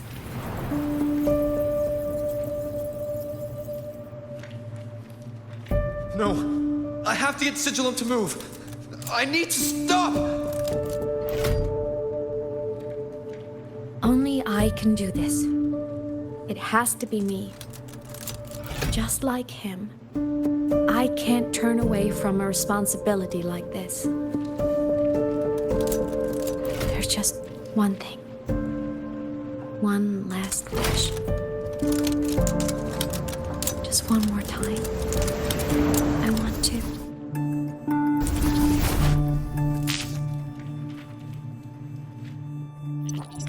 I miss.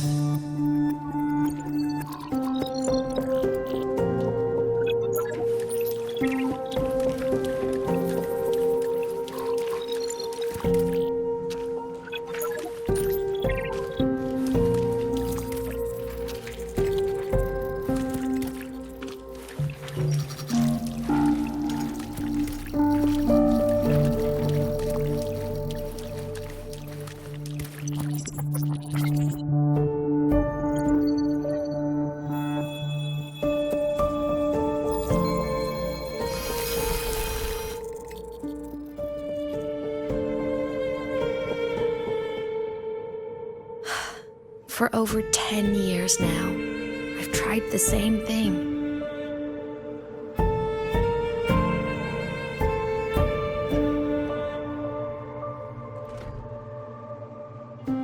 Every time the reactor drive ran its self-diagnostics during peak void storm season, I tried to reverse time, and every time, I failed. I just wasn't strong enough. But now, further along the timeline, the edges of void space are beginning to collapse. I don't know why the Threnodian is changing, but I know there won't be another chance.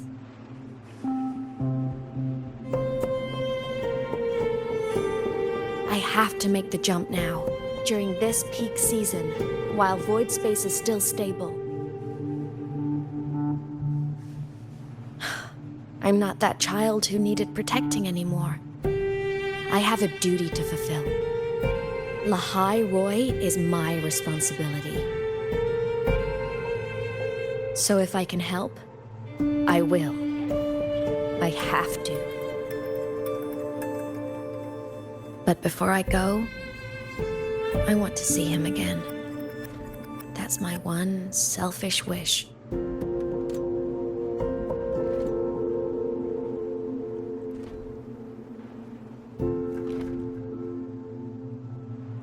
I want to talk to him, to know how he's really been. I want to spend a little more time with my family. I was always afraid that when he finally discovered the truth about himself, he'd feel so alone. But it's all right now.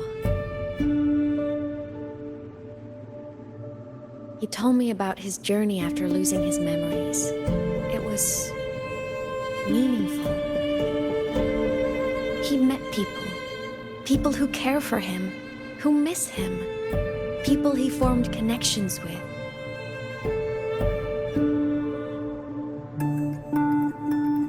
So even knowing the truth about his homeland now, he won't be alone. He has a reason to keep living. That's enough for me. Now I can finally let go.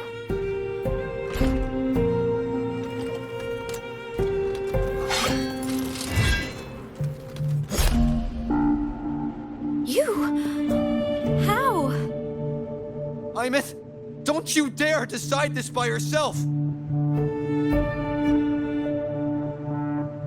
You're the one who taught me that my pain is no different from anyone else's. I can't turn my back on the responsibility I have.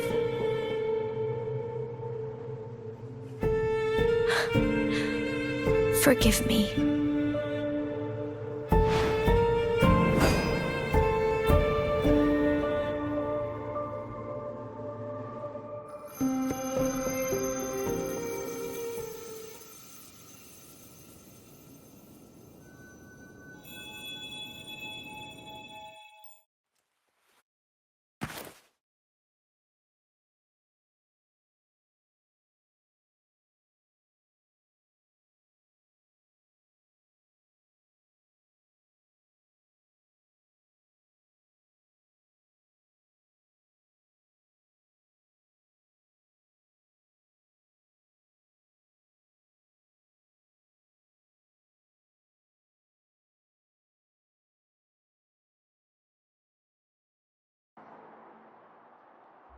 Imeth!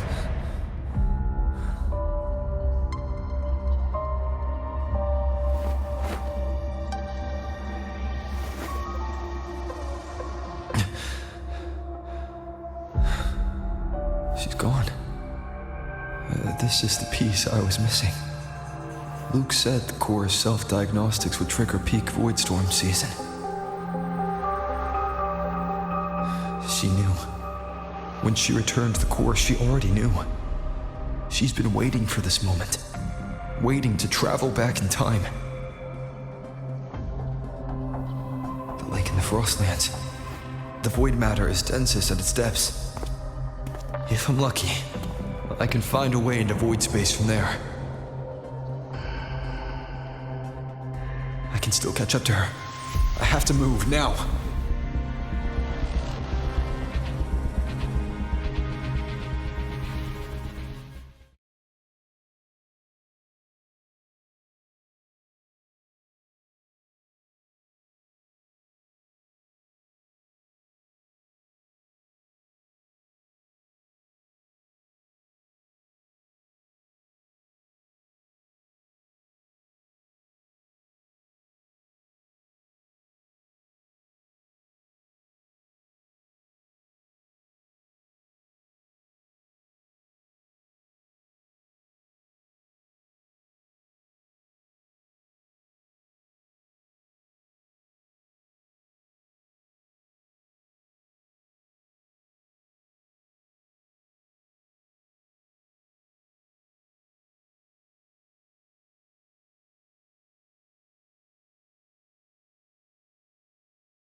I'll have to jump into the lake from there.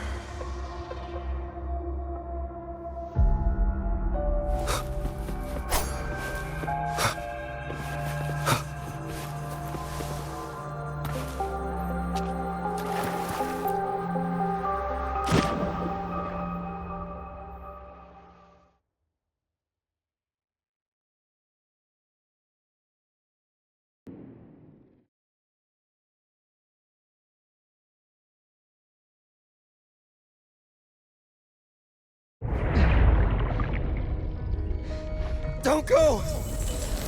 Huh?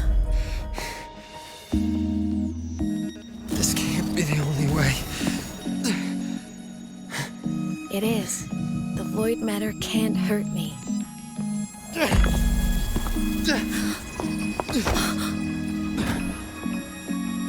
Don't try to save everyone on your own. This time, you have to trust me. No. If you do this, there's no coming back. The Strider Gate will shut you out forever. This is the only way. The loop will close. And Lahai-Roi will survive. And we will find each other in the Frostlands. To the very edge of the starry ocean, even if are meant to fall apart, I will get sad to you are for all time. Above all, yes, may your path be clear. May you get aware. Trees are all crystallized. Yeah.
had our time, short as it was, but it mattered.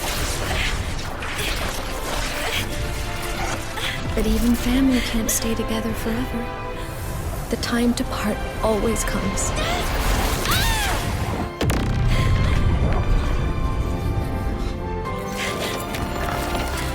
I've long come to terms with this responsibility.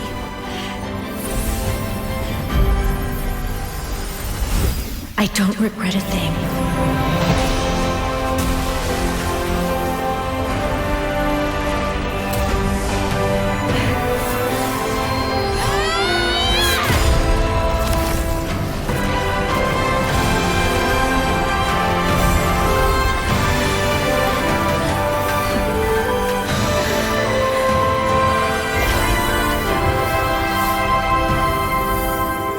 But still.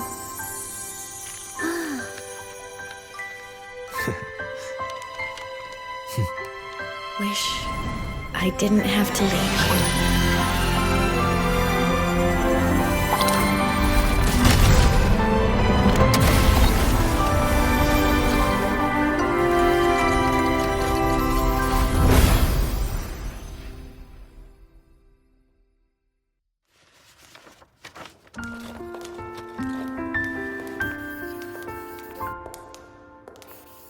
So, what kind of person do you want me to be when I grow up? A teacher? A scientist? A singer? Which should I choose? Maybe a model? Oh, a pastry chef? Oh, what about an animal caretaker?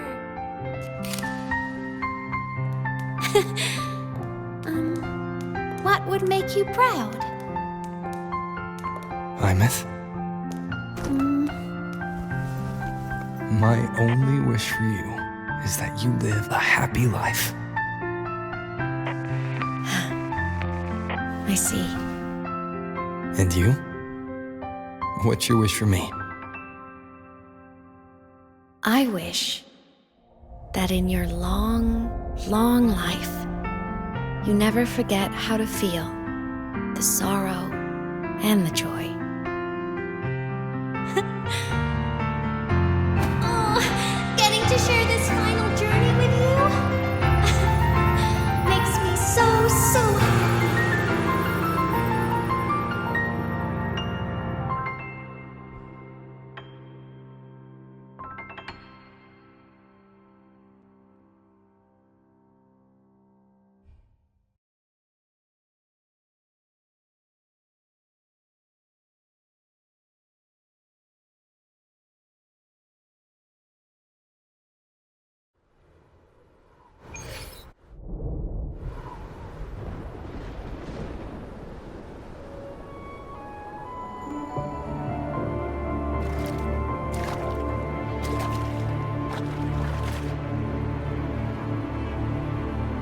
Imeth said someone lifted her from the lake when she was a child. That's when she lost her talisman. It wasn't my past self who saved her. It was me. Right here. Right now. My failure to save Imeth, has it already become part of Lahai-Roi's chain of cause and effect?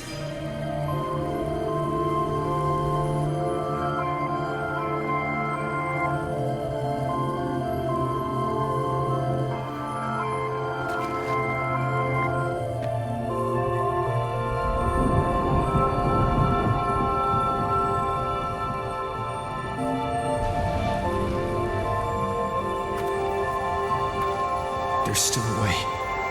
I can't give up here.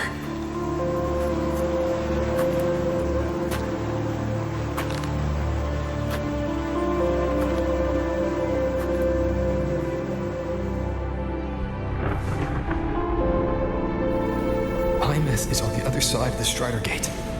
I'll just go through it and bring her back. Someone has to pilot the Exostrider, open the Strider Gate, and deal with the Thenodian anyway. I'll do it. The odds are slim, but they're not zero.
It touched the talisman, then ran away. Is it trying to lead me somewhere?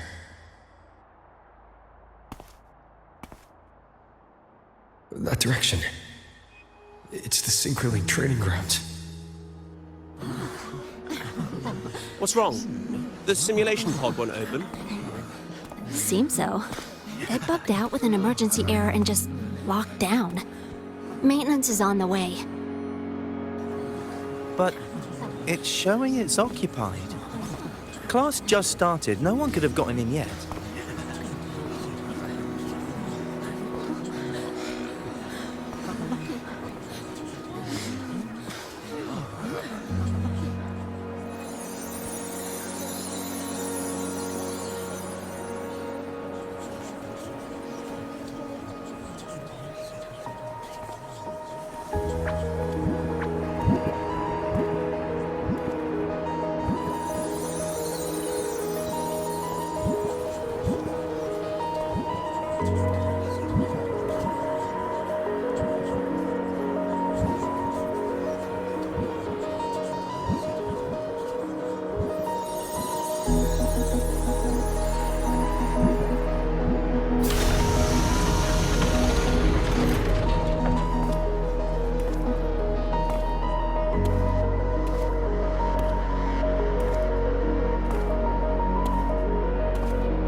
Imeth?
to train for Startorch Academy and the Frostlands will be departing soon.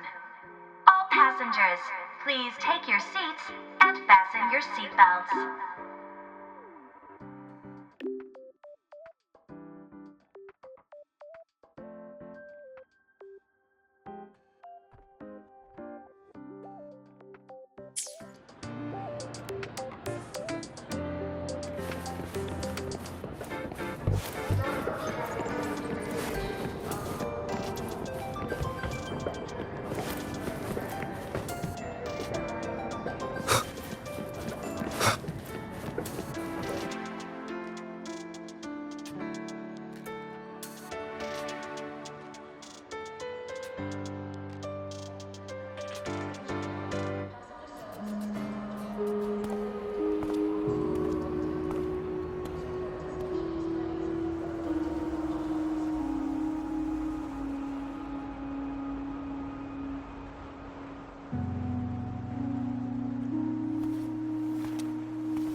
This is her paper plane.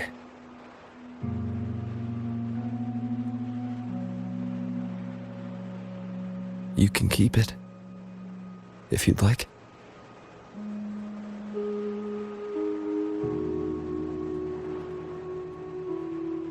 I know you're not Imeth. You're only a piece of what she left behind, kept alive by this talisman. But if you exist, it means she's still alive too, doesn't it? Otherwise, the Solace Kin couldn't have brought you back.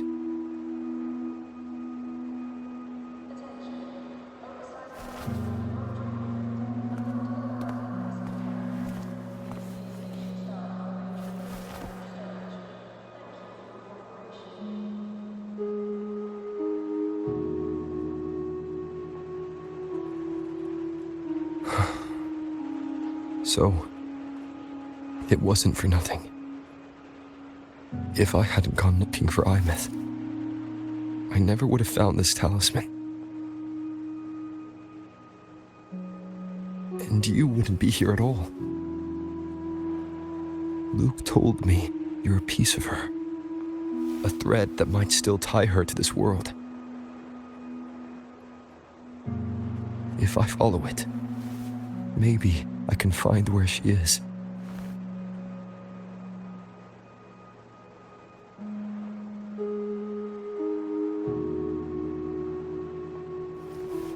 You might have only said that to comfort me. No one has ever seen what's beyond the Strider Gate. It's all just guesswork. How long has it been for her since she was pulled into that chaos? Is she still alive? And if she is, how much longer can she hold on?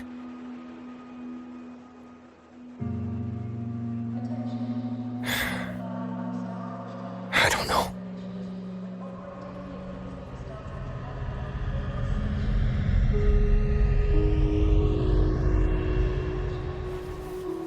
But I will hold on to hope.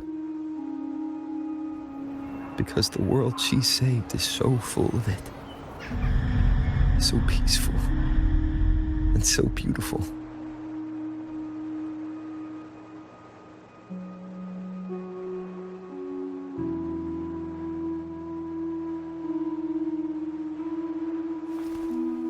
It's strange, seeing Imeth so quiet like this.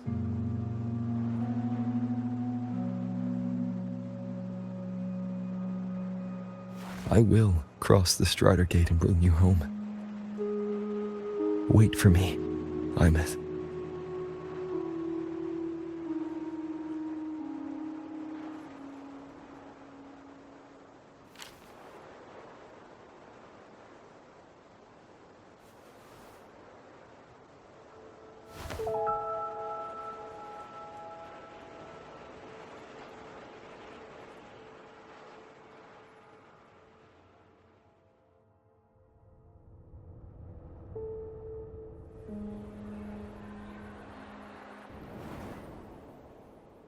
Don't be sad.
Luke texted me to go over the exostrider plan at the infirmary.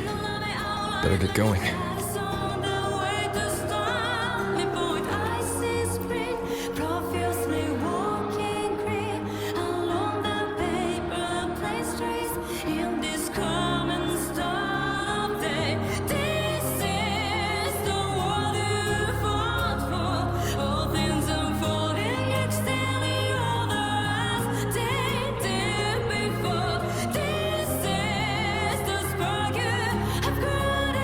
With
been staying here to recover.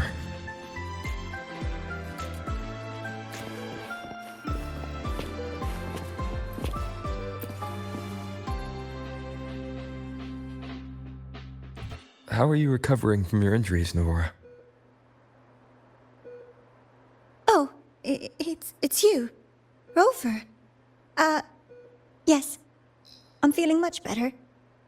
Dr. Herzen took very good care of me.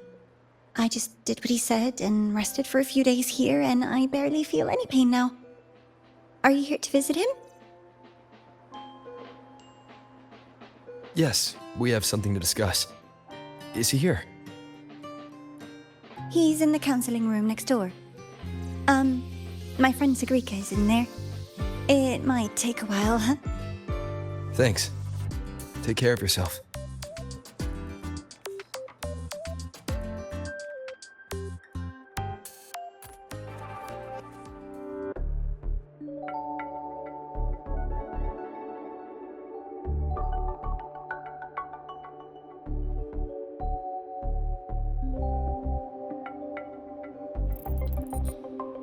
How to put this? I think you can have more faith in yourself, Segue.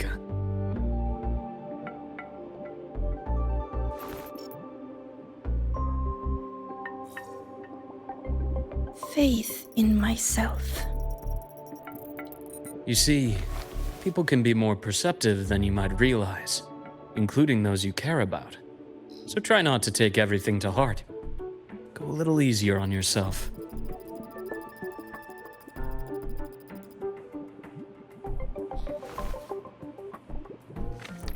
Good or bad, true or false, these things have a way of coming to light. And as your friend Denia said, sometimes a little distraction is good for your health.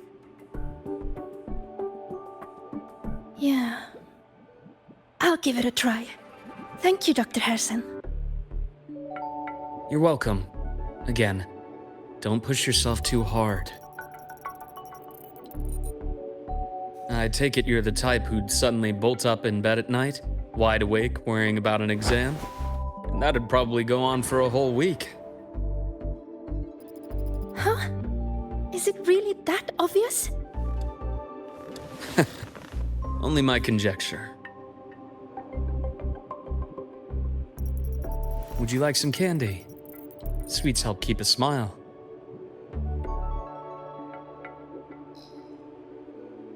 Sure. And is it okay for me to come back some other time, Dr. Herzen? Why, of course. Feel free to visit my office anytime, Segue.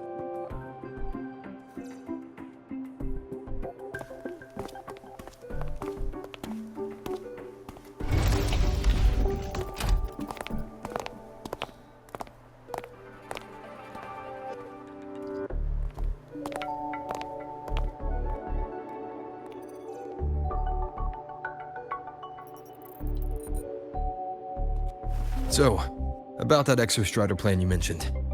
Let's get into it. All in good time. Let's start with something lighter first. Something lighter? Any topic at all, but let's slow the tempo a little. You're too eager. Your emotions are clouding your judgment. You must feel it too.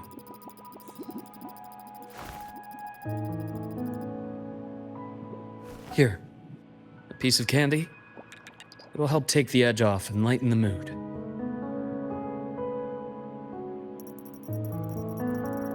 No. Thanks. I understand your anxiety over Imeth's situation.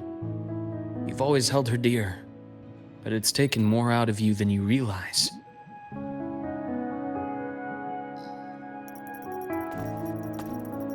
Things are best taken one step at a time. The Exostrider hasn't awakened yet. The key is to pace ourselves. Slow and steady, right?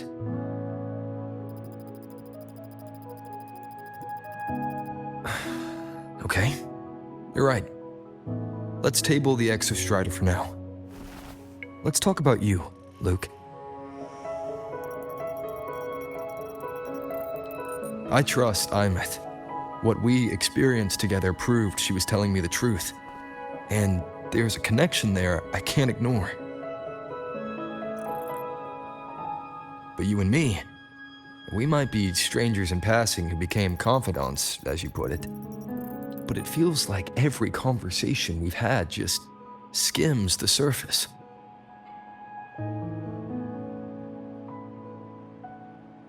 I prefer to know who I'm working with before jumping into something as big as opening the Strider Gate. It'll affect the entire Lahai-Roi region. Point taken. It seems a proper introduction is long overdue. Please, ask me anything. I'll answer as candidly as I can. Are you a consultant from the Black Shores? That I am not. Work that leaves documented trails doesn't suit my style. But I am acquainted with quite a few bloom bearers. Imeth said she didn't know you well, but that I could trust you. You also know about the bond between me and her. How? Imeth is a sharp girl. Even though you never introduced me to her, she could read between the lines of your actions.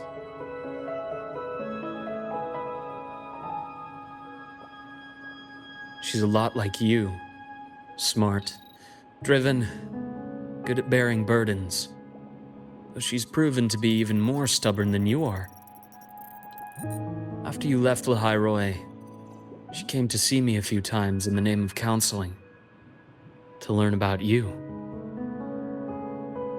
You didn't tell her anything. I didn't. You had other tasks for me here in Lahai-Roi. You didn't let us properly get to know each other because you wanted to shield her from my line of work. She later stopped these visits after realizing that.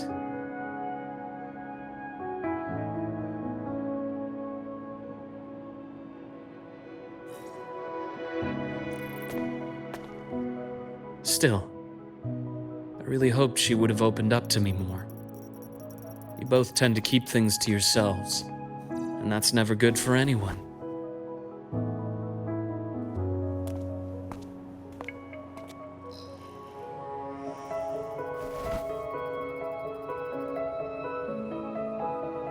One last question.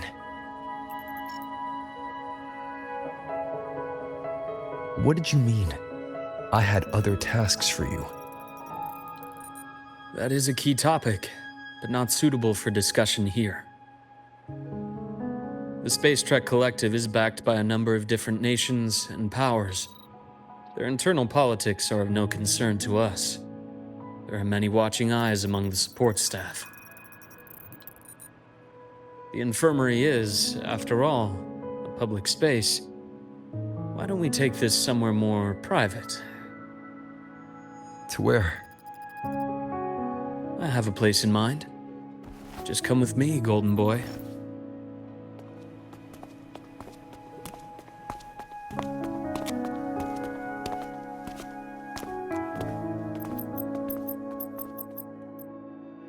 More personal business to attend to again, Dr. Herson?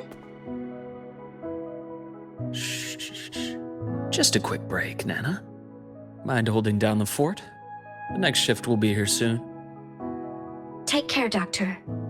Do try to return in one piece. Don't worry.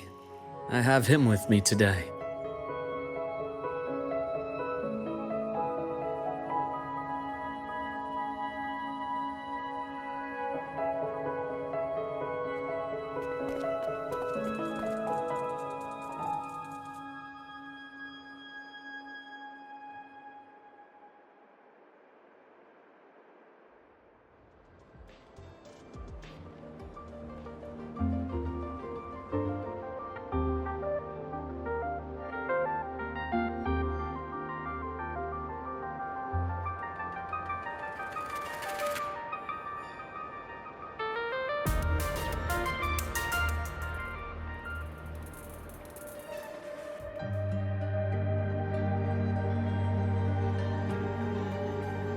Sundermere,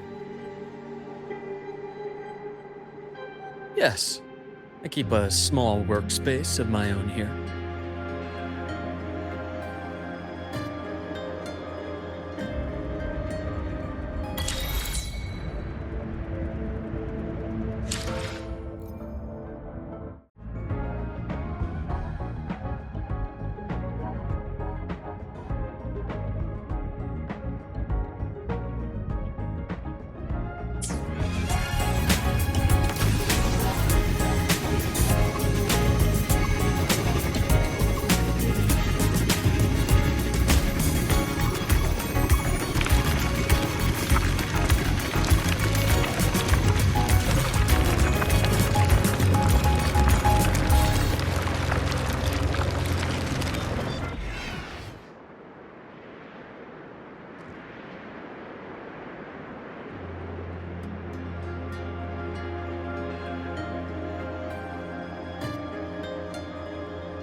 Leave them to me.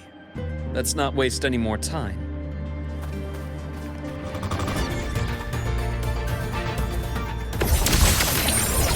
Imbalance ends here. Time to incise. Veins exposed. Blink. And agony ends.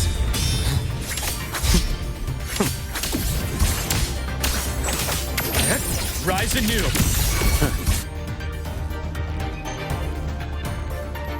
The Exostrider's sword emits a unique frequency. It shields my workspace from most long-range detection methods. You picked a good spot.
Quite a stash.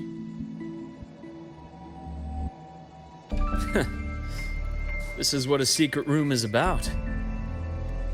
Now, where were we? Let's start with the conclusion before we get into all the details. You asked me to come to Lahai-Roi to watch for any Fractsidus activity. Warren was the first Fractsidus mole you uncovered, and he certainly won't be the last. Think of the Space Trek Collective as a web of competing powers. It's as much a haven for independence as a playground for agendas. An isolated polar region, rich with exoswarm and the potential for technological breakthrough. Lahai-Roi is a gold mine, even for the Fractsidus. You're saying the fall of Helios wasn't their real goal? It was one of several. After your journey in Huanglong and Renacida, I'm sure you've come to realize their true aim. The Threnodian. Aleph 1. Correct. Given the Threnodian's unique nature, it's sure to catch their attention. Moreover, Aleph 1 is closely linked to the Strider Gate, which may be our ticket to outer space. Spying on the Fractsidus is risky. Why would I have chosen you for this task? Well, that is a bit of a long story.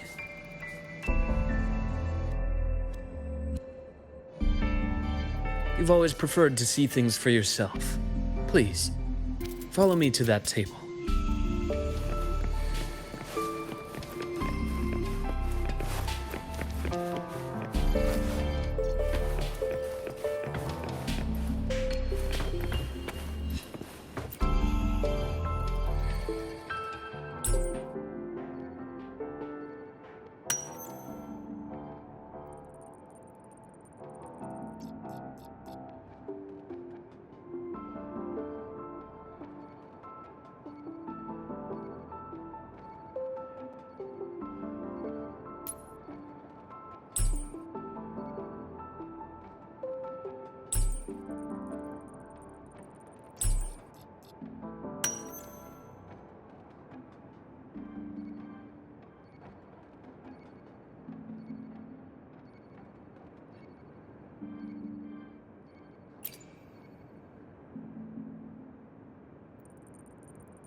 The golden serum, developed by the Naviale group.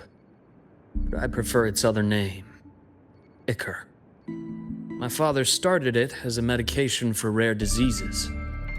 But as research progressed, it came to represent something far more ambitious. The drug of evolution. Evolution? Sounds like something the Phyrexis would like. Well, on paper it worked. I became its resonator, so it would be unfair to say it was entirely useless. But I was a rare case who survived. All it cost me was excruciating pain and my colored vision. Most test subjects like me didn't make it. It wasn't until I met you that I realized there was more to the story. The rest is in my study, shall we?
My brother Ryan drew this picture. We're not related by blood. Father took us both in after his own children passed away from a rare illness long ago. Ryan never could handle pain. He was easy to cheer up. Whenever the grown-ups would give me candy, I'd save it all for him. So, that's why he always has candy with him. For a while, I tried to be the perfect son Father wanted. It never worked, so eventually I stopped trying. It only got worse from there. What Father tried to do to Ryan was unforgivable. And then came that accident. I thought what my father did was a rather mundane story. A cliché. Someone trying to atone for past guilt, only to cause greater harm. Until your hints made me suspect it was someone's staged finale. So I had my father's grave exhumed. It was empty.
The entire Lola logistics carrier was already blown to smithereens by the time I recovered this page. I managed a quick glimpse before the fire consumed most of the page. It is a report from an overseer.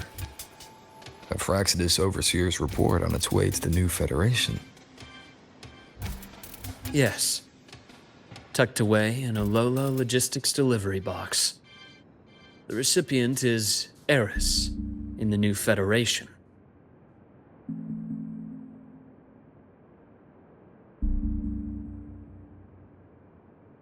Those 3 items you just showed me. Did the Fraxidus get into Noviali's work after learning about the Icar's potential for evolution?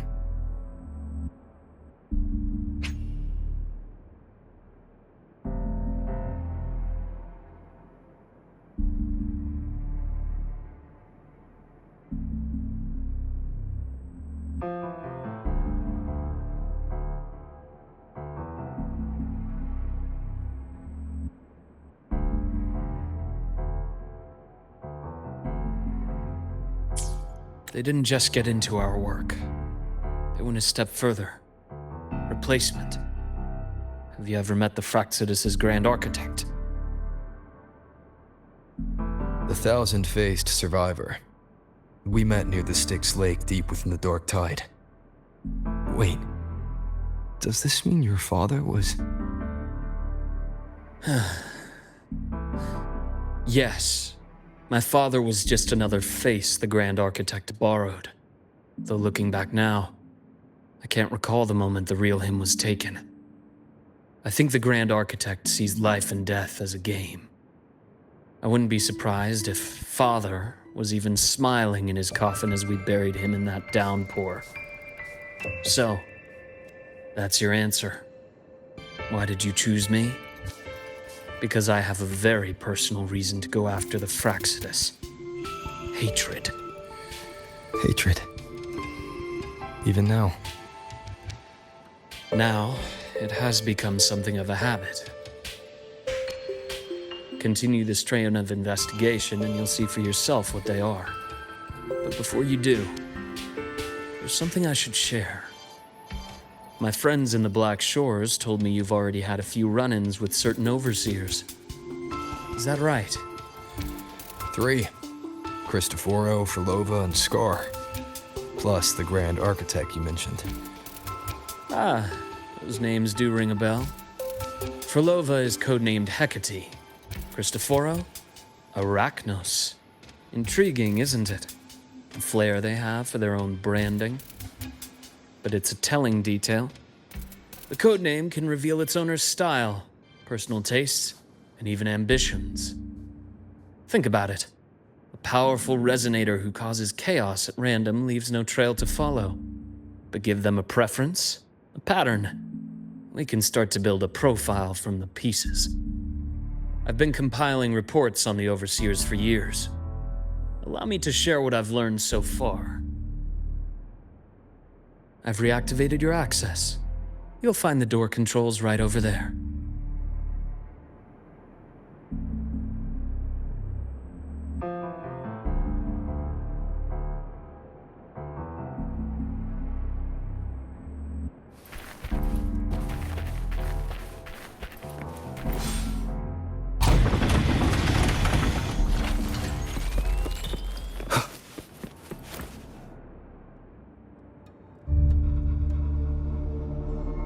The Fraxidus is loosely organized. Most of its members have only undergone basic, artificially induced body modification. They're not terribly difficult to neutralize. But if you encounter artificers with more creative modifications, you're likely looking at the handiwork of Hydra.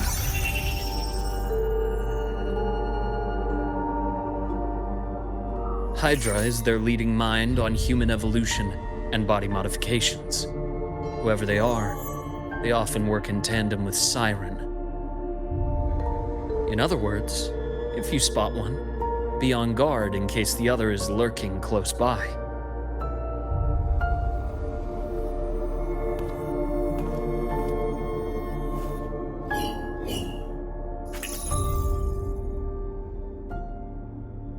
Zashiki Warashi won't require much of your attention. This overseer primarily operates in Ashinohara, a region that's been largely destroyed by the Lament. Ashinohara. I've heard of it somewhere before. The girl we had in the infirmary for a while. Chisa, I remember. The city that trapped her, Onami, is part of Ashinohara. Now, on to 2 key pieces of the puzzle. I did say the Fraxidus was a loose organization, but even the most scattered cells still need funding to function.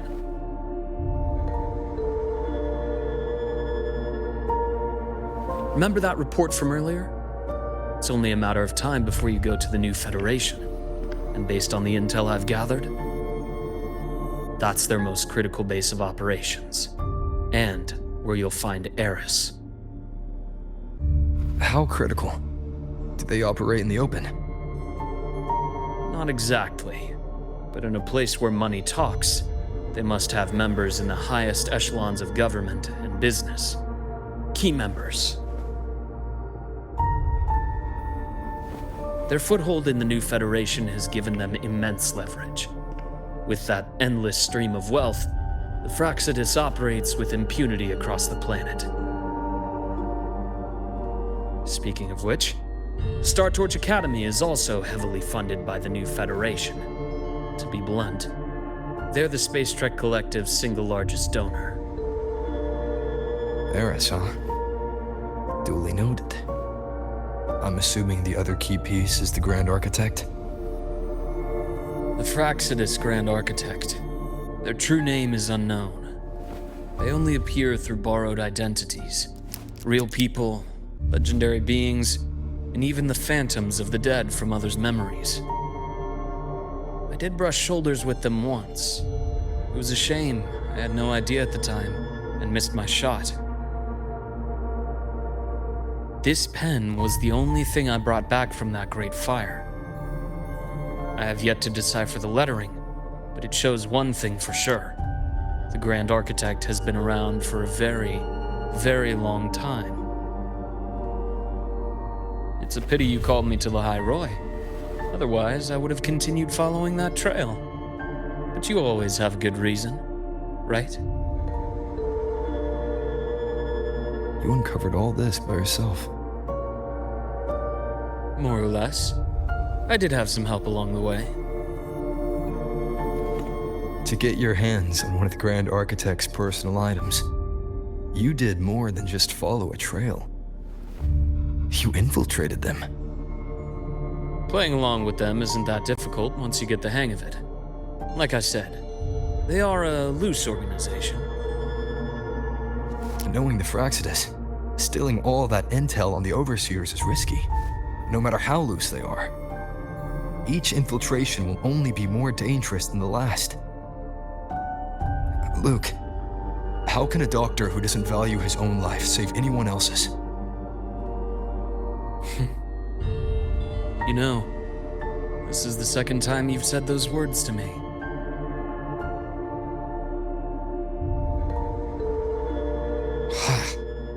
They got away again.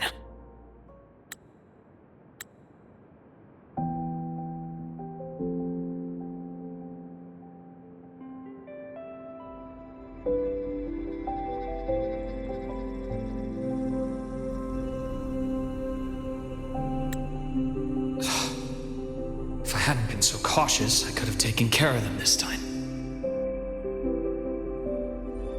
I should send today's findings to him.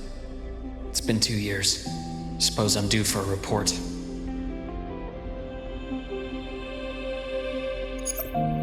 Good.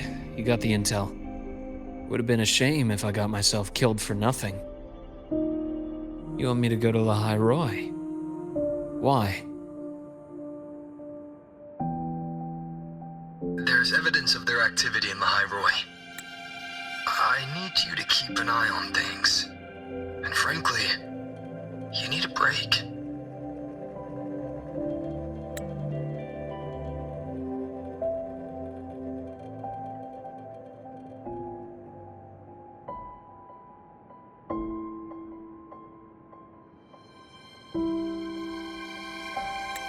Now is not the right time. You've already drawn enough attention. Do we really have to wait for you to get killed to decide it's the right time? How can a doctor save anyone else's life if he doesn't value his own? Keep pushing like this, and you'll be no different from them. Not pulling any punches, are you? Trust me, that's only the warm-up. Lahai-Roi is a nice place, Luke. Bright, passionate students. Beautiful snow. Perfect for slowing things down. listen to me on this. Come.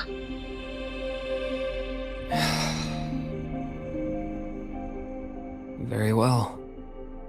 As you wish. So I've led a leisurely life in the Lahai-Roi ever since.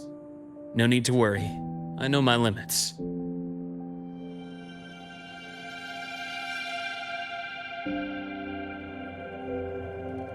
Let's set aside the Fractsidus for now. We should discuss the Exostrider plan. But first, tell me what happened to you and Imeth in the Frostlands.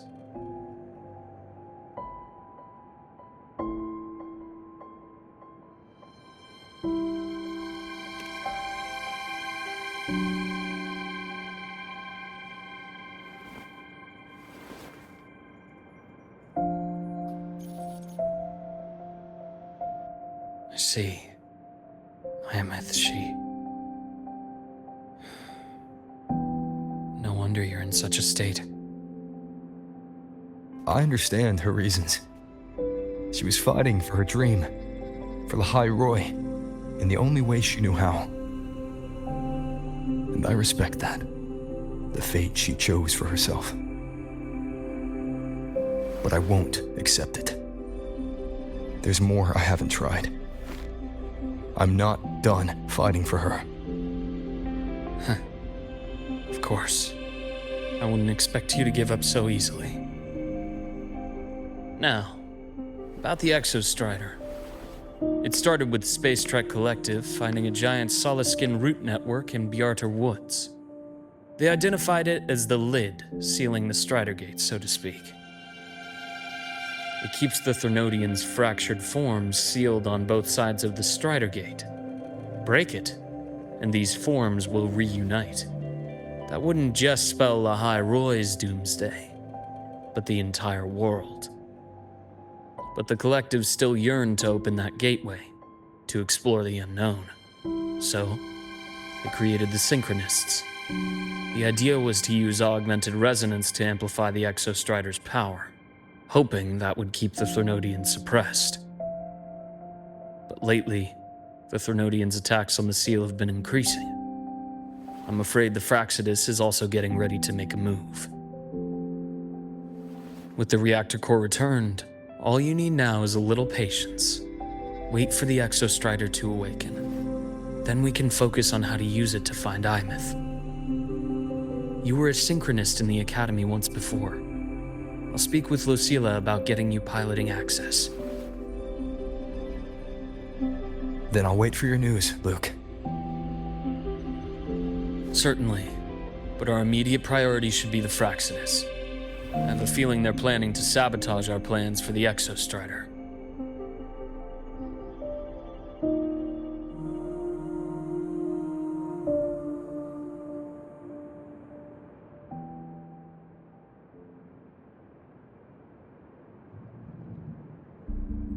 Rover said he'd like to check on the Exostrider in the Frostlands before he left.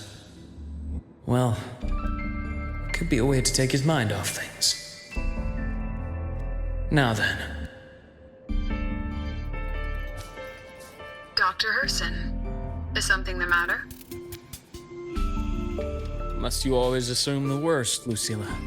Can't I just call to chat? I find that highly unlikely, Doctor. Let's skip the preamble. What is it? Rover. Ah, so this is about Imeth.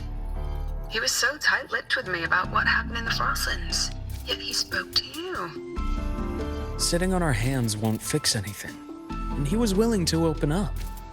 If a friend runs into trouble, I'll naturally step in to listen. Besides, what I have to share today benefits the Academy. It could help us get ahead of a few potential issues. Very well. Let's hear it then. Meet me at the Institute, the usual spot.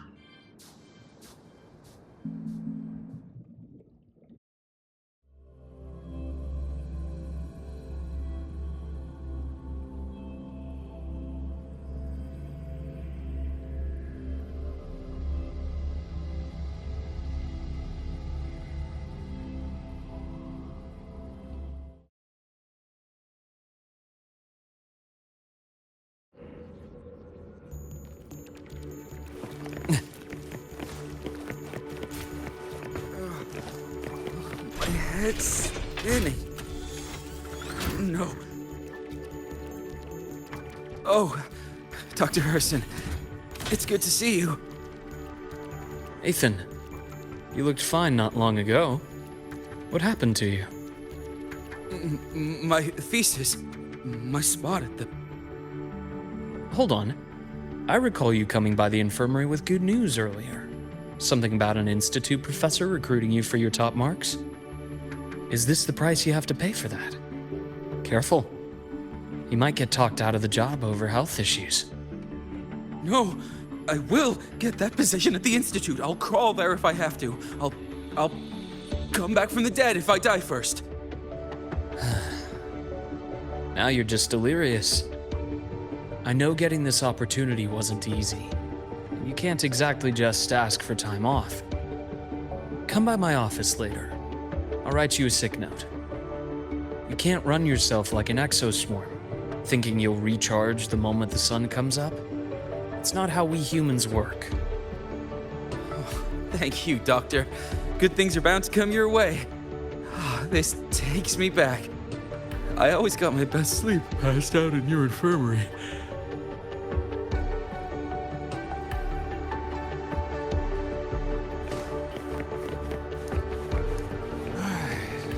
Let's see here.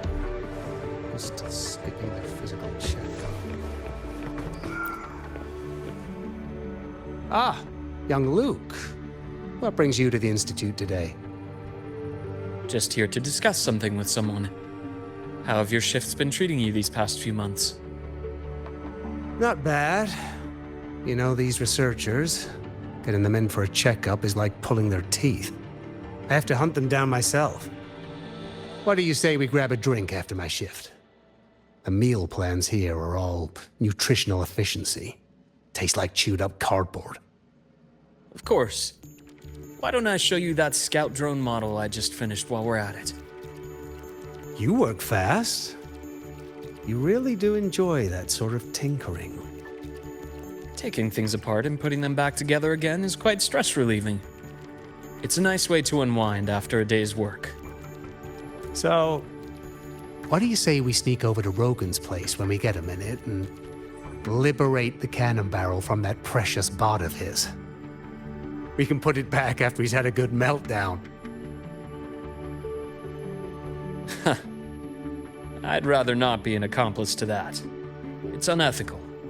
And I can't believe you're still holding a grudge over that fish he stewed behind your back.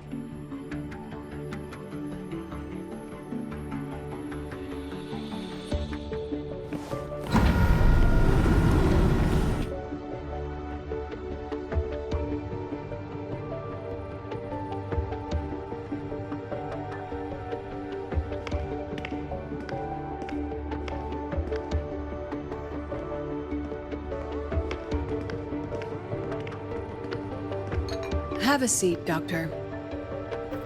Shame. I thought he would come with you. He's been here before, but things are different now. I prefer not to have him tangled in the collective's trivial matters. Fair enough. But I'm not like those stubborn old goats you're used to dealing with. I don't chase after pride or rank. All I care about is Star Torch Academy.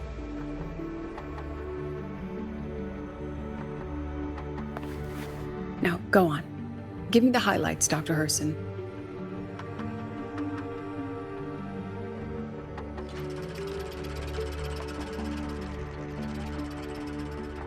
The Fraccidus. I understand. I'll keep a closer watch. As for piloting the Exostrider, if he's capable, that's fine by me. The Research Institute will see to the preparations. That said, we can't ignore the risks that come with opening the Strider Gate. I have someone in mind who could help. But first, let me have a quick word with her. The Threnodian concerns every one of us at Lahai-Roi. I'll handle the board as you've asked. You focus on him and the matters here on campus. Thank you for understanding, Lucilla. President.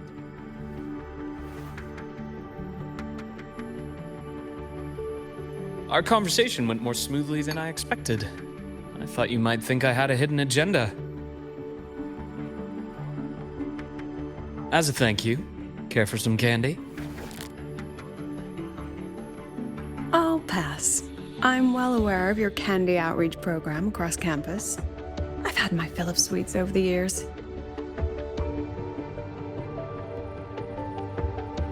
As for what you said earlier, I've been here long enough to know exactly who you are. Thanks to your efforts in uncovering those moles, the Academy is safer, and we have far fewer headaches to worry about. What truly surprised us was your choice to stay all these years and become one of Lahai-Roi's steadfast guardians. Oh, I'm just glad the president doesn't see me as some busybody. You're the right kind of busybody.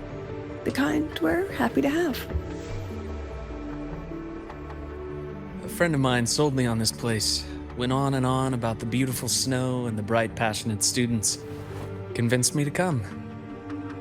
But when I actually got here, nothing like the brochure he described. Turns out, 8 out of 10 staff members were planted here by different factions. Our students dream of reaching the stars, all while living in a gilded cage. Meanwhile, we have Roya dealing in exoswarm parts and colluding with new Federation smugglers. I know that these students aren't fools. They're the best minds from across the nations. If even I can see what's going on, how could they be blind to it? It's their ideals, their hope for the future that lets them endure the ugly realities of this place without becoming cynical. I only came to Lahai-Roi because a friend recommended it. But now... Now you've grown to like it here, right?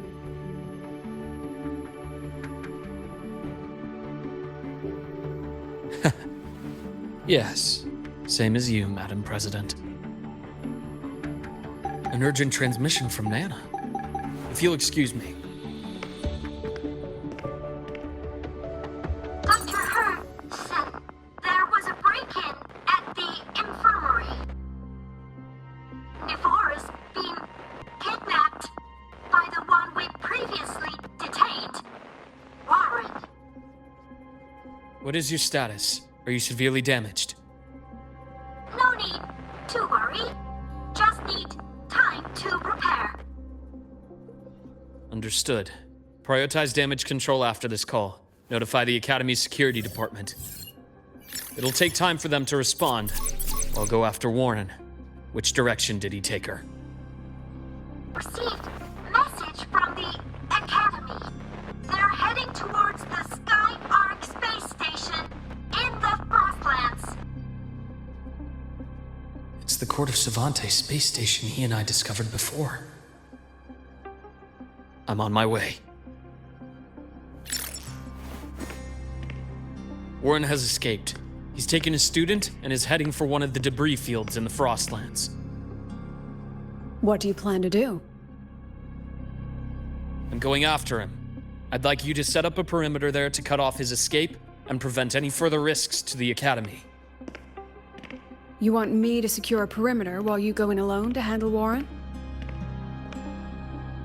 I have a hypothesis, one I'd like to verify by myself. Very well. Your track record warrants it. Go, Dr. Herson. I'll expect good news.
Navora.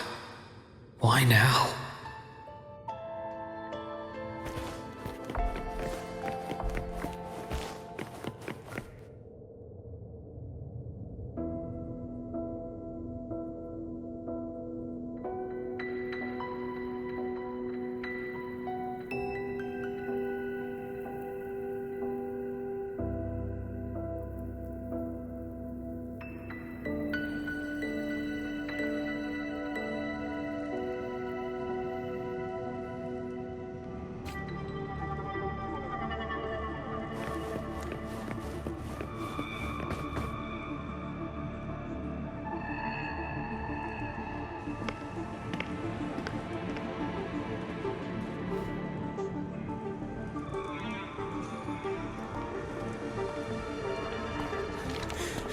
I know you've been here before.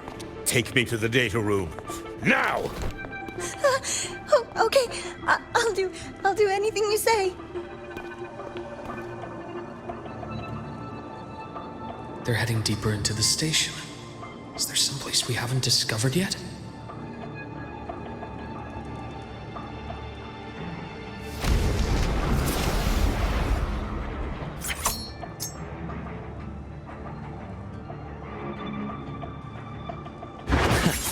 Right on schedule.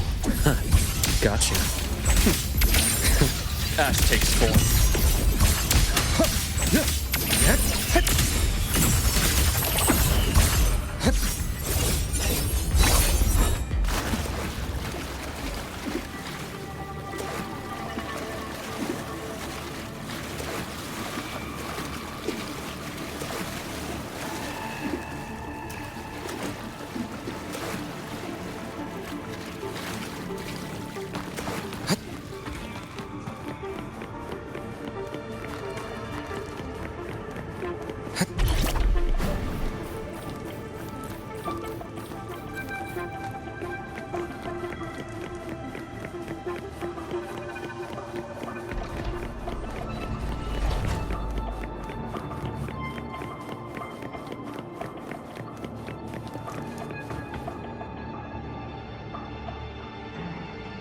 The researchers the Academy stationed here.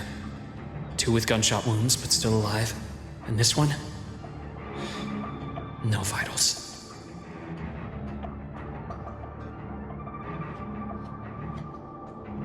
Their bleeding stopped. I should keep going after Warren.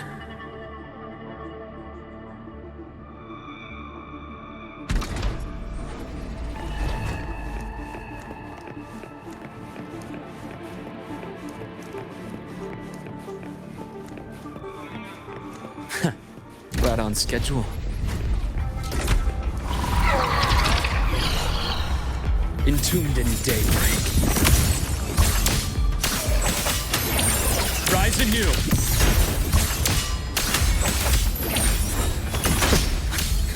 Rot. Resected.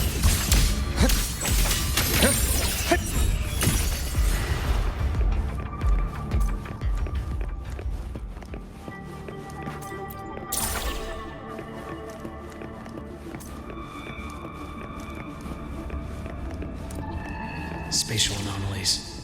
Did someone reactivate the Skyarc system?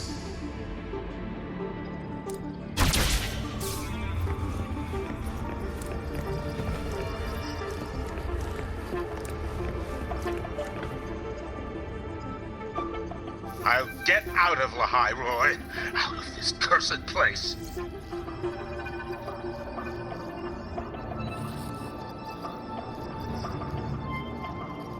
It appears Warren's taken Navora to the data room we visited earlier.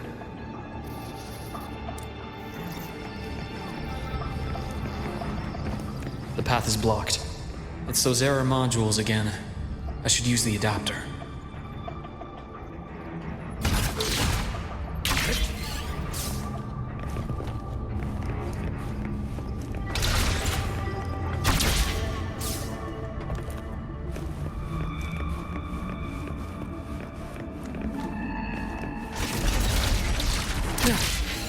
It's cleared. Gotta keep moving.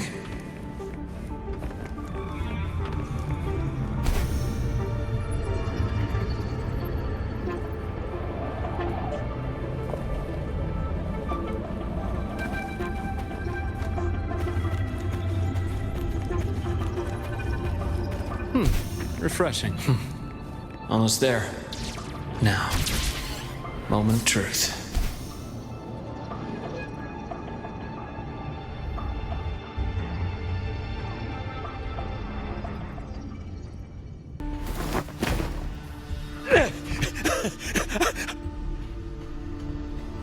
I brought the student, just like you asked. So, you... Where are you? Lahai-Roi was just a minor setback. I'm still useful. I still have work in the new Federation. I still...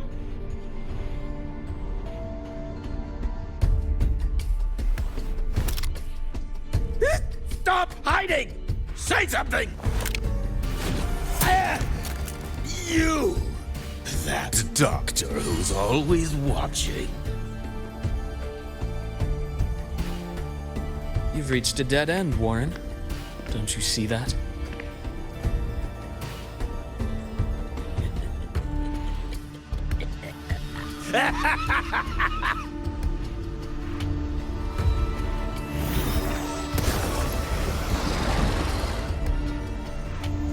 It's your dead end!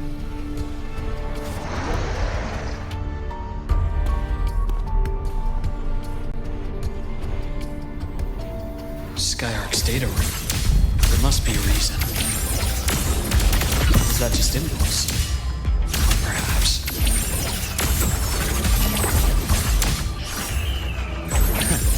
Right on schedule. Return to silence!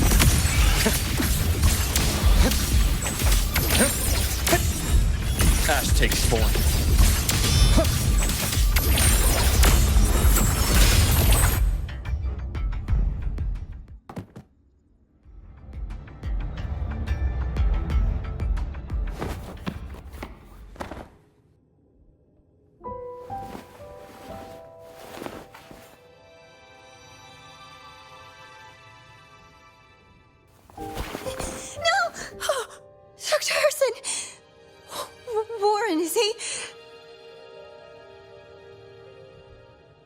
He's only unconscious. Everything's okay, Navora. How are you feeling? I'm fine. It's just that he struck me in the back of the neck.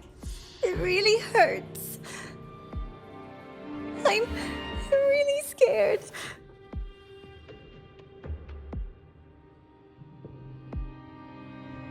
It's okay. Don't force yourself to hold it in.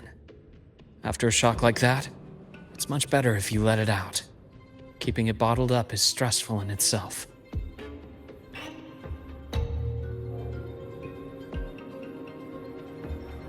Take your time. Tell me what happened when you're ready. Okay. I'll try. I just need a moment.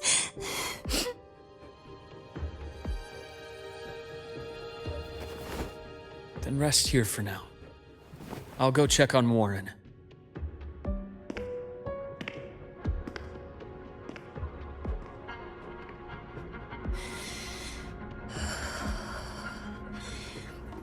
I fell asleep on the hospital bed. When I woke up and opened my eyes, Warren was pointing a gun at my head.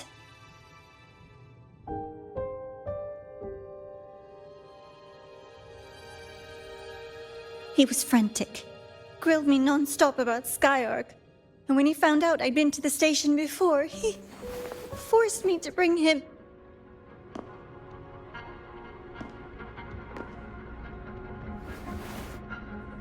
Wait! Those researchers by the door! One of them didn't make it. The other two are still alive. I see. As for what else happened, I don't really remember. That's all right. I've already formed a rough theory about his motives now. You should rest, Navora. We'll handle things from here.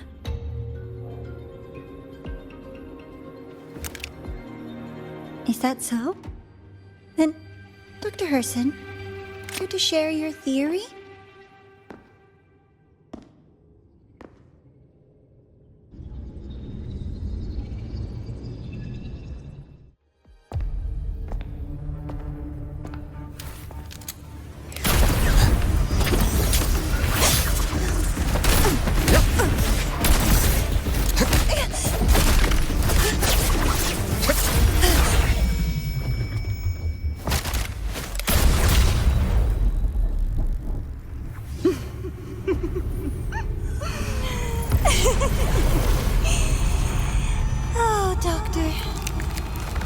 How mean.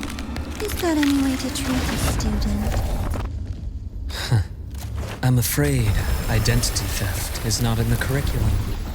Isn't that right, Grand Architect of the Fraxidus?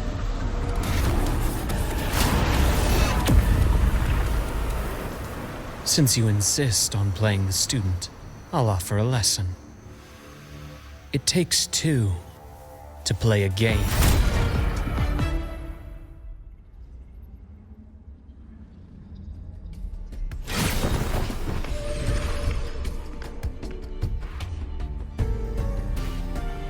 I know. Played me for a fool, didn't you? I was going to kill you for a little one-on-one time with Rover. Shame.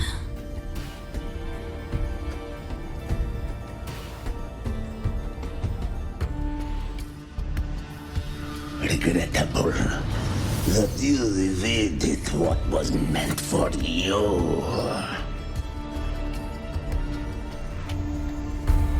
But it's okay. Uncle Warren's dead. Nice and clean. Being caught out in the open, and still he thought he could just vanish from Lahai-Roi and get away with this fiasco. The naivety is remarkable.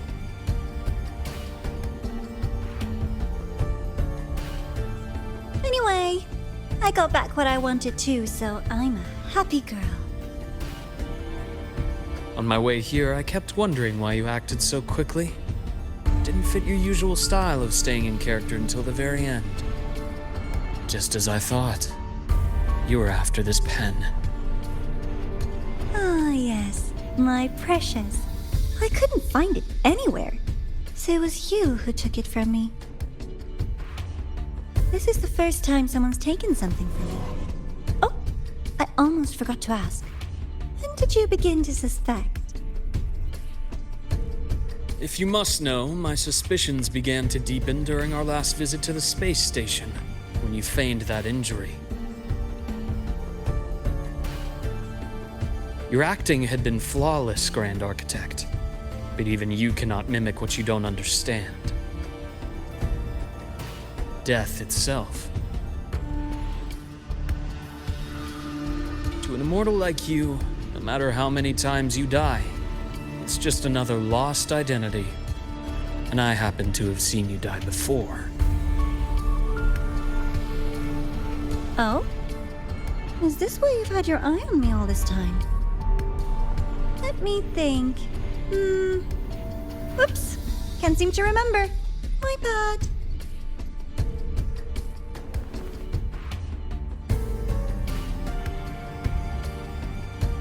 My real favorite things are the ones that are really old and far, far away. But you're something special, Dr. Herson. You're the first person in forever to ever come this close. Without you, the game in Lahai-Roi would be so boring. So, you get prizes. And I promise, it's right up your alley. Now, for the first one. At the upcoming new solar celebration, among all the lovely students, stands a member of the Fraxidus.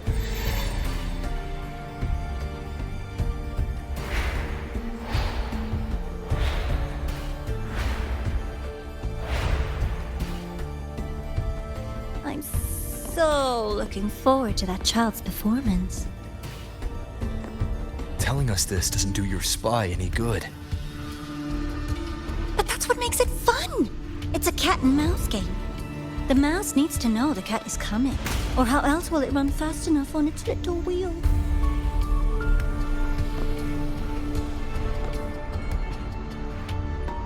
To win, you just have to be the hunter.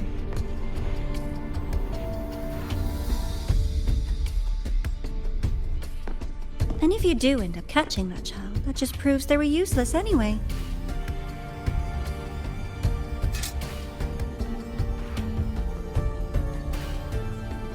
That was only the first. What's the next one? The next prize is right here in this data room. You're so smart, Dr. Herson. I bet you've already figured it out, no? I had so much fun on this little trip to the Sky Arc. So, how did you feel seeing the etheric sea? Oh, home sweet home. Your faraway home. The one you can never, ever go back to.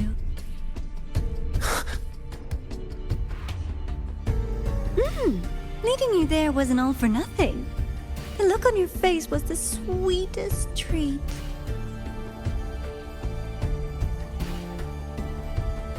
Let's be sure to have more fun like this in the future. Until next time, you two. I wish you a pleasant past, present, and future.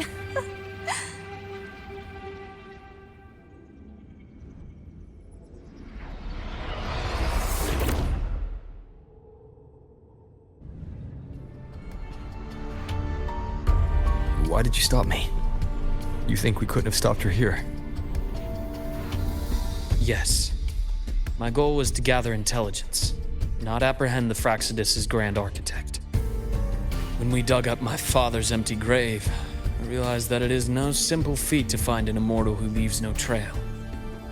The grand architect may appear to act on a whim, but in my observation, that playfulness is just another layer of disguise. There's a purpose behind it. When Nana called earlier, something felt off.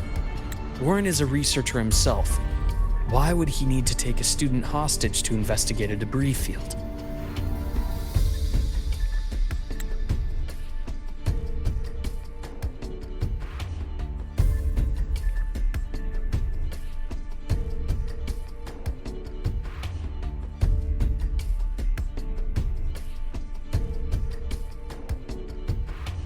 Even if he did, breaking into the infirmary and letting Nana send a distress call was a sloppy strategy. Of course I'd be the first person she contacted. So that's why you called me afterwards. I did hear Navora say you've had her in the infirmary all this time. You were keeping an eye on her then. I was waiting for her to show her hand. Until then, it was all speculation. I needed to see her end the act to be sure. Immortal, 1,000 faces. We've managed to gather quite a bit of intel on the Grand Architect. If I'm not mistaken, there should be something more important hidden in this room. Otherwise, she wouldn't have called it a prize.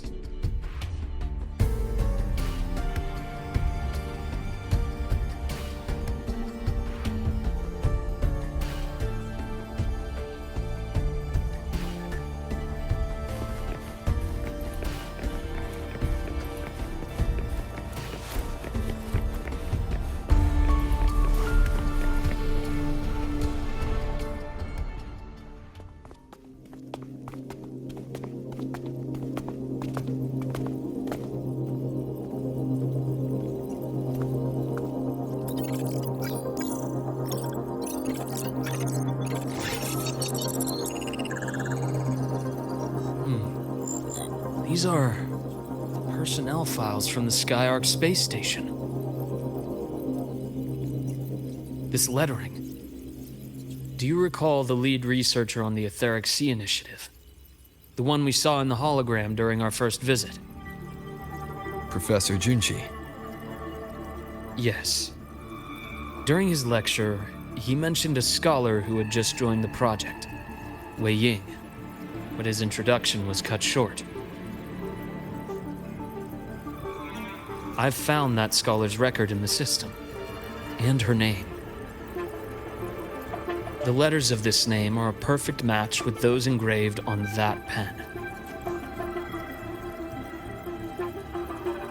Are you saying that scholar is the Grand Architect? According to these records, the Etheric Sea Initiative was stalled due to a lack of funding until she joined. Then, it was pushed back on track. Her involvement influenced the CSC's decision on this project. But everything else about her birthplace, employment history, or academic background is missing. Sounds like another identity borrowed by the Grand Architect. Indeed. It seems we've just traced this thousand-faced individual back to an even earlier point in Solaris' history. These records also show Wei Ying took great interest in the CSC and Etheric Sea initiative during that period. That must be why she infiltrated the Skyark space station. The universe. What secrets is it hiding behind all those infinite stars? I really want to know.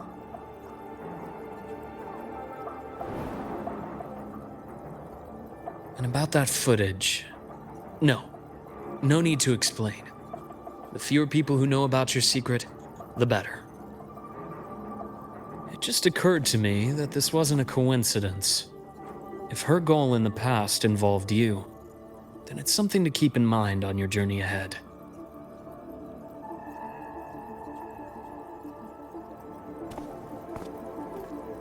The Etheric Sea. That might have been my entry point to Solaris after leaving my distant homeland. Wei Ying was interested in the Etheric Sea before its planet-wide spread.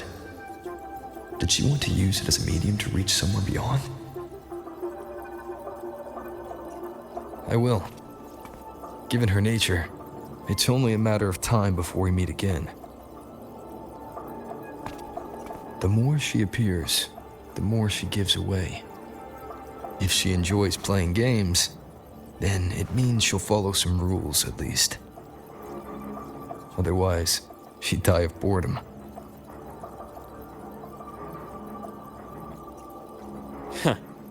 Exactly. And as I've said before, sometimes style, personal taste, and ambition can be more revealing than intended. The Fractsidus has more than one base in Solaris, and I'm far from the only one with a grudge or an interest in their activities. Until now, the Grand Architect has been like a reflection in water. She never appears as her own person, only by the faces of the already dead. But now, her fascination with what lies beyond all those infinite stars is a thread we can pull. We can start identifying which schemes bear her signature. And the Court of Savante, since our Grand Architect has taken interest in them before, a trip to Míng Cháo may be worth a visit. The Court of Savante was active in Míng Cháo? Just a rumor. They say a city was built there under their direction. There may be clues there. As for the new Federation, you'll likely end up there eventually if you plan to counter the Fractsidus' operations in the future. But not now. Things are too complicated over there, and they handle Resonators differently. Even with the Black Shore's backing, going in unprepared would be serious risk. I'll be cautious. Before Navora, did you find any other traces of this Grand Architect in Lahai-Roi? Yes. There is this one thing, but it's only speculation. About how Imeth disappeared. From what you told me, she died from overclocking trying to stop the Threnodian over a decade ago. After that incident, the Academy detected cracks on the Threnodian seal in the depths of Bjartar Woods. The damage seemed intentional. You mean? I believe it was the Grand Architect who damaged the seal, and that led to Imeth's death.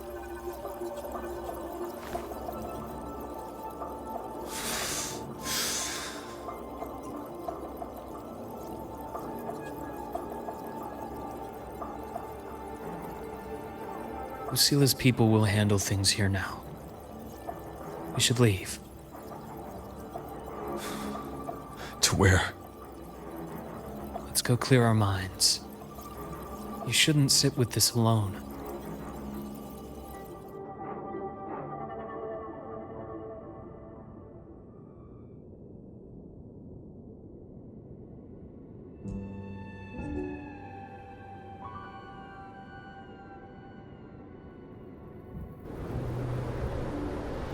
Penny for your thoughts? There's too many to count. Feel like talking about it?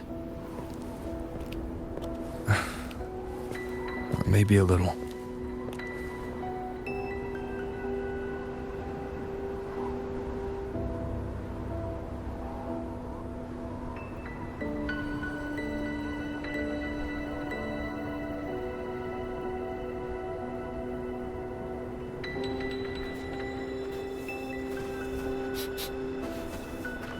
I keep wondering if the choices I made in the past were the right ones.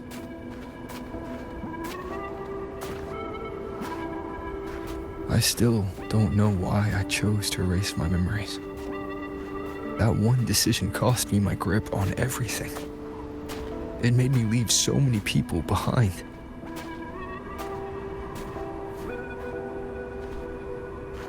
You, Imeth, those at the Black Shores, and probably more I don't even know or remember now.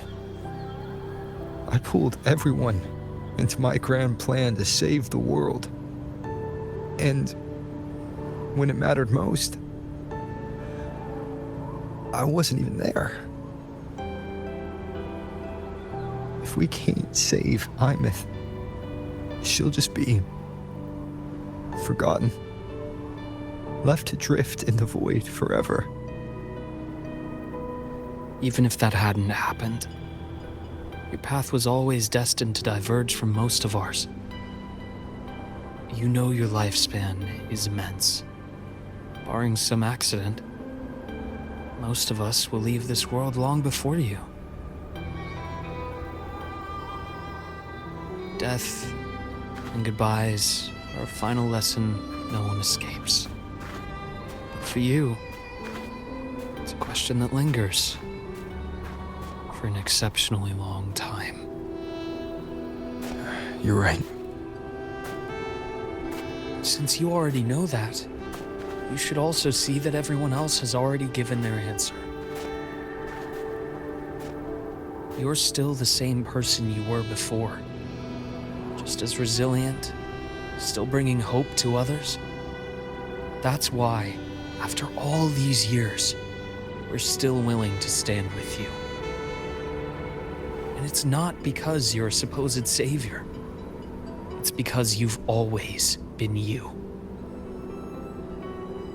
And we're not just doing this for you. We're doing it for Solaris. For the future we all chose to fight for. We chose this path ourselves. You have nothing to feel guilty for.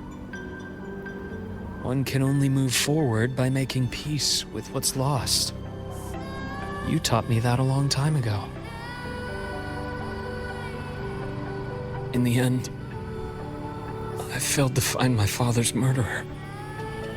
I failed to protect Rhine. I failed to protect my own family.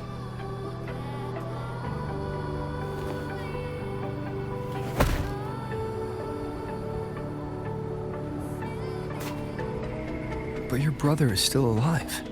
You're alive. There's still hope. You did everything you could.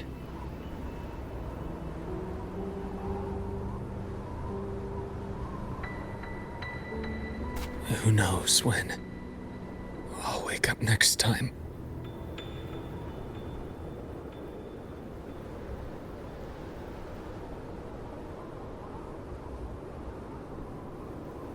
Then we'll make a promise, Luke. We'll see each other again next winter. You'll open your eyes, and I'll be standing right here, just like today.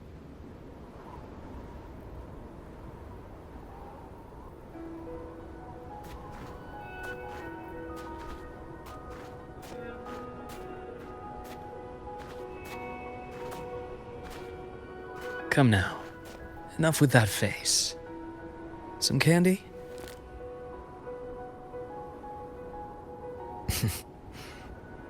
You always carry candy with you. You sure they really work? As in... It'll help take the edge off and lighten the mood? Your words. That. Honestly, not really. It's become more of a habit of mine. As a boy, I'd have one whenever things felt too big to handle. The sweetness was a distraction, something to look forward to. Later, after I inherited Naviale, I realized there were still so many things I couldn't control. So I'd eat them to cope, especially when I was up to my neck in trouble thanks to my business associates.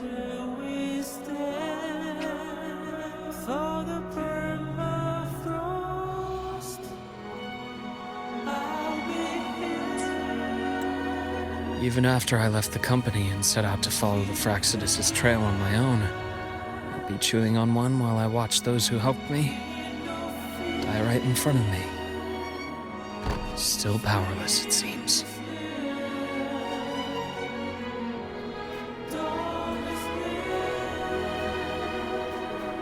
So I've come to believe that no matter how strong a person becomes, not everything can be done perfectly. In life, many things are beyond our control.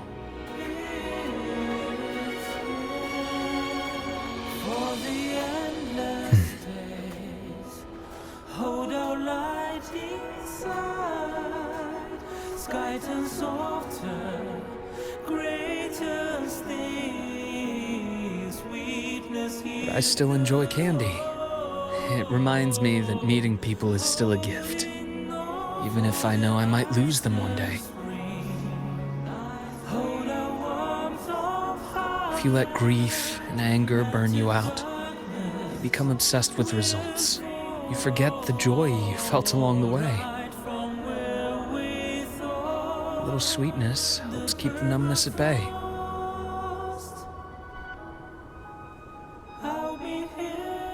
I'll have one of your candies.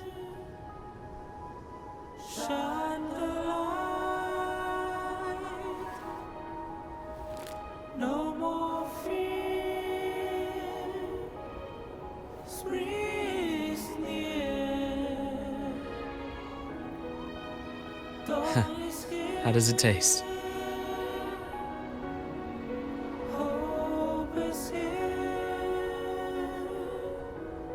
Luke, my chances of saving Armeth, they're pretty slim, aren't they? They are. You'll need a miracle. But you've always been good at making those happen.